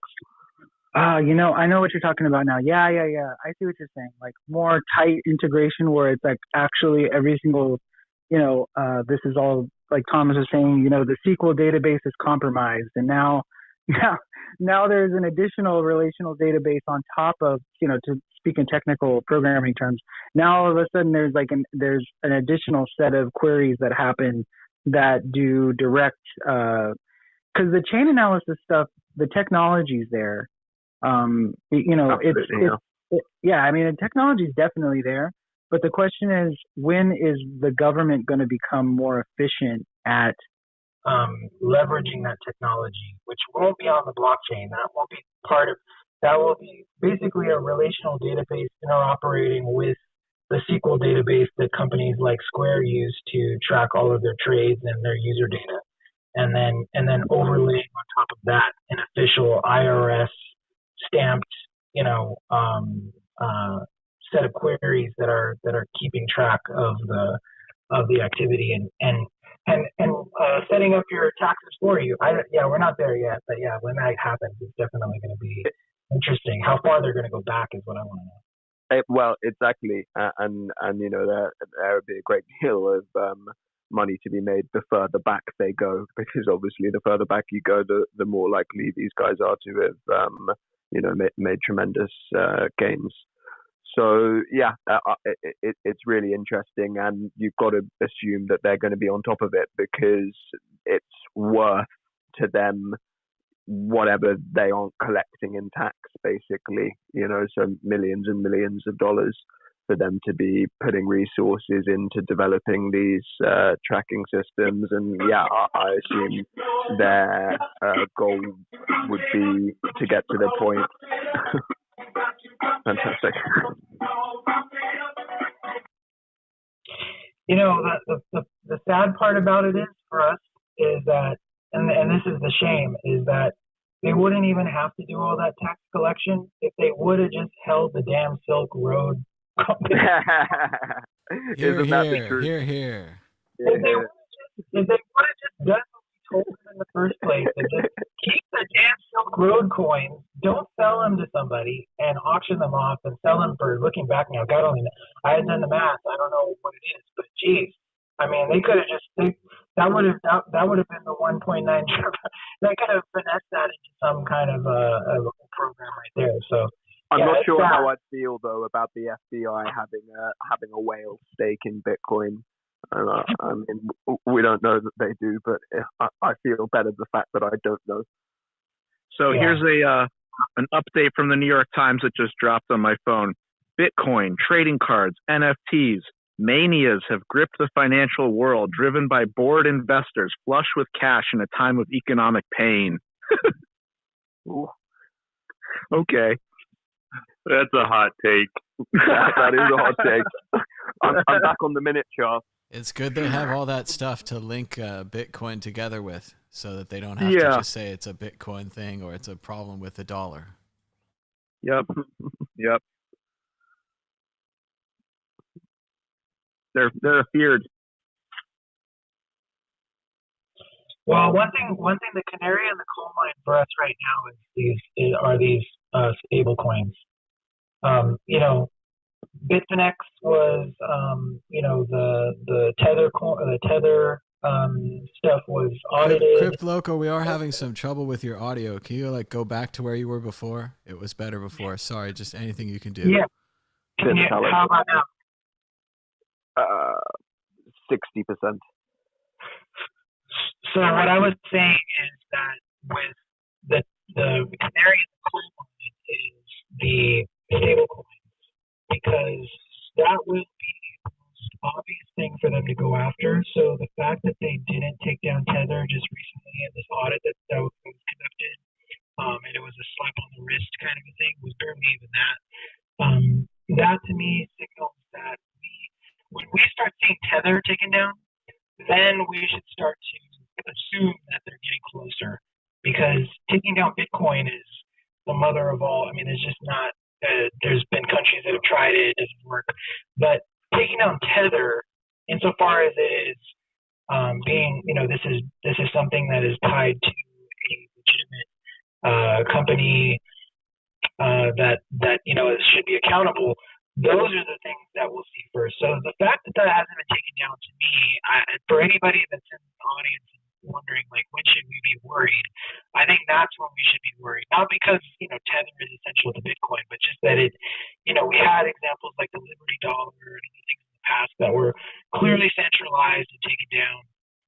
I don't know how Tether is able to get away with it. But for what it's worth, yeah, things like USDC, Tether, those will be the first to go. They have to be, because if there, I mean, think about it. It's the most ridiculous thing. If there was actually a USD backed digital currency, then Tether would just be hypothecating the supply of that currency. So it would then be immediately against the best interest. And we already have the World Economic Forum, we have what's your name again? Christine Lagarde, saying that that's the enemy. So when they can take that down, then we're going to have to take notes and see, like, okay, well, this is, but until that happens, I think we're good. I think we still have, things like Square App or Square Cash App and stuff like that. So I think we're good. But hey, guys, I gotta go. It was great talking with you guys. Love the conversation. Thomas, thanks for everything, and I'll see you guys on the flip side. Thank you. Okay. Good hanging out. Thanks, Crypt Loco.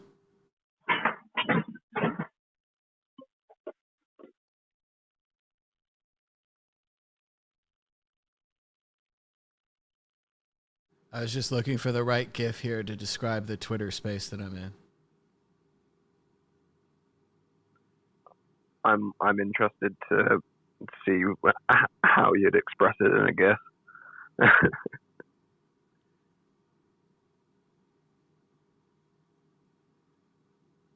Well, it's an interesting process when you really have good GIF game and you want to talk about it. Let's see, I started out on this one. Where was I going? I certainly wasn't going towards where I ended up. I think that I was looking for the word radio, and on the way to the word radio, I decided that the word rad was better to describe the conversation. So then, of course, I went to the 80s BMX biking classic, Rad, which had a perfect GIF. But before that, I did search for a couple of other GIFs that didn't turn out. If you go down the wrong path and you're trying to select a GIF, it's okay to give it up, to give up that search term. Maybe you're going to use a classic GIF that you use too often. I think you really want to be thoughtful when you're choosing your GIF. If you want to have a high level of GIF game, like @MadBitcoins on Twitter, which is some of the sickest GIF game in the world. You should be able to see it right now. I think it's upside down. No? Oh, it's just backwards because Zoom is showing it to me backwards. Nice. I am seeing truly a artist at work. You are. As you can see there, the final product on Twitter, it says #Bitcoin Twitter space, ! See, I only used one exclamation mark. And then also it looks like it might have smashed the Twitter space right up against that. So that's amateur hour right there. But look at that GIF. Rad Like over and over again, rad, rad, rad. Like if there was a thing that you wanted to join, it would be this thing. I'm gonna self-like it. That's how good it is. Self-like is the ultimate sign of I don't know, self-indulgent, self-appreciation. It's totally self-indulgent.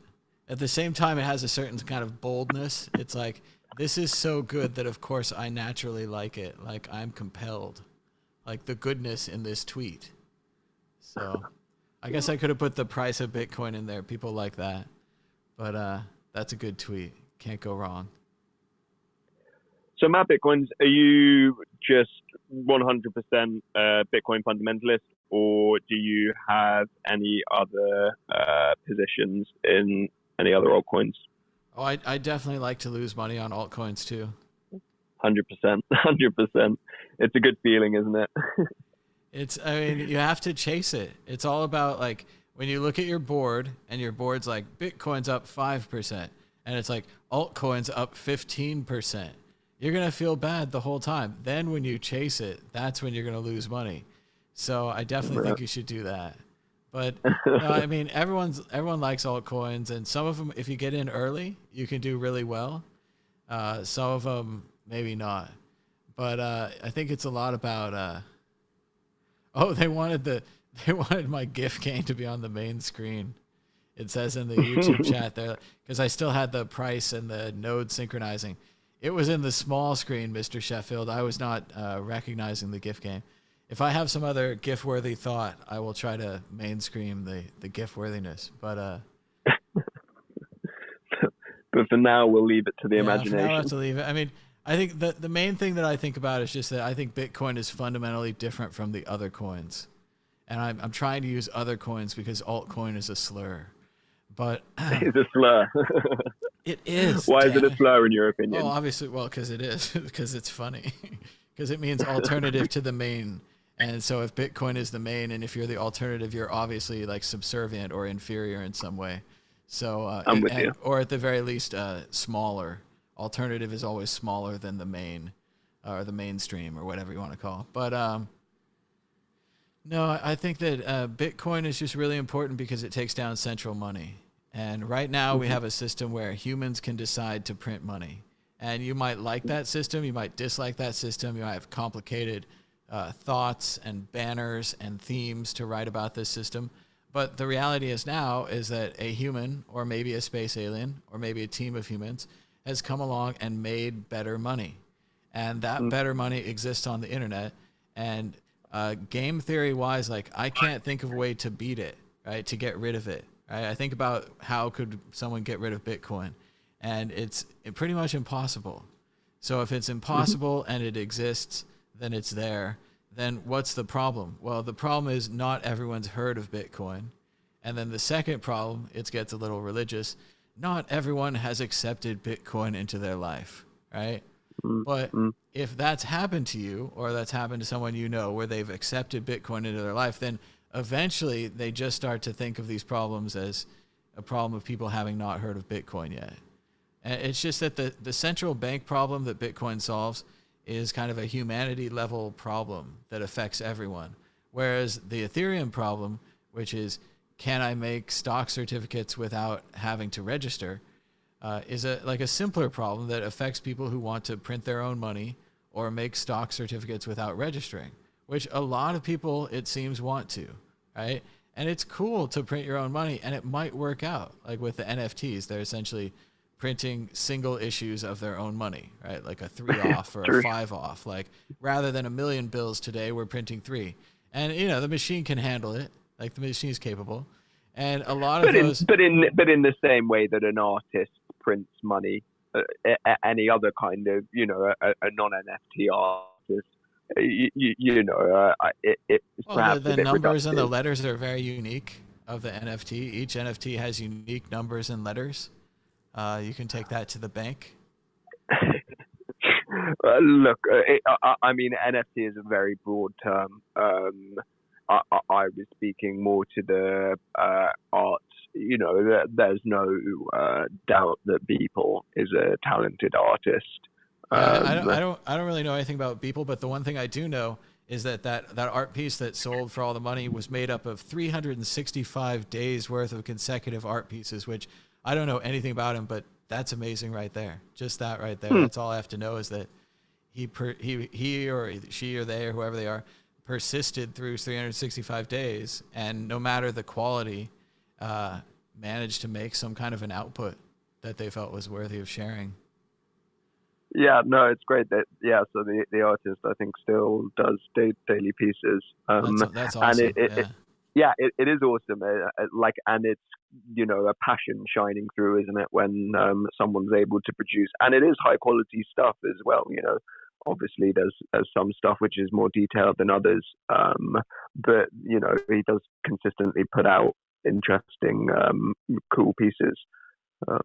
If that's your kind of style of art, then, you know, fair play to you. Someone's decided it's worth 69 million quid or dollars. Hey, gotta go, guys. Thank you so much. Take care. Thanks for hanging out. I tried to speak earlier on something. I think it was when I was having mic troubles. Hopefully it persists through this. So the question was around how we're going to finance growth. So 99% of all the money in the world is credit. And we use that credit to grow, you know, to give loans to businesses to build skyscrapers and so on. Now, part of the reason that we're in the problem that we're in with depreciating currencies is because we, you know, print too much money, and taking on loans is very cheap. But I'm unsure from an economics point of view where the balance is, and whether Bitcoin has enough supply in order to support, you know, loan-based world, which we are. And we need those loans in order to continue to grow the world's capital. Well, I think part of what we were talking about earlier is a switch away from growth capitalism towards conservationism. And that if you can't print any more Bitcoin, you can't grow in the same way that you're describing.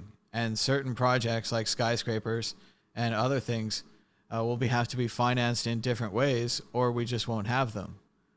And that's a new problem. And the other thing I would say there is that as far as Bitcoin, which again won't change and won't care significantly, I suppose if they kidnapped all the developers, but even then they'd have to kidnap all the miners.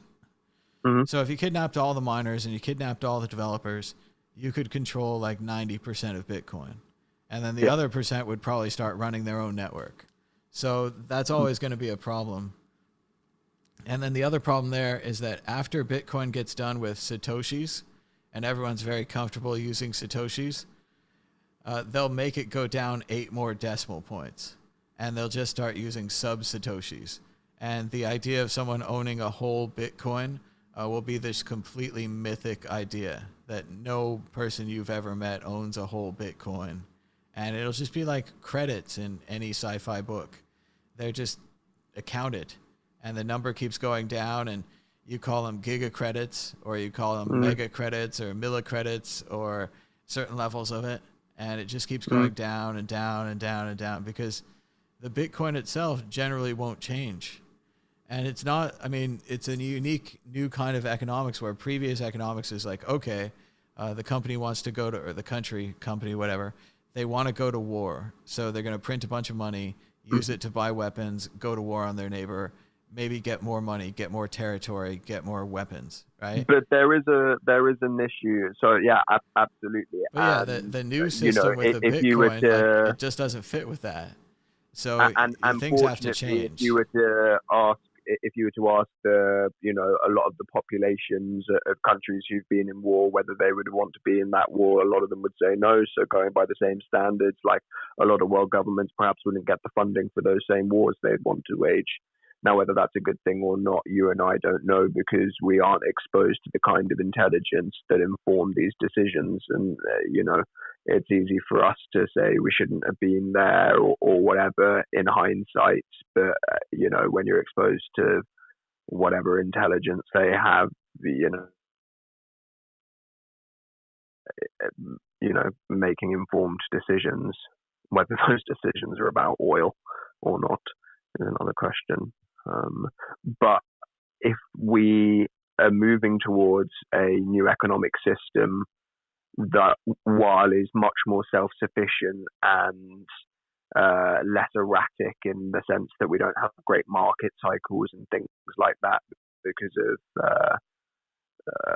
debt, then it's possible that the world that we've built cannot be sustained under a new economic model, which means, if we can't generate that capital to support growth,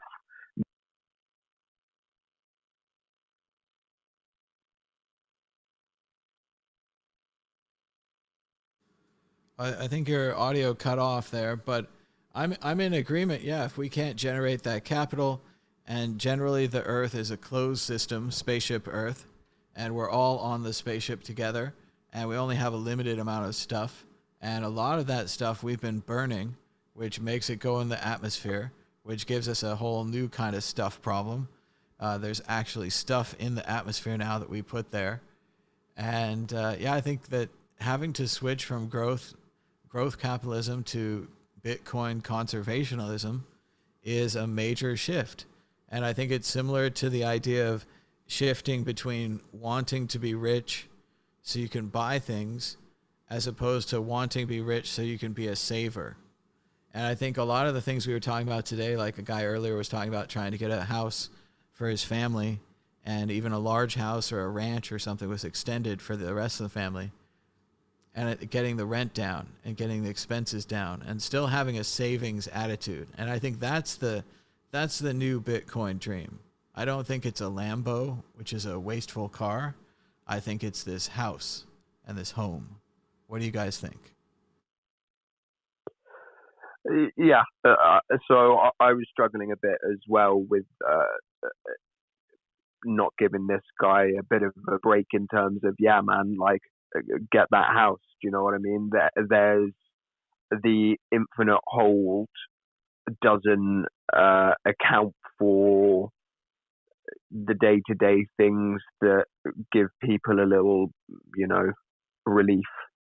And yes, that Bitcoin that they spent or that fiat that they spent that they could have put into Bitcoin might be worth 10x in however many years. But the same argument could be about if they said, put it in an index fund, and it would be worth more in 10 years as well. Of course, your money will be worth more if you save it, but that's not to say that there isn't a good use for your money in spending it. But also save. What I'm trying to say is, give yourself a break. Don't save to the point whereby you don't enjoy life, because there's more at stake than just saving indefinitely. Absolutely. And imagine if you were invested in stocks right now, you wouldn't be making any money on a Saturday. The price of Bitcoin is up 8.26% in the last 24 hours, with a last of 61,454. That's $1 for 1,627 Satoshis. Yeah, I agree. It feels good to have the market open on a Saturday when it's going up, but I'd rather it be closed on a Saturday if it was going down. I'm joking. I did want to talk real quick about on the altcoins. I am more of a Bitcoin maximalist, but not completely. I just like the old school feel of being able to toss around, something like Litecoin or Dogecoin with friends, and having a small amount that just gets you learning crypto, because you can learn a lot, by making wallets and getting your keys and figuring out how these things work. And if you want to store some money in Bitcoin, that's great, and leave it there and hold it, and then play around with the other ones to get your little fix for like having some fun with it. Yeah, it's tremendous learning experience. I agree, and learning how markets operate and stuff like that. You'll never get better experience than putting some money on the line, because all of a sudden it means something. But you're right with that idea that it can spark an interest. So Roblox went public this week. I don't know whether anyone knows. It's similar to Minecraft. I have a little half baby sister who's into it, and I bought her, or will buy her rather, a share of Roblox when I get around to it, because I like the idea that I could give that to her, and it might spark a bit of an interest in her. You know, the idea that she could own a piece of the company that she uses and that she loves, and the idea that she likes it, and if she believes that other people will like it too, then it will grow, and the company that she owns will become more valuable. But yeah, it's all fascinating if you can cultivate an interest in it. Yeah, definitely. It makes me, one of my biggest regrets was not holding on to some Yahoo stock that I got when I was a teenager, for like 13 bucks a share. But yeah, exactly. It's those kind of you look back on that, but I'm sure it started an interest, even if it's an interest in hindsight. Even if you got given something which you sold, and then 2 years later you saw the price rocket, and you thought, shit, I should probably have the FOMO of saying, should I buy some now? Yeah, and you learn it, and like a friend told me once, like, if you still profit, it's a win. And so, like, even through all these years, like, I've always like come out ahead a little bit, and and so we're cool, right? You learn, and then you learn, when you can just really hold through the tough times, and then you see things really work out in certain ways. I'd rather not think about the tough times now. I'm happy looking at 61.5.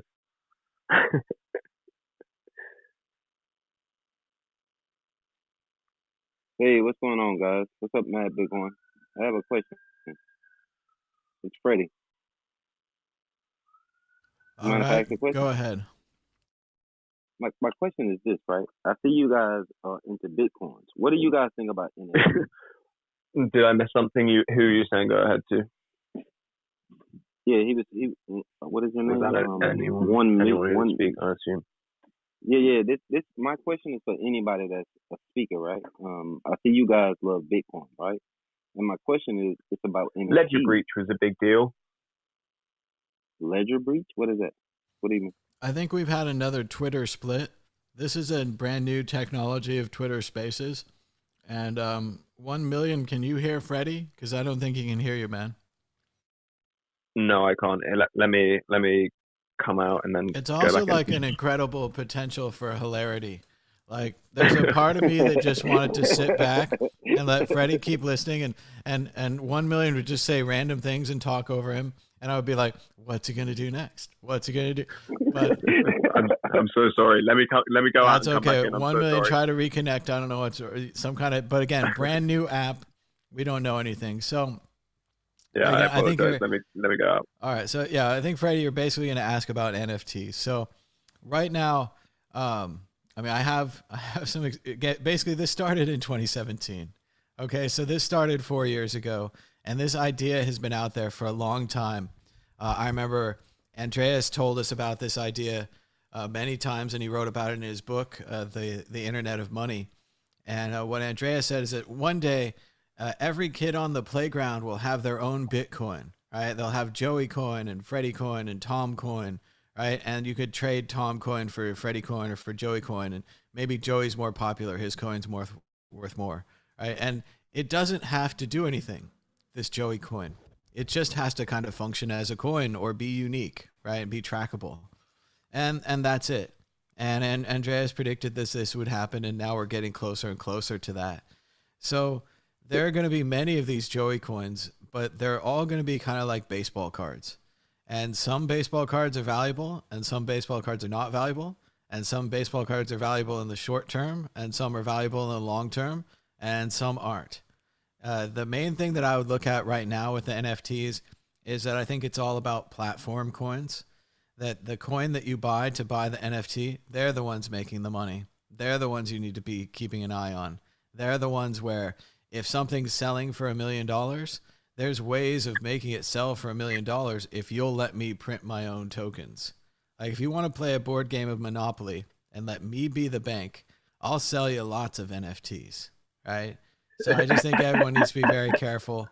And that's why I think it's different than Bitcoin. Bitcoin, you're buying more like a piece of a new money, and it's an interchangeable piece where it's generally anonymous. Like it could be interchanged with any other piece. The other thing here, just mentally, I would think about it when you're buying an NFT. You're buying something that's unique and rare. And that also might translate to hard to resell. Whereas if you have Bitcoin, it's like a money. Like it's pretty rechangeable, like it's fungible, right? Changeable with others. So you could probably get someone to buy your Bitcoin. But if you have like a garbage pail kid, number 158, ugly face Joe, and it's, in mint condition and all this stuff, and you bought it, it might be hard to find a buyer for that. Now, it might be easy. Maybe there's lots of buyers. Like Pokemon cards, physical cards are valuable now. Early Magic cards are valuable now. I have to go in my garage, basically, to look for a bunch of NFTs that I bought in middle school that are Magic cards. And some of them are valuable and some of them aren't. And either way, my money was spent. The rest of it aside, yeah. You fucking rock 1 million, not that you fucking rock. And I'm gonna tell you why. Thanks, man. Well, tell other people, speak the gospel, because again, I'm not gonna make any money saying this. Lots of people are making money in this game, so. No, I think that you rock because you're the first fucking person, and I've been researching this shit for 2 months.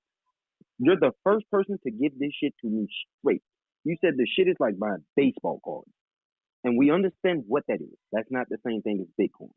And I appreciate your honesty and transparency. You didn't shoot the shit. You wasn't trying to pitch nothing. You wasn't trying to sell me on nothing. You said, look, it's this. And this is the difference between getting into crypto. Fuck you, rock. Go ahead, 1 million. It's actually interesting. So the parallel is almost one-to-one with something that I mentioned earlier, NBA Top Shots. So these are basketball cards that are endorsed by the NBA, which are NFTs. I won one card the other day, sold for $200,000. But it's a perfect example. So the Pokemon cards and things like that, yes, are worth a great deal now. But you're right. The local market for them probably isn't great.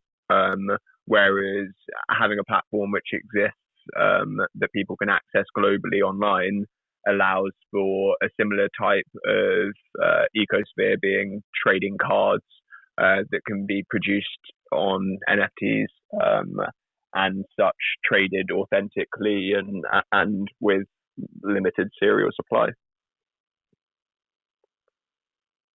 Good really stuff. interesting. So I really just need to figure out the different coins that is actually selling the fucking NFTs and look into those. Or even the companies, like with DeFi, you could invest in Uniswap or Uniswap coin or something like that. The people making the shovels. But then again, that might not work either. Who knows?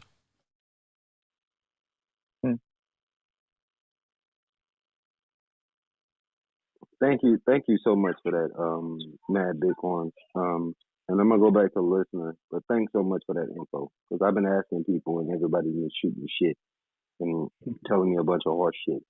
So basically, that's not something I definitely don't need to be, not to jump out the window about. And I appreciate the combo. Thanks for your honesty. Thanks so much, Freddie, for stopping by.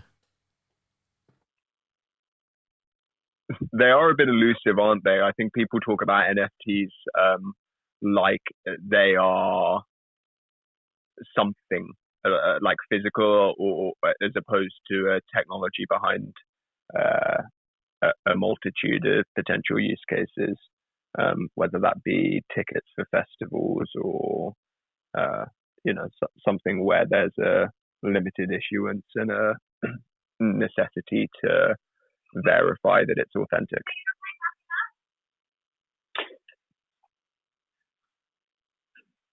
Can I jump in here just quickly? Absolutely. How are we doing, by the way? I have been sat there listening for a while. Just a random question. I don't know if anybody knows anything about it in the room right now, or maybe anybody listening knows anything about it. But I think we could be coming up with a little bit of a snag here with Bitcoin that I don't think anybody is thinking about or talking about. Now, to be clear in what I'm saying, most exchanges are pulling off their exchange the exchangeability of coins like Dash, Monero, things like that. Quite recently too, like within the last couple of months. Now that's because they are very heavily privacy focused coins. Now, in the coming 3-4 months with Bitcoin, we've got something coming out called Taproot. Now, in my mind, the way it's been explained to me is this makes Bitcoin even more private. Now, are we setting ourselves up here for a bit of an issue going forward with exchanges not potentially exchanges not wanting to list Bitcoin? Because I've got big concerns with that. I don't know enough about Taproot to speak on that. Anyone else in the room know anything? It's just something I've been thinking about in the last couple of days. And the parallels that I'm drawing with things like Monero or Dash and things like that, which are, like I say, supposed to be more privacy focused than Bitcoin. And this is an improvement proposal that's supposed to be coming up pretty imminently. And if it advocates privacy the way I think it might do, I hope not, but I suspect we could be running into issues with exchanges, Bitcoin specifically. Well, the exchanges would be likely to continue to operate. They would probably just, worst case scenario would be they'd relocate to a jurisdiction which was more like crypto friendly, but most of them are already based in jurisdictions which are, quite welcoming because of the fact that the regulatory landscape is so uncharted. They're just going to the most welcoming people at the moment.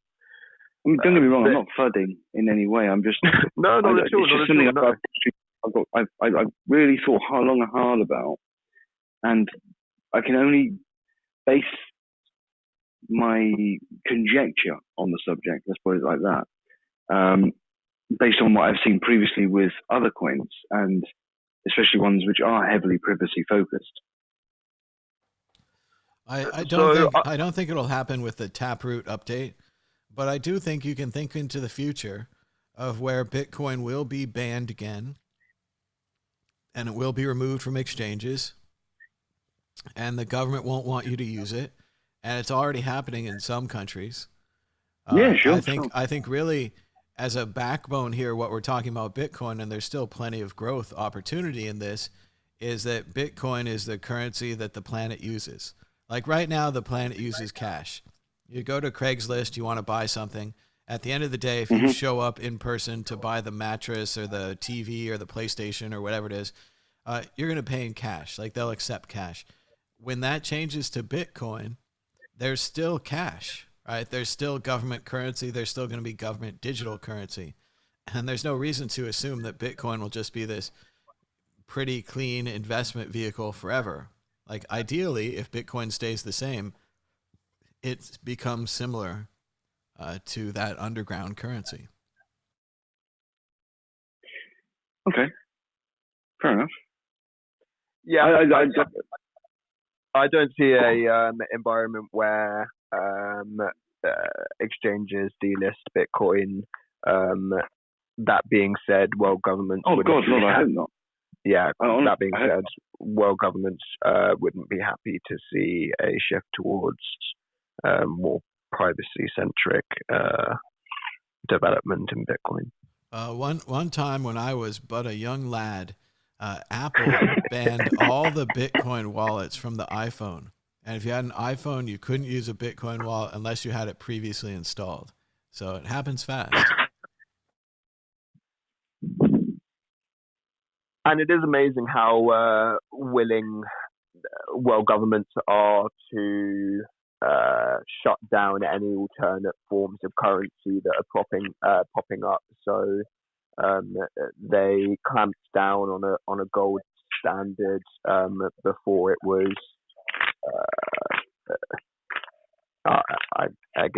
I'm getting a bit foggy with my details because I don't know the story properly, but yeah, no, they basically seized a load of gold, privately owned gold, in order to, I think it was to fund a war, but it's not beyond world governments to seize private wealth and to do all manners of things with people's currency. You know, that there is no playbook when it comes to these things. They'll do whatever it takes to maintain control. Unfortunately. To be fair, if we all thought if anybody in this room right now listening or even talking gave a damn about what our governments thought, we probably wouldn't be even using Bitcoin. I understand that there's a political protest in owning Bitcoin, of course, but there's probably a need for a central authority as well, just not in the capacity that they currently hold.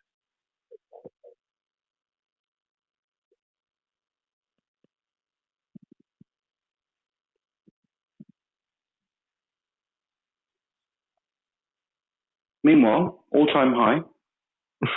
And it's a bit bleak, the conversation for all-time high, isn't it? It is. We need to brighten it up. As party is what I was expecting, especially as we're going through like £45,000 now. Sorry. Let me word that correctly. Nearly $62,000. It's absolutely crazy just how far this asset has come in terms of appreciation. Monetarily speaking, it's absolutely insane. And speaks to be honest with you, the need for something on this planet like Bitcoin, and the power it gives the individual person.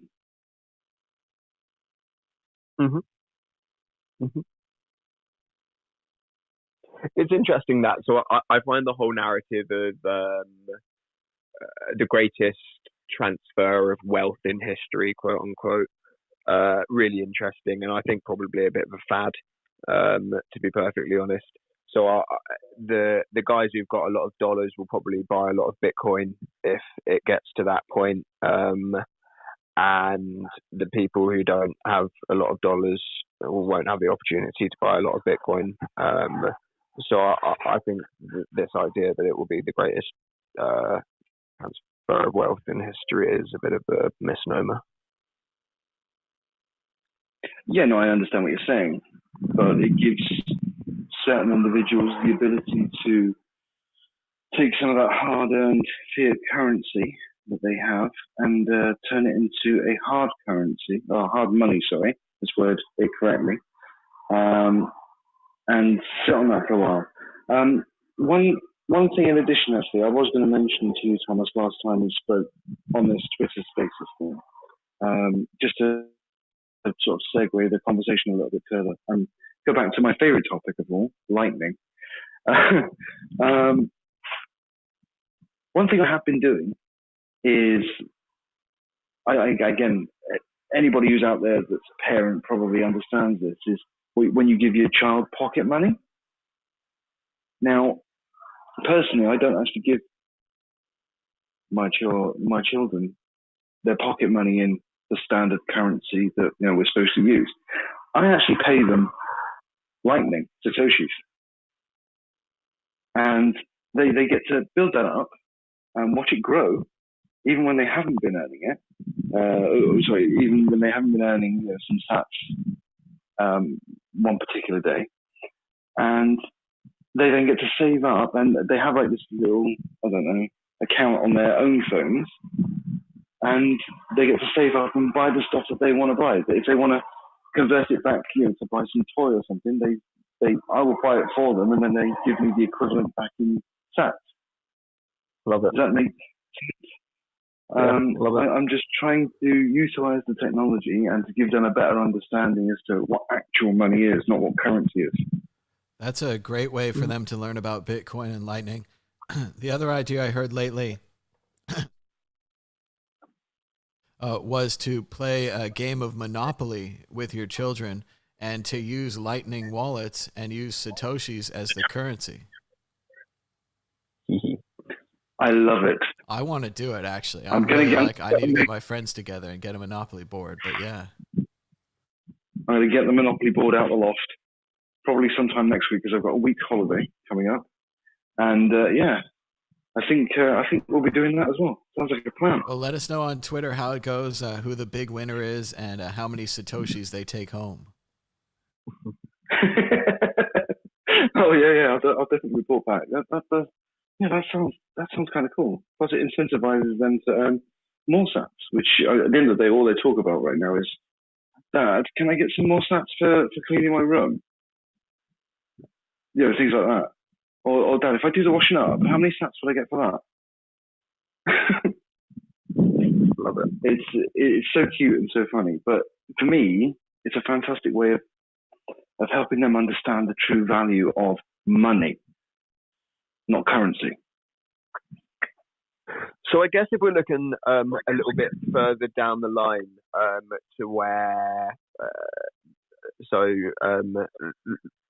when Bitcoin would be used as a payment mechanism and would be used to purchase oil and speculate in stocks and stuff like that, synthetics is going to be a huge player because they're already in that line of business, offering opportunities to buy oil derivatives and stuff like that with Bitcoin. So if the idea is that we're going to see more of a Bitcoin economy emerge, I think Synthetics is a really cool company that's looking to capture some of that market. Let me tell you one word about your future: plastics. Tell me. Plastics. Plastics. Is that a play on synthetics? No, it's from the movie The Graduate. It's an old reference. The internet gets it. I'm sorry, I'm not fluent.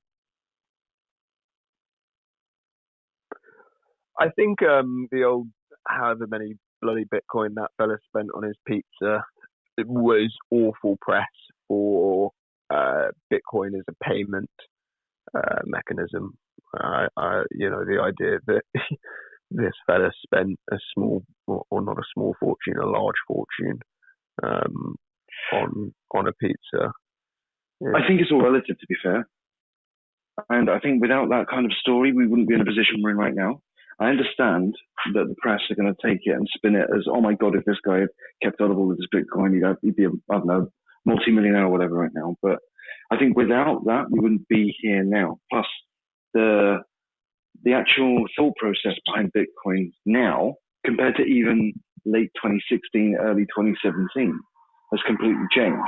I'm hearing now, compared to then, so much more about Bitcoin being a store of value than I ever did. It was all about, back in the day, 2015, 2016, 2017, was, buying coffee with it or whatever. Do you know what I mean? It's managed to bob and weave in that regard quite well, I think. It's interesting that there isn't more media criticism that's described from the fact that Bitcoin used to be marketed as a payment mechanism and now is a store of value or a hedge against inflation or all of the above.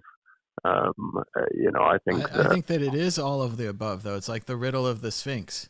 It's like it's all three at the same time, so it's very difficult to explain. No, absolutely, and that's why it's disruptive technology, because it's, like you say, multifaceted, and not like an asset that exists in the traditional markets. I also think that when you think about the news, newspapers, whoever it is in general, your cable news, television shows, 9 times out of 10, what gets people to sit down and pay attention and listen is bad news. How is this going to affect them personally? They've got no interest in trying to really sell a positive story. From what I've seen of specifically American TV, and I'll admit I haven't actually seen a lot, but your happy news, your fluff pieces generally come at the end. Again, forgive me if I'm completely off base there and completely wrong, but that's my understanding, because they want to get all the bad news and all the top headlines to be, this is what's happening to you, this is how you're going to be oppressed, or whatever it may be. And then right at the end, oh yeah, this little girl managed to save her rabbit. That's great news, isn't it? I don't know if it's just at the end, but just I would say in general, yes, there's a lot of bad news. And there used to be a secretary who worked in my office. And if you don't have a lot of information, and if you don't have a lot of history, that's good, I'm getting phone calls. If you don't have a lot of information, and if you don't have a lot of history, news can affect you, right? It can blow you over like a fierce wind. And this would happen to her all the time. And a lot of the things they would talk about on the news would be like, child kidnapped in your area, or, this would happen. And then she'd be all worried about her kid. And all these stories, she would objectify herself personally into them. So yeah, I'd say it's a lot of that. And so then there's a lot of people that avoid the news, and they're like, I'm above the news. I do not listen. I do not pay attention. And that's its own problem, where now you're uninformed. And then recently we had a whole thing where the world split into half, and we have 2 versions of the truth now. So it depends what version of the truth you're from as well. I think our media is really shallow, don't you, Thomas, in the United States? It's definitely shallow and it's time-based. But again, just like the startups that we have like Facebook and Twitter and such, we built them as the winners were whoever could build it the fastest, supported by advertisement and supported by stock market money.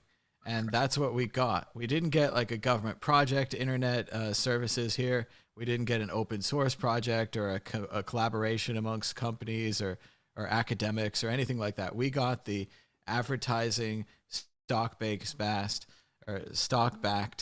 as quick as you can make it internet services. And that's why you wonder when you look at Facebook, and if you've seen the movie The Social Dilemma, you know this, and this was obvious to lots of people before as well, but we just wanted to share our pictures, right? You wanted to share your pictures with your friends and family, and in exchange for that, they made a system that spies on you and tracks you and controls you and shows you certain pictures but not other pictures, and all these kind of things. We didn't want that, right? But that's what we got. And when you don't take an interest into what you're using, you become the product, and you become the thing that's being made. So maybe more people do you think that's what happened to shows like William F. Buckley? You can still have disagreeable people, but it was way deeper conversation. I can't stand that guy, but he is not Alex Jones, right? I don't know what happened to the class or any dialogue really. Well, I think one of the most important things to do is to read the book by David Daly, and it has an inappropriate title, but it's called Rat Effed. And this book, Rat Fucked, basically tells the story of the great gerrymander of 2010. And it doesn't matter if you're right wing or left wing. What happened in the historical fact, it appears to be, is that Obama had a major victory in 2008. The conservatives didn't like it. They regrouped. They came up with a plan called Project Red Map, and they were incredibly successful winning state elections and state governorships to redraw the maps. Then when they redrew the maps, they used computer technology, things like knowing your Amazon wish list, knowing your politics, knowing where you lived, knowing all this information about you for the first time to draw the lines, because they do the census every 10 years. So this was the 2010 one. for the first time, they redrew the lines really, really well. And they split the country up into these extreme districts where the district is either a Republican district or a Democratic district, right? And what this does is it makes compromise impossible. Because if anybody works together, which is how our system is designed, like it or not, that's how it's designed, right? Anybody works together, you challenge them from the left or you challenge them from the right. Thus, the system rewards extremism, right? So only extreme voices can exist now. And if you compromise at all, you're attacked from both sides. And there's I don't know of a way to fix this, but this is a diagnosis of the problem. Well, we agree. I don't know a way to fix it either. Anyway, maybe Bitcoin. Yeah, Bitcoin fixes this. I agree.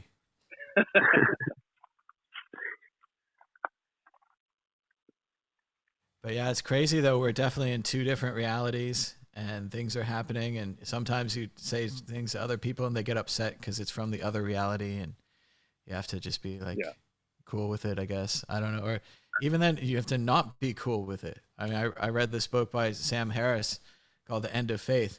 And he talked about having a conversational intolerance for what he called magical thinking.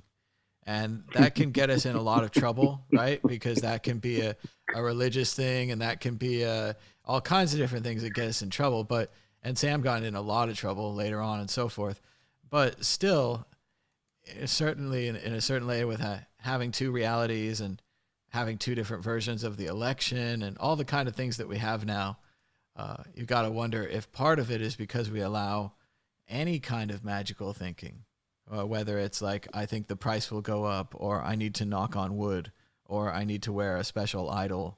And certainly these things do cause comfort and we want to be respectful. But at the same time, as Sam Harris, I think, was saying, is, do we want to be respectful? I couldn't agree more. It's almost go ahead, sorry. I was going to say, it's almost as if we forked, but I was going to say, don't worry about the fork, we'll just reorg soon.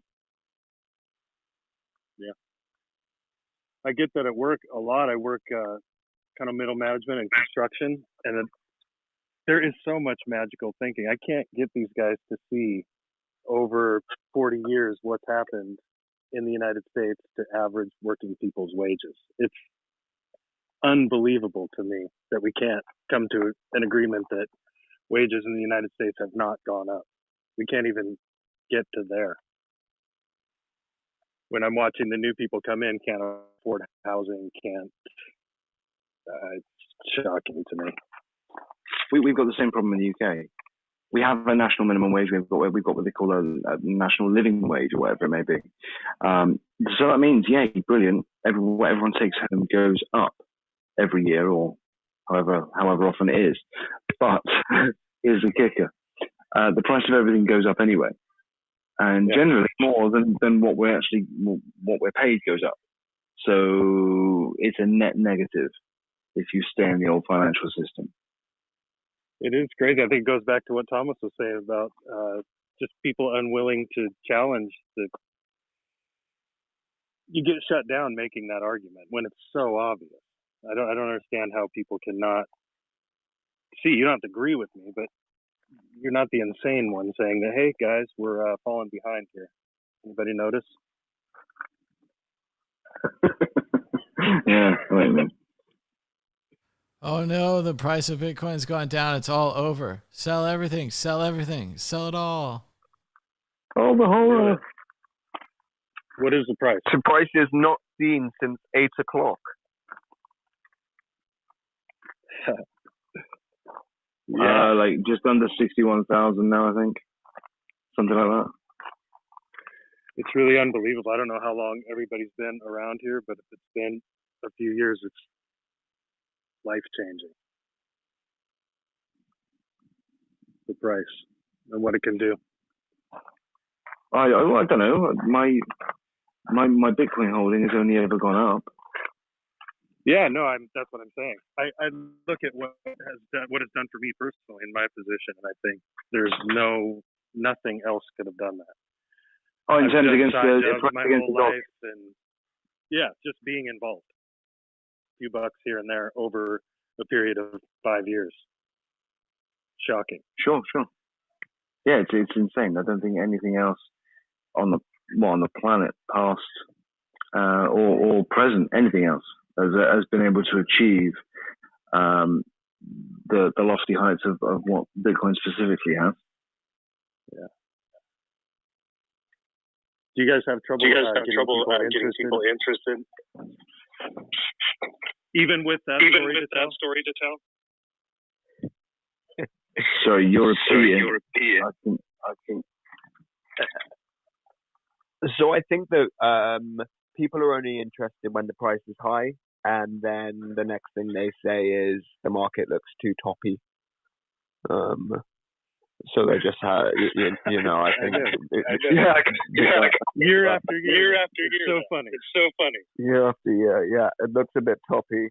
And then they'll say, you know, I'll buy it when it dips. And then the price goes up. And they say, should I buy now? And then they say, oh, I'll wait for it, you know, to go back down to the price that I said was toppy earlier. And then the price goes up again.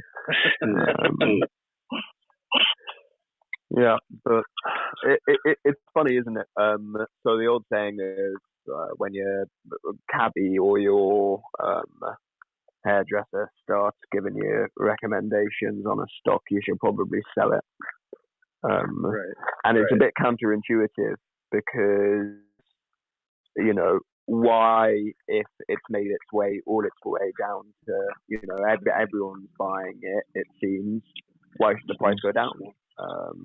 But the hard reality is that the majority of retail investors, you know, pick up the final single-digit percents of the big guys who are front-running all of these huge price moves and end up with, you know, good money, but pennies on the dollar compared to what these guys are earning. The big guys, rather. But you got to take into consideration it's a new idea. It's going to grow or not grow. There's a lot of concentrated fans.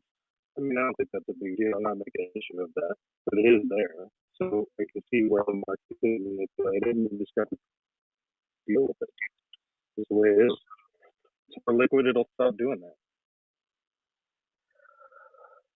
Yeah. How do you guys? Something else. I apologize. What do you guys think is the extent of whales in Bitcoin and their ability to, you know, move the price one way or another? So, do we have faith that there aren't bad actors with big enough holdings in order to manipulate the hell out of this thing further down the line? I think it's a fair question. Sorry, go on. No, please. I don't have an answer. I've wondered the same things myself. I don't know how we would know. You can look at Glassnode and see some data, but how can you differentiate groups of people to individuals? And I don't know how to figure out the math of at what point could you not manipulate it. I don't know. I think everything is manipulatable. Everything is, and I mean, we can say that, you know, the Bitcoin price isn't manipulated, but to some extent it is. Same as, you know, the price of oil, same as the price of anything. Mm-hmm. I think if you have enough of an asset, you have enough of it to be able to control it in any direction you wish to make it go in. There's Bitcoin whales out there. There's people, you know, in their wallets where they're holding, you know, tens of thousands of it. And the moment they sell is the moment they sell. And, you know, if that's the price they want to sell it at, that's the price they want to sell it at. I actually don't care, because guess what's going to happen? That dip is going to get bought up. It's just going to get bought up. And 2 weeks later, we're going to be going through the price they sold it at. Well, the risk is that the accumulation of bad actors with potentially huge stacks is conducted OTC. So you know that these guys aren't buying hundreds of millions of Bitcoin on exchange. They would just fuck the price. There wouldn't be the liquidity there. So they all happen OTC. But it's whether these guys are hoarding it in such quantities off exchange, and of course all these transactions are getting recorded by whale alert and stuff on Twitter. But when those funds hit an exchange, all of a sudden they become quite dangerous to the average retail investor potentially. Yeah, no, sure. I mean, I fully understand where you're coming from.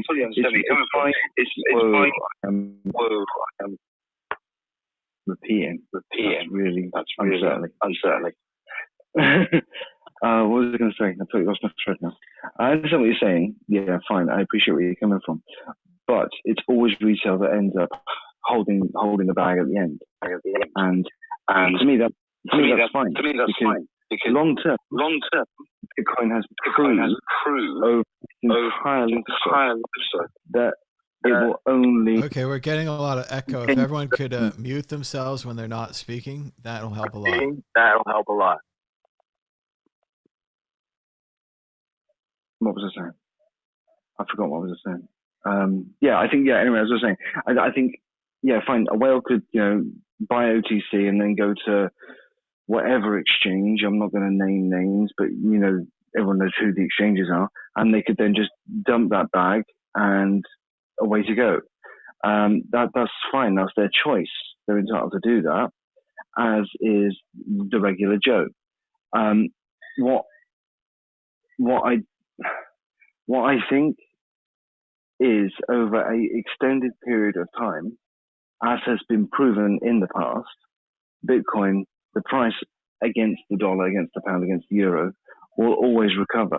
Now, again, what's to stop that same whale from taking their winnings, in inverted commas, and going ahead and in 4 years' time buying OTC again and doing the same thing? Absolutely nothing. And if they choose to do that, that's fine. Every market has its bull and bear cycles. Every market does. And that's entirely their choice. If they want to do it that way, they want to do it that way. Me, I'd rather just buy XYZ amount every single day, irrelevant of the price. The price doesn't bother me, really. Yes, it's nice to see it go up in value. Yeah, it sucks a bit when it goes down in value. But that's the fluctuations of a market. It wouldn't be a healthy market if it went straight up. It definitely wouldn't be a healthy market if it went straight down. To have ups and downs in all markets is perfectly healthy. And this is not the only market you have whales in. Agreed. No, of course not. No, there are wealthy individuals exerting pressure over all kinds of markets. I wonder sometimes how many of it is just people who mined it early, who are just normal people like the rest of us, that as the price gets high enough and it's enough of a change in your life, you dump. You don't say dump, you just cash out. I mean, that's life. I'd love to buy everything with Bitcoin, but you can't. Yeah, 100%. So I wonder if that's more likely, and then it gets bought up by everyone else, and then we're just going to keep seeing the top of the glass fill and then cascade down. What we need is dilution. We need is dilution of this asset. The more people that have it in their hands, the better. The more educated people, when I say educated, I mean the people who understand how to actually hold this asset. I don't mean educated as in like has got GCSEs or degrees, whatever. I mean educated about the way Bitcoin works and how you should look after it and make sure you are in possession of your keys or whatever you want to call it. The better we have, the more dilution, the more this ecosystem will thrive. And if it takes somebody who mined 50 Bitcoin back in 2010 with their CPU on a laptop to sell that 50 Bitcoin when it's gone from being worth I don't know, 10 cents per coin to now the thick end of, 58 or wherever we're at right now, just over $60,000. That would be life changing money for them. And, more power to them. If they want to cash out, do it. Sit back, enjoy retirement and, enjoy your life. But what it does is it dilutes that 50 Bitcoin into potentially millions of other people's hands. And that for me is a huge deal because it means then millions of more people will be getting access to this asset and will be going through this individual sovereign thought process over the next 10 years or over the next 20 years, or, maybe they'll be holding it for the rest of their life. Who knows? But the more people that have this asset in their hands, the better, I think, for this entire ecosystem. Also, one other side note, if you're going to give away Bitcoin to your friends and family, educate them on how to hold it. Please, I speak from experience when I say this. I've got friends and family that I've given, $10 worth of Bitcoin to and everything else. And they've come back to me this year and said, I changed my phone and I have, I've reinstalled the app I needed and everything, but the Bitcoin that I had on my old phone isn't showing anymore. And how do I get that back? And literally, the first thing I'm saying to them is well, where's your seed phrase? Where's your recovery words? Oh yeah, I've got that on here. Oh, have you? Right. Well, 9 times out of 10, they haven't. They've actually lost it, and they actually can't get back the Bitcoin that I gave it to them. I've been there. I've been there too, several times too. What I do now is I recommend people use Green Address Wallet from Blockstream. And the reason I use that wallet is it makes you write down your 24 words. And when I give people the $5 or whether, certainly it takes longer. It's not something you can do in a cab, all that kind of stuff. But if you really want them to have the Bitcoin forever, I have them write down the words in their notebook or on a piece of paper or whatever. And I tell them that these words are the same as the money. And that if you save these words, you can still get the money at some point. And their phone will come and go. But they have a good chance as a person to hold on to that piece of paper. We're pretty good with physical stuff and security. Like, it's not foolproof, but they've got a good chance. Also, they could make a copy. They could do endless things. So. Yeah, huge. And that makes perfect sense. Absolutely perfect sense. With just a quick thing, I can't remember, so please tell me. Blockstream, do you actually need a username and a password as well? No, I don't think so. It's got like a PIN number for your own account or whatever, and I mean you can choose to link your Blockstream account to your email if you want. It's a privacy issue and all that, but it is good as a security thing to link your account as a backup, and I think they have that feature. Okay. Good to know. So good to know. Anyway. Yeah. Guys, I'm going to take off. Pleasure speaking to you all today. Thanks so much for dropping by. Take care. Bye-bye.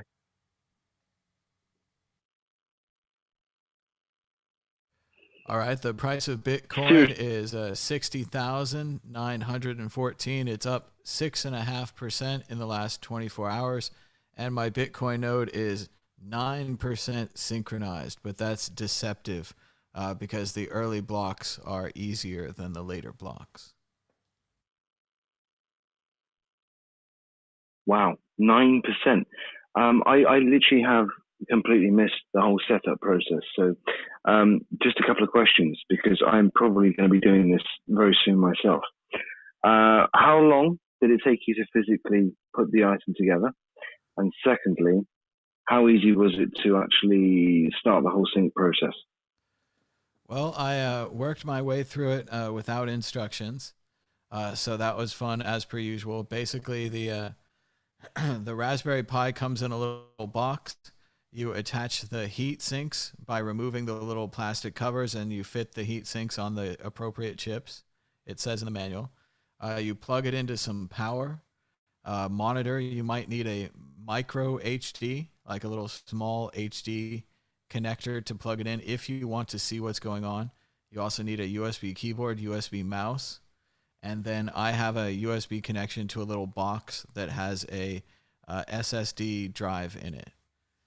So with all those things together, it took me less than 2 hours, and I went on a whole side detour where I installed there's an operating system that runs the Raspberry Pi, and I installed that operating system. It was kind of like Ubuntu, and apparently I didn't need to.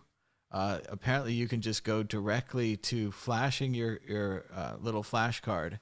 You flash it with the Umbrel operating system right there, and then it has the OS and everything built in. So if you do that, you could probably shave like 30 minutes off that easy.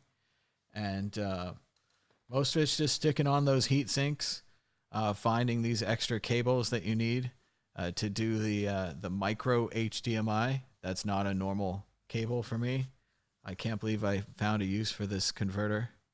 And yeah, as far as the Node thing, Umbrel, once it was on the little flash card, and it is one of the itty bitty flash cards, so that's another note. I have lots of the normal ones, but I could have used another itty bitty one.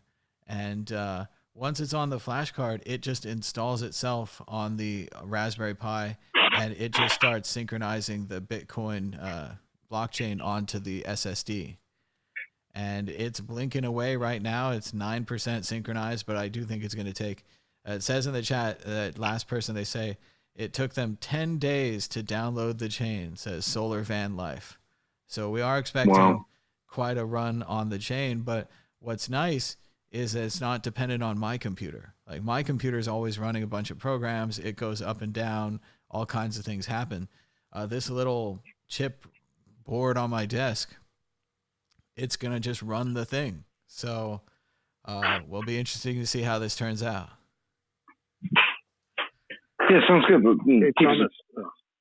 I was just say keep us surprised because, like I said, I'm going to be doing this, I suspect, very soon myself. And yeah, any extra little tidbits of help and useful information to assist me and others would be certainly very useful.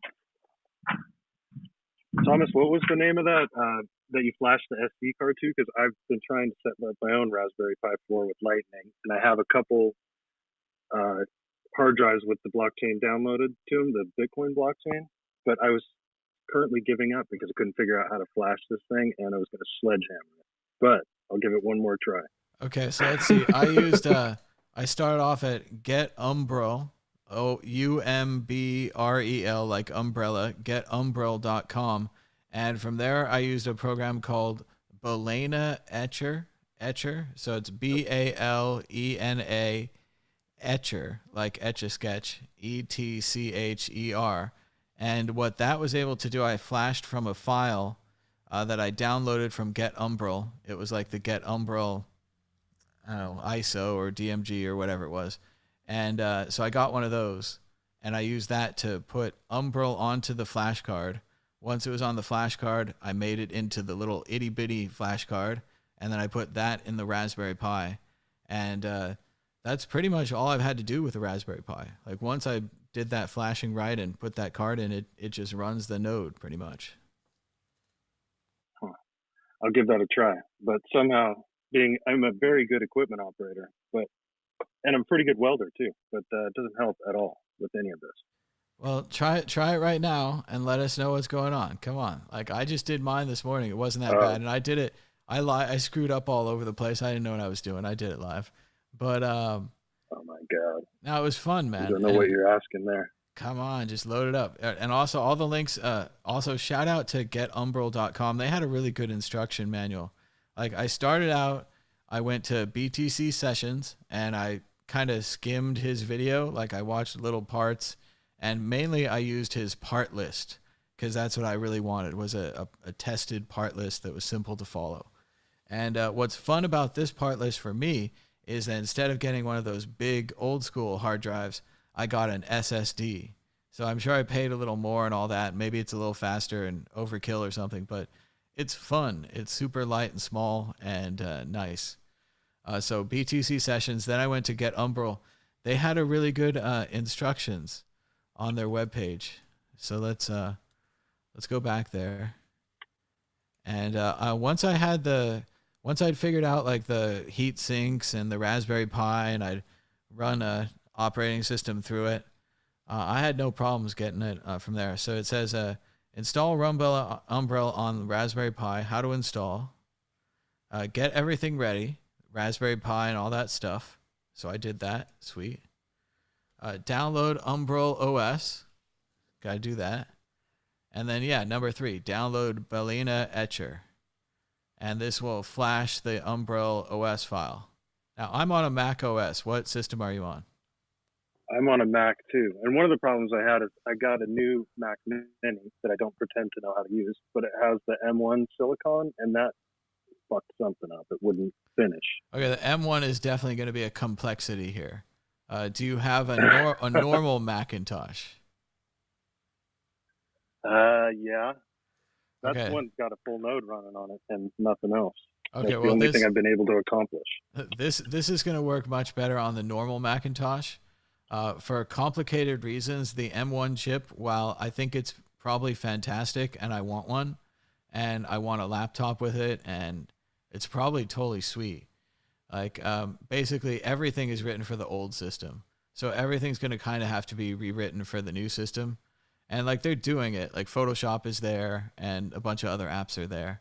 But something like Balena Etcher is probably going to be one of the last programs updated to the M1 system. And it's also, that's why you see a lot of places, they'll have that big fork in the road for you before you get software now on the Mac, where it's like, are you on an Intel Mac or are you on an M1 Mac? Because it is a big difference.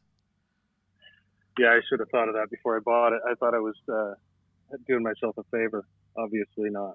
Well, it's good for a lot of stuff, though. I mean, it's very fast, I've heard, and it'd probably be good for video editing or any kind of processing. Well, to be fair, what I really did it because I'm just trying to learn how to do it, and why not take the next step if that's the way it's going to go with them. But I didn't think about having to go back on software that hadn't been updated for the new hardware, and that's just over my head at this point. But I'll get there. They're kind of rushing. They're kind of rushing ahead on that one too, probably for corporate reasons, because it's really good to have people using your silicon when you make everything else. Like they're kind of getting control of the whole platform here, so it's a big thing. It's worth doing. But yeah, otherwise they could allow some kind of a backwards compatibility, like a system that would emulate the old system. That's what they've done in the past, and that's probably what they'll do in the future. But it just hasn't been written yet. So yeah, you're going to be in a pinch if you want to run some, like, I don't even know anything about Balena Etcher, but it's probably an issue there. But all you got to do is go flash this card on your old Mac. Come on, you can do it. You can do it. I'll have to try it another time. I can't hang out that long. Oh, because you're right there, man. Because once I flash that card, I put it in the Raspberry Pi. Hang out, but I can't do two things at once. Okay, well, you could just mute us and then just you update guys us later. talk amongst yourselves. All right, give it a good. try. Keep us updated. Thanks so much, man.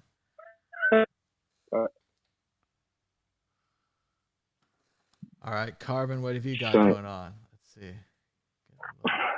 Not much, to be fair, right now. Just trying to soak up that conversation. I don't have a Mac, so I'm going to have to do this all on Windows. It would be about the same if you want to get a Raspberry Pi, which I only got because I want to have a separate computer running it. I'm not responsible enough to just run this on my real computer. So. Yeah, I think that's going to be the way for me, to be fair.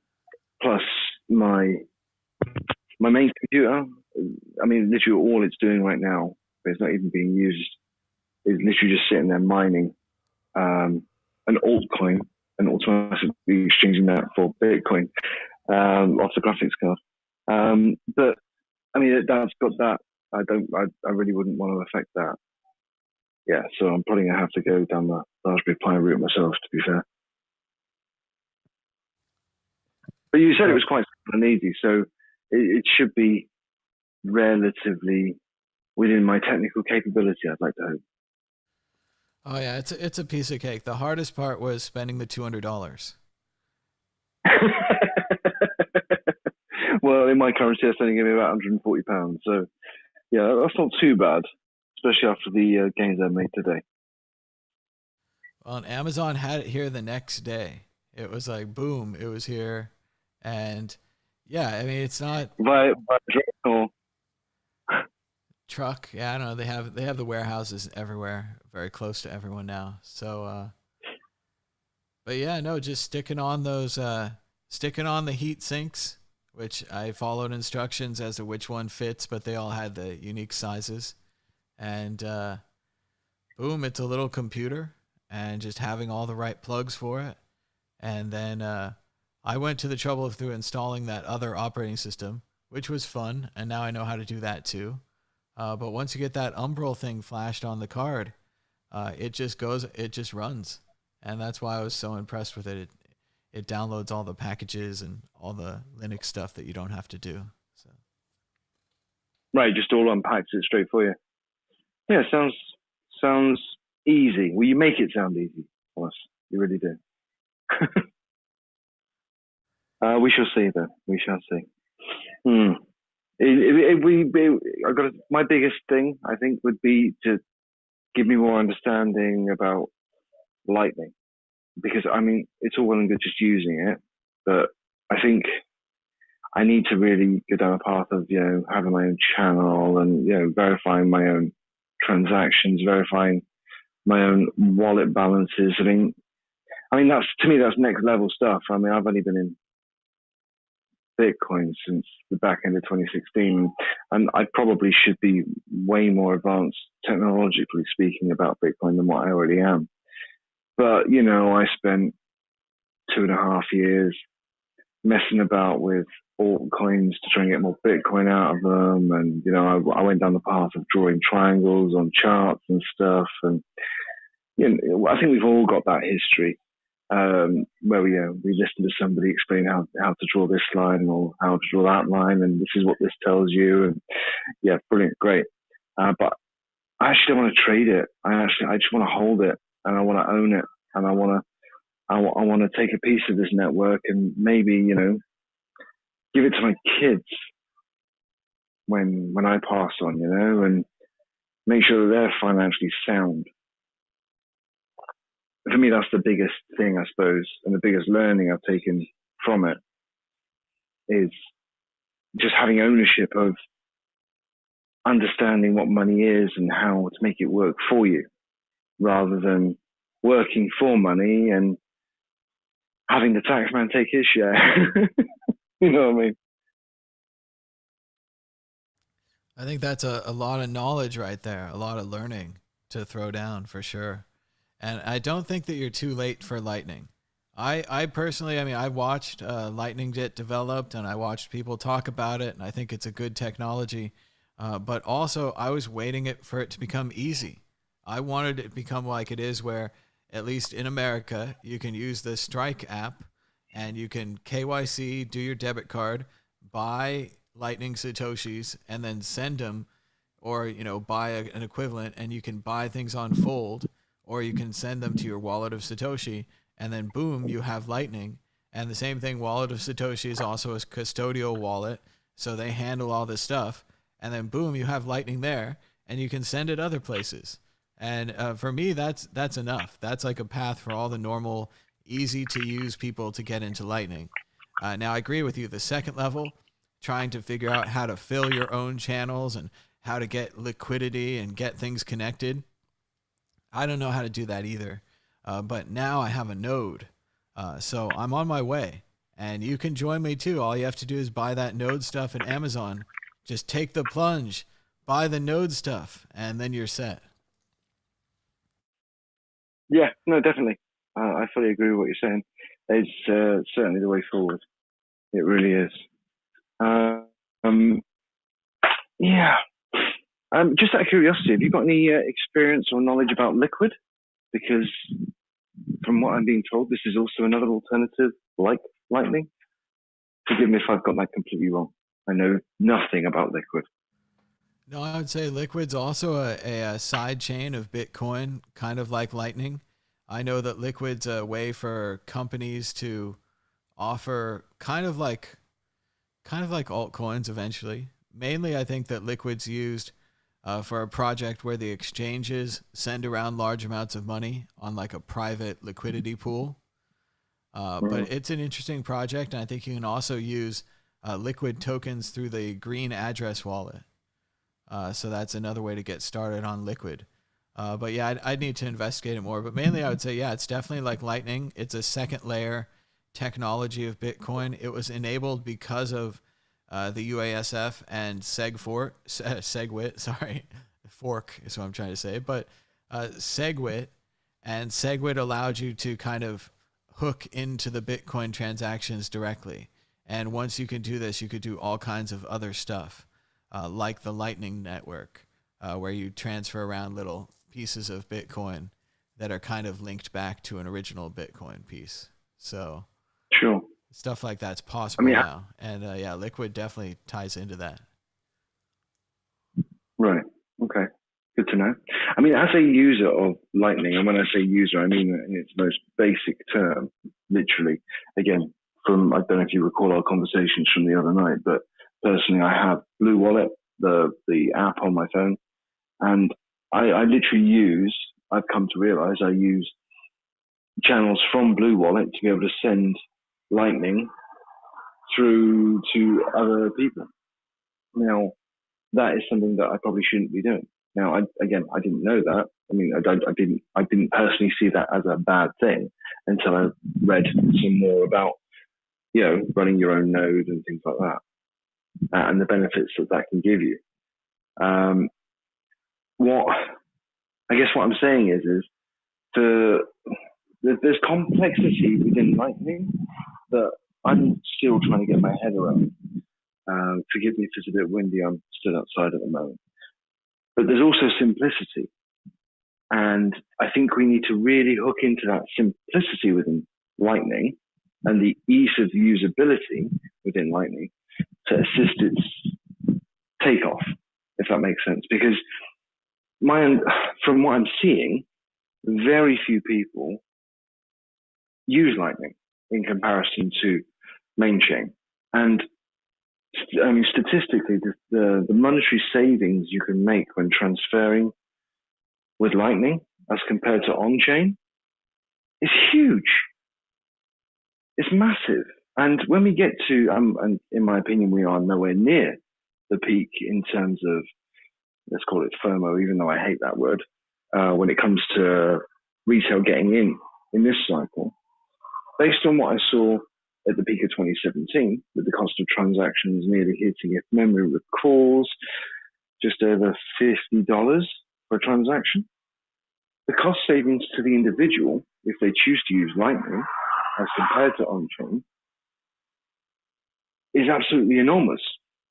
In a world right now where everyone is talking about fees, more so with regard to Ethereum than anything else at the moment, I think it's a massive thing to beat the drum for. Listen, this is a fantastic way to use Bitcoin, and it's dirt cheap. It's dirt cheap to defend. I think the main thing that we need right now that we don't have enough of are Lightning on ramps. I know in the U.S. I can say that Strike is a great way to get Lightning Satoshis, and not paid by them. Like, I would take money if they offered it to me. But I'm not paid by them. But again, sure. and I know that guy is really nice and stuff, but just in general, I didn't know how to buy Lightning Satoshis before that. Now I think the other way to do it is with a Fullnode. So obviously I'm on my way to learning that firsthand, how you convert your Bitcoin, how you put them on channels and channel fees and transactions and all that kind of stuff. But I don't think that normal people need to know that right now. No. The way if you as the being the smart person who can figure it out to get some Lightning Satoshis, once you have say like a million Satoshis, like $500, $600, I guess, it used to be 300, but it's getting harder to get these small examples down. But once you have that, I think you can just give it out to your friends I like this wallet of Satoshi. You can link it to your email or another account. Like you have Blue Wallet there. That's a good one too. I'll try it out. I'll go get it. But just get them to install that. And again, it's going to be like the old days. Just offer to send them, I don't know, 10 Satoshis or 100 Satoshis or something. Send them a penny and then have them send the penny back to you. And just get used to this idea of sending value around with a QR code and with a wallet. And even if, this isn't the right wallet or it's a hosted wallet or maybe they're charging fees, I don't know whenever I recommend something, someone tells me something wrong with it. So I worry about that. But yeah, I know. So I don't want to screw up or anything. But get one of these Lightning wallets and just try it out and send it around. And I told the guy, I don't know, we've been on the air forever, but I told the guy a while ago, about playing Monopoly with his kids and using the Lightning wallet. I want to do that. I got to find a Monopoly board. I think it'd be super fun. And I think we think of stuff like that. And that's pretty much what we used to do back in the day with Bitcoin is look for fun ways to send it around and fun ways to use it. And while sometimes that does lead to the guy trading 10,000 Bitcoins for 2 pizzas, that had to happen. That had to happen for people to hear about Bitcoin, events like that. And even events like a person wagering a Bitcoin in a poker game. That's happened a bunch of times now. There's many people that can state their losses from Bitcoin or from travels or from other games in Bitcoin. But still, it has to happen. And now I think it has to happen in Satoshis. And you got to make it happen with the Lightning Network. Yeah, I fully agree with what you're saying. I think the more people that are aware of this technology, yes, fine, I appreciate it's not on chain. It's off chain, but the more people that understand it, but understand the basics around it, the better it would be for everybody, to be quite honest with you. And the fact that you don't have to wait for confirmations. For me, that's huge. That's a massive selling point, in my opinion. I mean, I can send whatever value I wish to across the planet and get transactional finality within seconds. I mean, that's mind blowing. If I wanted to send a 1 gram bar of gold to Germany right now, it would take several days to get there. I mean, I use 1 gram as an example because 1 gram of gold is, I'm gonna say probably about $100 right now. In terms of cost, to do that with on-chain Bitcoin, if I'm not going to pay, well, even if I pay the current high price, the highest price, sorry, in terms of sats a byte to get into the next block, I'm still probably going to want to wait 3 blocks to get transactional finality, which is, I mean, at best speed, probably roughly about 30 minutes.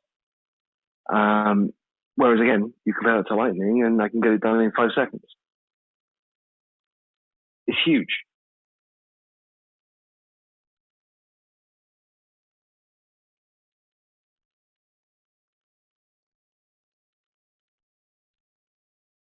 Anyway, Thomas, what's the price of Bitcoin? The price of Bitcoin is 60,966. Nice. Thank you for that. Yeah. Clicking along. Yeah. Absolutely.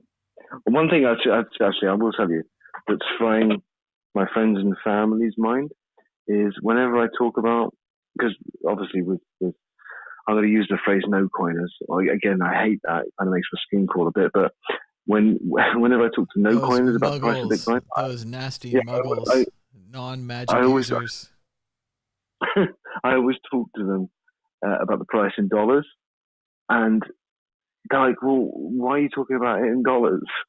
I don't use dollars. I use pound." And I'm like, "Okay, that's fine, but literally everybody, and I mean everybody, talks about it in reference or in conjunction with the dollar price.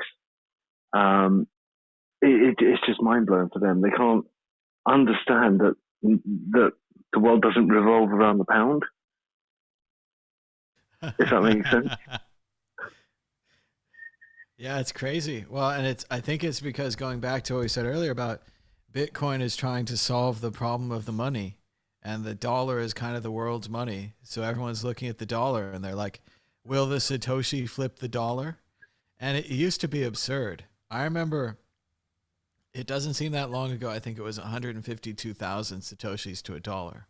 Like it was serious amounts of Satoshis to a dollar, where like you wouldn't even look at this and you would be like, Satoshis are a ridiculous currency. This is a dumb idea. And then just recently it was 15,000 Satoshis for a dollar.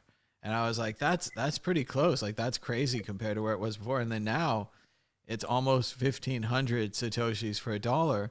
And it was absurd a long time ago to say one Satoshi to $1. And it's still absurd because the problem is it'll go lower. Like it doesn't matter. There's no, like if there's no more Bitcoin coming, and I don't think there's any more Bitcoin coming, it doesn't matter. Like there's only going to be this amount of Bitcoin.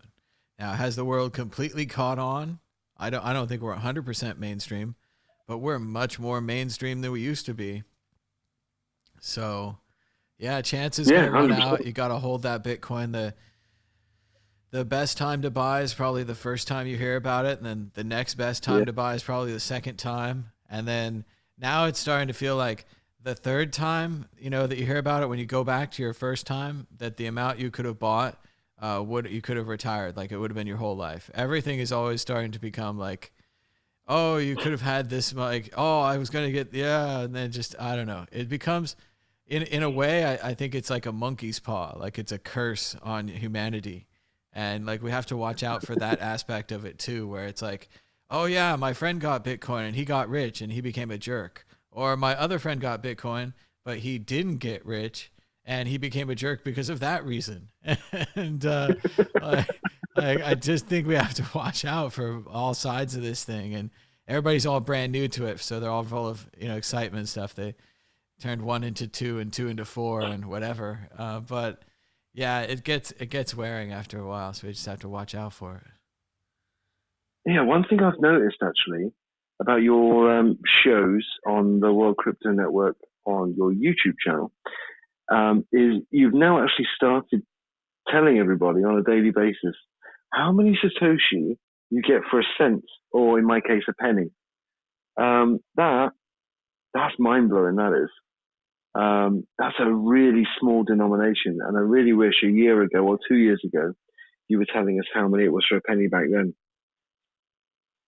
Yeah, it's getting pretty small. It's getting pretty small in there, and I mean, we did the dollar one for a while now, for like the kind of, I don't know, past year or two of shows or something, doing the Satoshis to $1, but now converting it down to a penny. Yeah, it's getting pretty close, but that's just 100 times. Or 100 times or 100 divided of the dollar one. Yeah, so sure.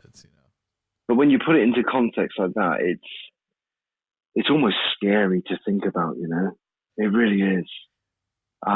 Especially how many sats you could get for a penny 4 years ago. It really is absolutely crazy. Also, I was just thinking that I want your take on this as well. And perhaps people on YouTube, I can't see that because I've got a Twitter screen in front of me. The word Satoshi, now I understand obviously why we call it a Satoshi, and that's fine. I understand where it came from, obviously, community consensus and everything else. But do you not think it would have been better to maybe call it a millibit or a microbit or something of that nature rather than a Satoshi? Because whilst I understand, obviously I've got an understanding of Bitcoin. I understand where the name Satoshi comes from, and I understand its meaning. To me, if I was a no-coiner, thinking about, well, you've got this thing called Bitcoin, and there's this 100 million Satoshis make up a Bitcoin. Why? It doesn't make any sense in terms of what we call a Satoshi.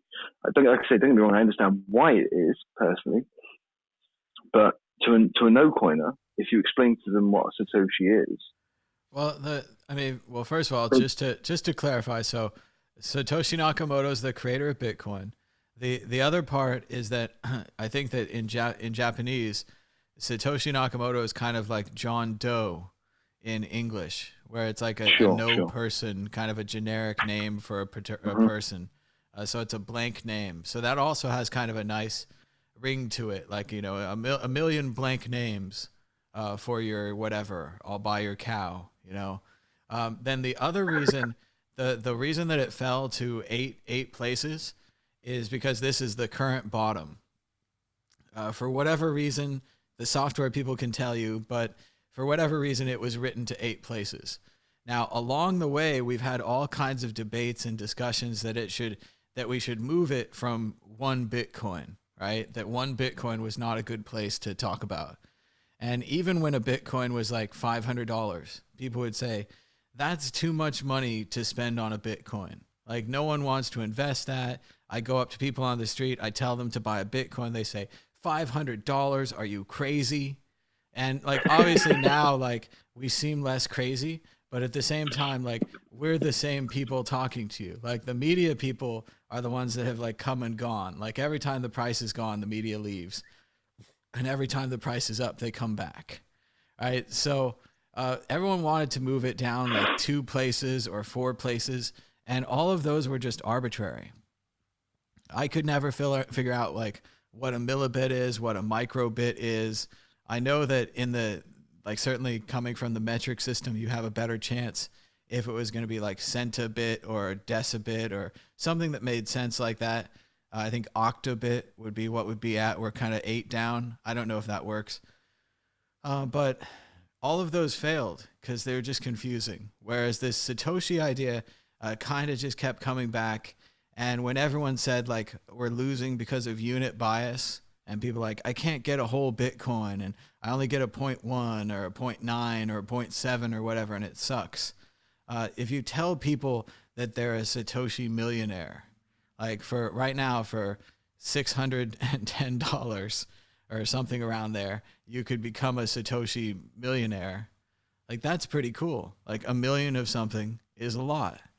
And yeah, I think that's where we are for now with the Satoshis.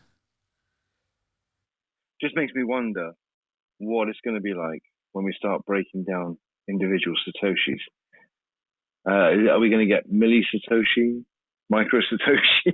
Because, you know, eventually, we're going to get to that point. I got to figure that the devs, from a dev perspective, they just crack it open another 8 digits. You just go down another so that we're 16 down. And then you just call them whatever you want to call them. Micro Satoshis or level 2 Satoshis. And then eventually when we need to again, we just crack it open again, another 8 digits down, and you call them 3rd level Satoshis or whatever they are. So. Sure. I just hope I'm around long enough to see that happen. I really do.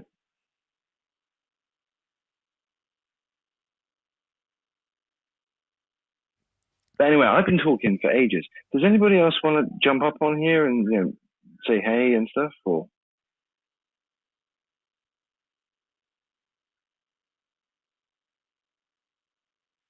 I can ask Thomas an embarrassing question, how little I know about what I'm doing here. I think we're done, less than a minute to go. But I opened 2 Finder windows and drug the Umbrel image file over to my SD card, right? No, that's not it. God damn it. Okay, so are you on the Mac right now? Yeah. Okay, so you have to probably go to Google or whatever, and we'll go to the Umbrel site, and on their instructions, like the 3rd or 4th step is to download a program called Balena Etcher, and you could also just search for that, Balena Etcher.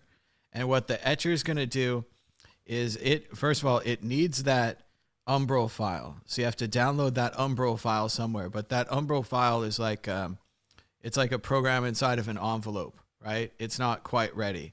So what the Etcher is going to do is it's going to open up that envelope, and then it's going to put it on the disk in a way where the disk is going to be bootable.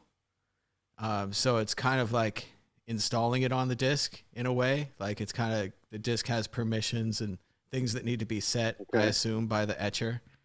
And so if you run it that way, when you put it in the Pi, it'll boot. If you just put the image on there, the Pi doesn't know what to do with it. It's like you sent me a program in an envelope, and it's like, I can't open this. Like, I don't know what this is. Gotcha. So, but you're very close. All right, Belina Etcher. Yep. I'm going to shut myself off and try that. All right, we're making good progress, though. I think you're going to get there. Right. Cool. Dan says in the chat he's going to call his band Danny and the Scammers. Danny and the Scamettes. Danny and the Streamers. The Satoshi vibes. Satoshi vibes. I don't know. So what else, you guys? In the chat, anyone in the chat on Twitter want to come up on stage? Push requested or say hello.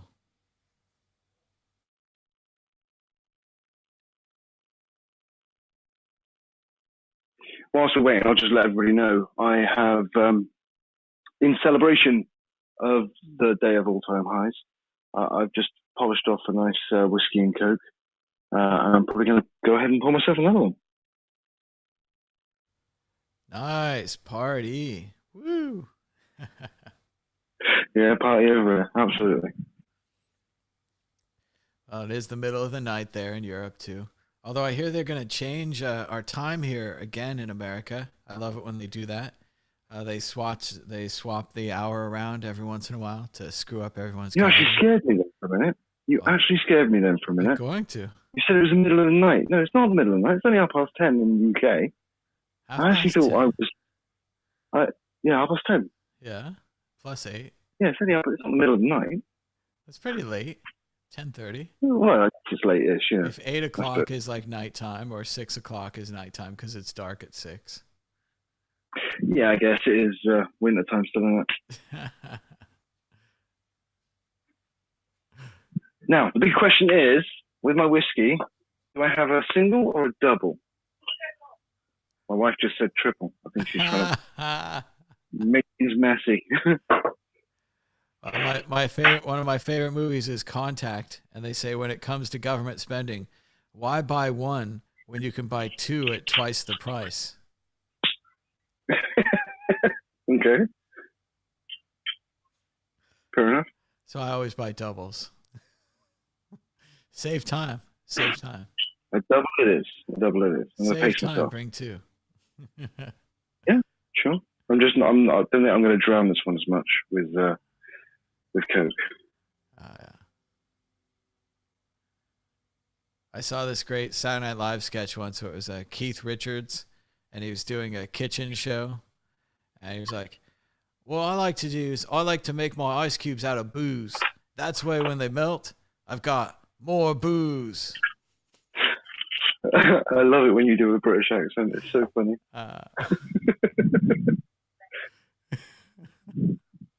To be fair, your British accent is better than my American one. I will admit. I more and more I find I can't do the right accent. Like I fall back and forth between like 4 different accents, and it's like a total farce. No. Okay. Well, I mean, I think the traditional international understanding of a British accent is very Cockney, like a proper London accent, like a proper Oliver sort of accent. Because I think that's the one that's been propagated most around the world. But I'll tell you now, you could literally travel 20 miles in Britain and you would literally hear a different accent. Well, yeah, it was crazy when I got to go there, and then eventually I went to Scotland and to Wales and to Ireland, and they all spoke English, but they all spoke it so differently. The best time I went to, I was in Dublin, and I went to a friar, and these like 3 young kids had like went in front of me, and like I went in right after them, and they had ordered in like, you know, Irish English, and you know, like, oh, what we want, and that's what we want, and so then I get up there, and I'm like, you know, I don't know what I sound like. I mean, sometimes I know I sound like Lebowski or a surfer dude or something, and I don't mind that. Generally, I think I sound like kind of plain unaccented English is the way I think of it. But to this guy, it must have sounded different because I got up there and I'm like, I would like 1 basket of chicken fingers and fries, please. And the guy's like, oh, what the heck? I thought he was with you. And you guys come in and you're all like, oh, yeah. And he's like, I would like chicken fingers and fries, please. And I was like, it was so funny. But yeah, so I totally been there. And it's super funny how like I can look pretty like European or pretty English or something. And I'll be with my friend and we'll go to some shop or something and everything's going fine. And then I open my mouth to talk and they're like, what's he doing here? What's that guy doing here? That strange accent in this place. So that's been pretty weird. I can imagine.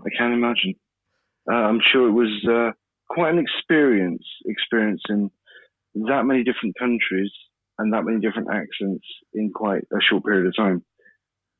Well, and even in Germany, I was like off the grid somewhere in Frankfurt, and I was in like a non-tourist neighborhood. And I went to a bar to meet my friend, and I like, wasn't speaking German to them because I don't know it yet. And they're like, Ein Touristi. And I was like, dude, come on. I know what that means. I'm not stupid. Ein Touristi. And I was like, oh, I know you're talking about me now. So that's fun. But trying to do. Did you go to a couple of years ago? Did you go to Prague for some Bitcoin conference? Yeah, I went to Prague like 3 years in a row for the HCPP. It was pretty great. 17, 18, and 19. So I went there for my wedding anniversary, like back in 2011, and just the biggest thing that stuck out to me about Prague was the sheer amount of graffiti on the walls. I don't know. Have you been to Berlin? No, I'm not that traveled. Crikey. I've only ever been Prague and Turkey.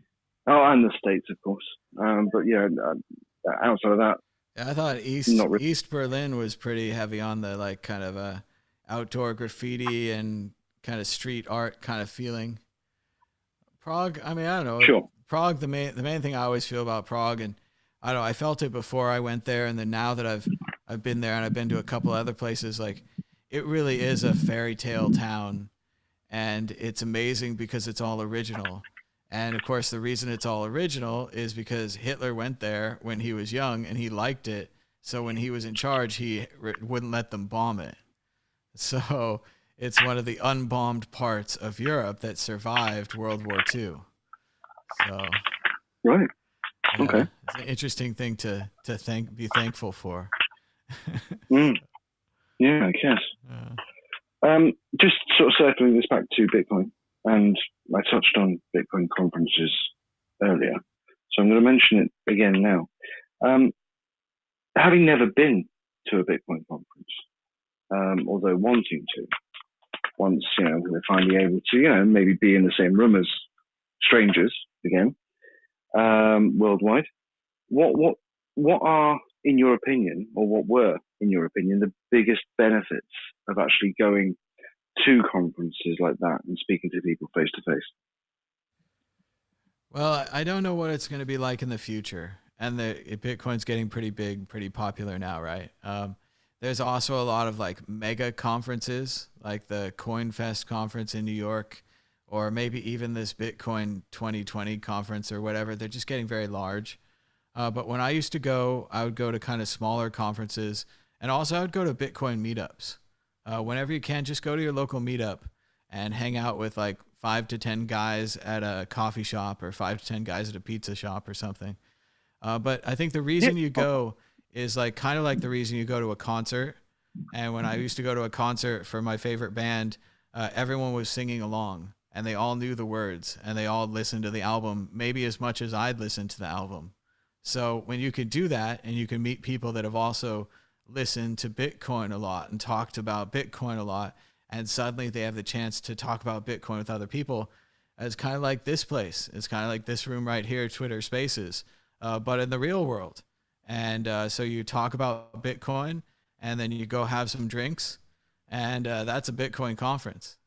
So, and then, I mean, some people get deals and make companies, and I don't know how to do that and all that stuff. But mainly for me, it's meeting people that also believe in Bitcoin or also believe in libertarianism, or they believe in these freedom ideas, or what cypherpunk ideas like freedom of information and things like that.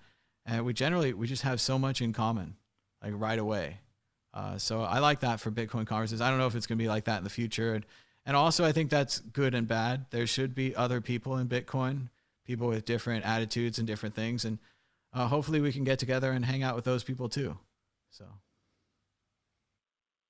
Yeah. I mean, eventually, once the madness that's going on this planet subsides, and yeah, that sounds like a fantastic idea.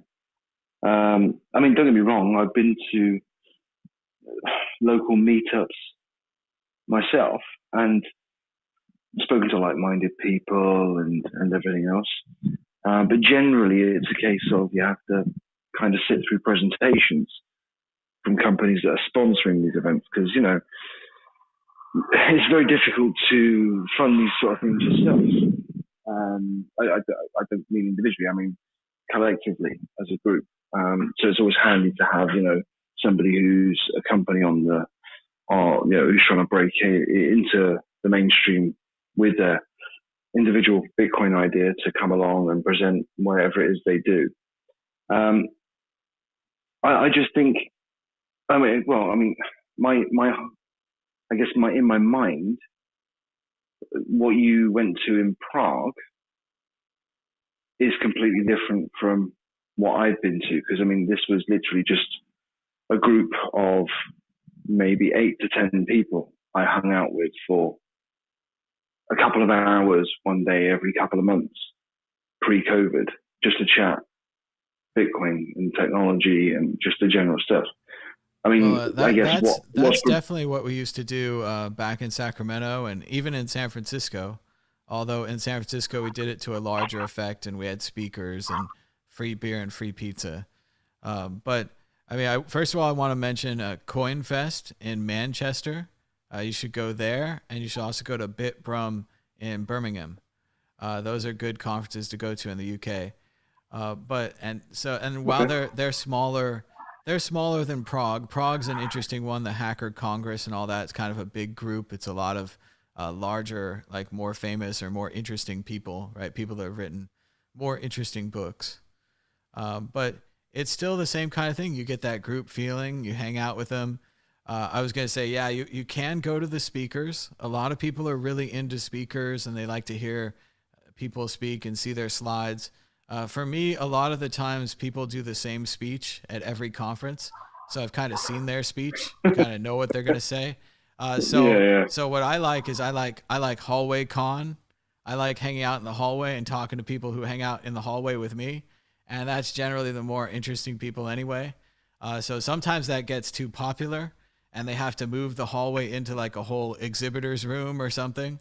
Cause people just want to network or they just want to hang out and meet the Bitcoin people. And especially in Europe in the pre-COVID days, in the olden times, you know, you could kind of go on a little circuit, you know, and for me visiting from America, it's a big deal to go on that long airplane flight. I don't like it. And I also don't like paying for it and all of that. So if I'm going to go over to Europe, I really want to go see some stuff. So you could go to 2 or 3 Bitcoin conferences every other weekend kind of thing for a few weeks and have a nice little vacation. So, and you kind of see the same people. So that was a fun thing to do. And that's in the old days. That's what conferences were like. And I think it'll still be like that to some degree, but maybe everyone needs security and the big speakers can't be with the normal people anymore. I don't know, but I like it when they can be. And I like it when the conferences are like that. Yeah, no, the only reason why I bring it up is because, like, on certain YouTube videos, like, I don't know, let's just take some of Andreas' stuff from, I don't know, 2014, 2015, maybe. He's almost talking to like a massive auditorium of people.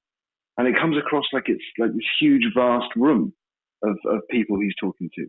Or like, I mean, I've got in my head something like CES, you know, in terms of all these massive rooms with all these different speakers and things like that.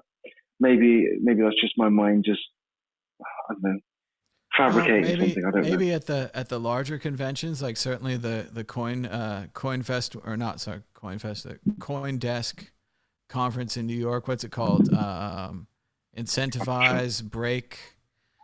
Right. No, what's it called? It's got a name. CoinGenda. Come on, I'm gonna get in trouble. CoinFrance, CoinGenda. I'm blocking on it. Anyway, whatever. It's a huge conference, and I'll bet that is like that. And it's full of exhibitors, and they all have passes, and it's very expensive. And I think that also the Ethereum conferences are very, very big, like surprisingly big in size. And I think they would have that same kind of feeling and that depth. I've been to some spaces in a larger auditorium that's full, but even so, I've been into spaces with, you know, a good size auditorium with 30 people in it, you know, that could easily seat 300.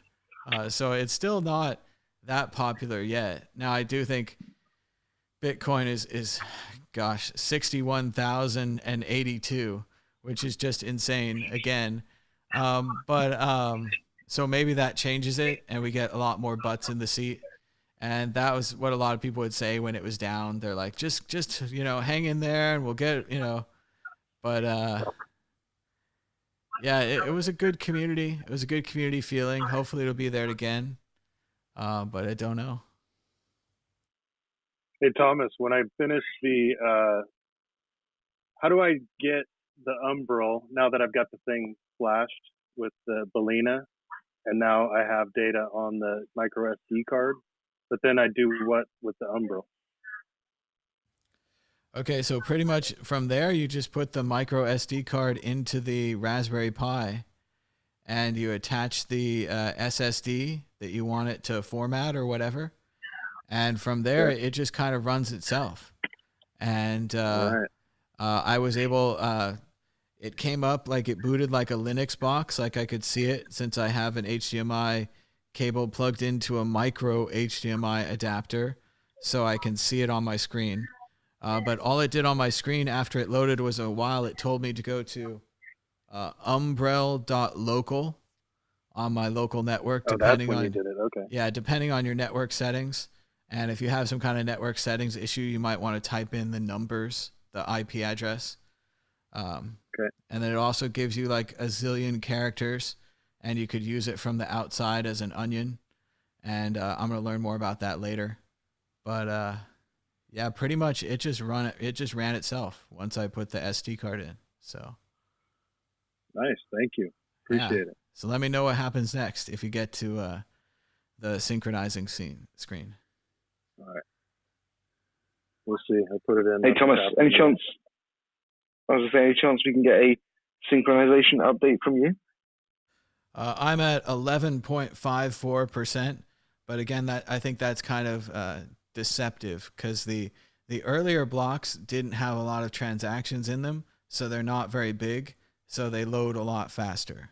So pretty much around right now, around the 11% range, I think we're going to hit a wall where it might take like all night to get to 16% or to get to 18%.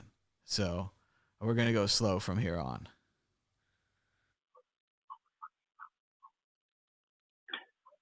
Fair enough.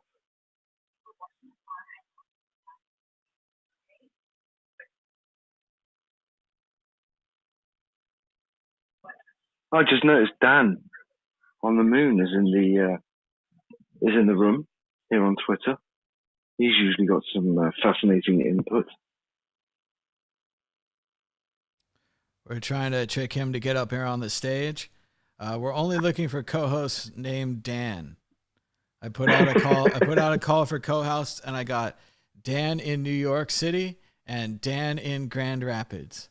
And then I have my friend Dan the Crypto Raptor. So I was like, that's a lot of Dans. That is. Certainly is. Absolutely. You guys are too much. There he is. I knew if you talked about him, he would come up. I knew it would work. Yeah, I'm making dinner right now, so I'm not going to be too engaged, but I'm listening. One of these days, I will definitely rejoin as a speaker.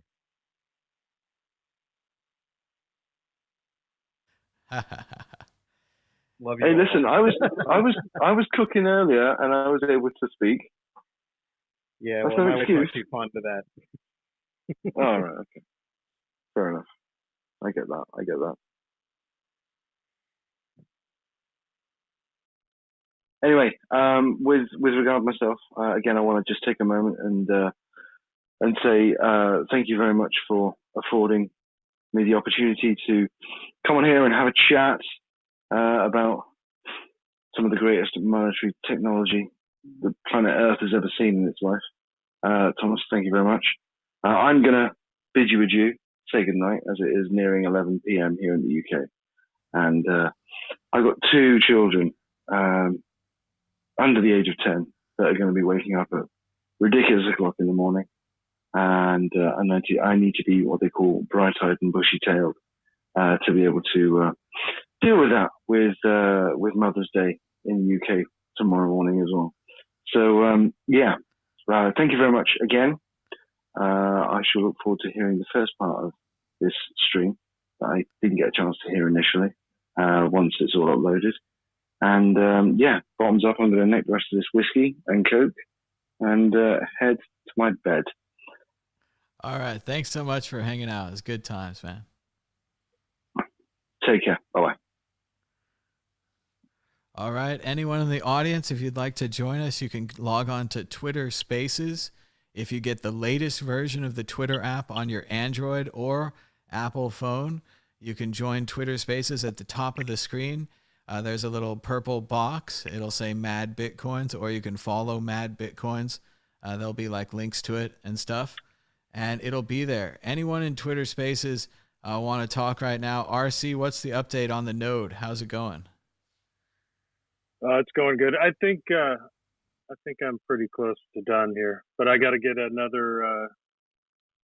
I got to get keyboard and mouse, but it did come up. I got the operating system. Now there is a possibility, Raspberry Pi 4, like, 8 gig. As one thing, I would say just set a 5-minute timer and then check out that umbrel.local address in your browser. There's a possibility after 5 minutes it might just be good to go. If you plugged in here's what I did. I plugged in an SSD hard drive, and I plugged in the SSD card, or the SD card, into the Raspberry Pi, and boom, it just started the node, started formatting the hard drive. It just started doing everything. So you might already have a node. I don't know. I don't know what the hell I have. Which again, it's super exciting if you had anything else on that hard drive. Oh. But again, I just pulled mine right out of the box, so I didn't care. But yeah. What do you think of the SEC? Who they putting on the SEC? What was his name? The guy who taught at MIT, did a course. By the way, if anybody's interested, it's really good. Gessler, I think his name is. It sounds good. I don't know if I'm Timothy Geisler. I'm not that precisely familiar with him or course or anything. In general, I think the Biden administration is better for Bitcoin than the Trump administration. The Trump administration seemed more likely at the end. They wanted to put that hard clamp onto Bitcoin, and we'll have to see if the Biden administration sticks with it or if they cancel it. It's still up in the air. But I think they'll have much of like, it's new technology. We should just step off and give it some time. But that's not to say they're not in favor of it, but they'll kick the can down the road, is what I think. Yeah, no, I agree with that. I think the sentiment is kind of changing politically too. I think in the not too distant future it'll be more acceptable to talk about it politically. It already feels way more acceptable to me. Yeah, all I used to hear in the past is that, oh, Bitcoin, you must be on the Silk Road, some kind of drug person. And that's pretty much gone away. Now it's more the problem of, oh, Bitcoin, you must be so rich, blah, blah, blah, blah, blah. And like, that's also kind of a problem though. So. Yeah. Especially in these times, but there's no other way for that to happen. It's also a sign of success. Like I see it as a sign of that we were right about a thing. We told people about a thing. The things we told people about a thing was right. It doesn't mean we have lots of it or whatever, but still, it's good to be right. It feels good. Absolutely. Maybe you'll be right about something else. All that kind of thing. So. Yeah. Well, I have to be. It's a gambler's fallacy. I've been wrong so many times. It's got to be right. Soon. Yeah, Gensler, if you look him up, he did I was really surprised because I listened to the course he did on YouTube, and he was talking about Bitcoin specifically outside none of this. He talked about blockchains and all that stuff too, and how to monetize this industry. But two things were interesting to me. One, Bitcoin and the technicals of it specifically that he got into, and just the ideas about commerce and digital currencies in general. Now that he's been appointed to a high level position, it would seem to me that government is looking towards, like you said, opening up a new industry, and we certainly need some new commerce.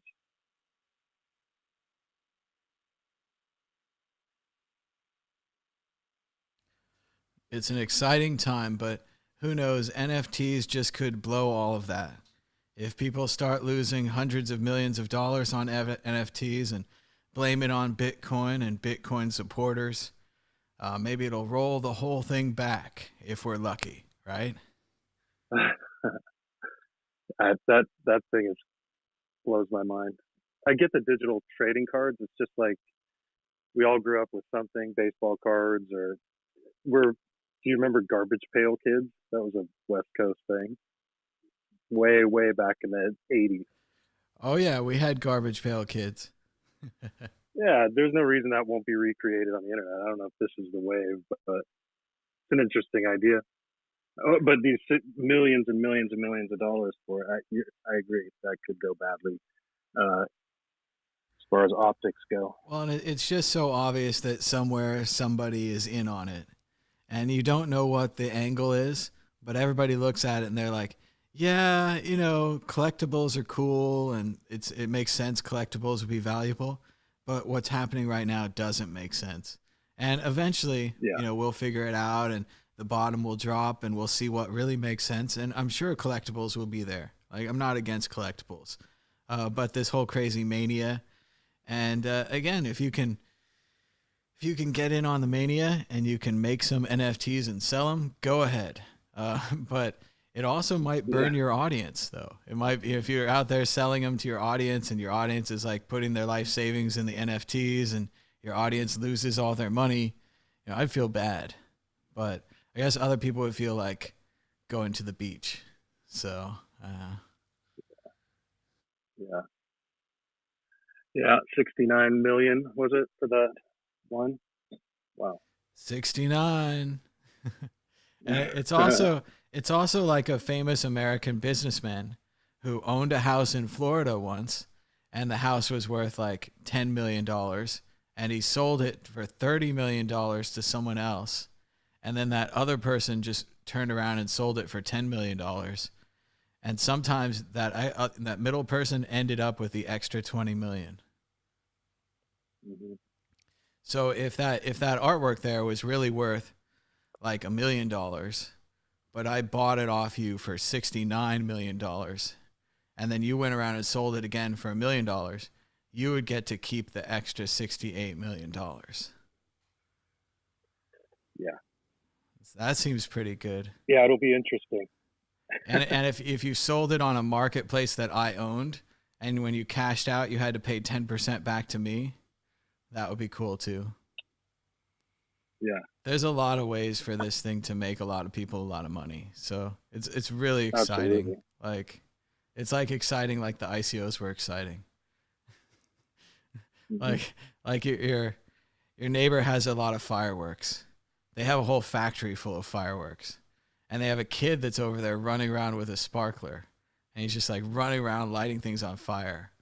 And you're like, that is exciting. Might not end well, but it is No, exciting. and you're watching over there from your land, and you're like, wetting everything down, and you got the hose out, and you're like wetting down the roof, and you're like, that looks exciting over there, what they've got going on, that fireworks. And they every day, like more and more people come over from the fireworks factory, and they're like, oh, I saw so many fireworks. It was amazing. And you're like, how long did it last? And they're like, 15 seconds. I was like, that's a long time. Yeah. Come get me in 10 minutes. But if it lasted 15 seconds, that's a long time. Yeah. So I wonder if this blows the whole thing up, kind of like the ICOs did before. I don't really feel like that, though. To me, it still feels like kind of 2016, building momentum and not necessarily that crazy. It seems crazy because the numbers are so big, but do you think it feels overly FOMO-ish? I think especially it feels like a twin manias, like a simultaneous mania where on one hand, like I had a great investment, like I have a small amount of it, like Bitcoin. Bitcoin's a great investment, right? And on the other hand, these other people come up with like ICOs or Ethereum or NFTs or whatever, and they're like, I found an even better investment, and it's even faster, and I made even more money.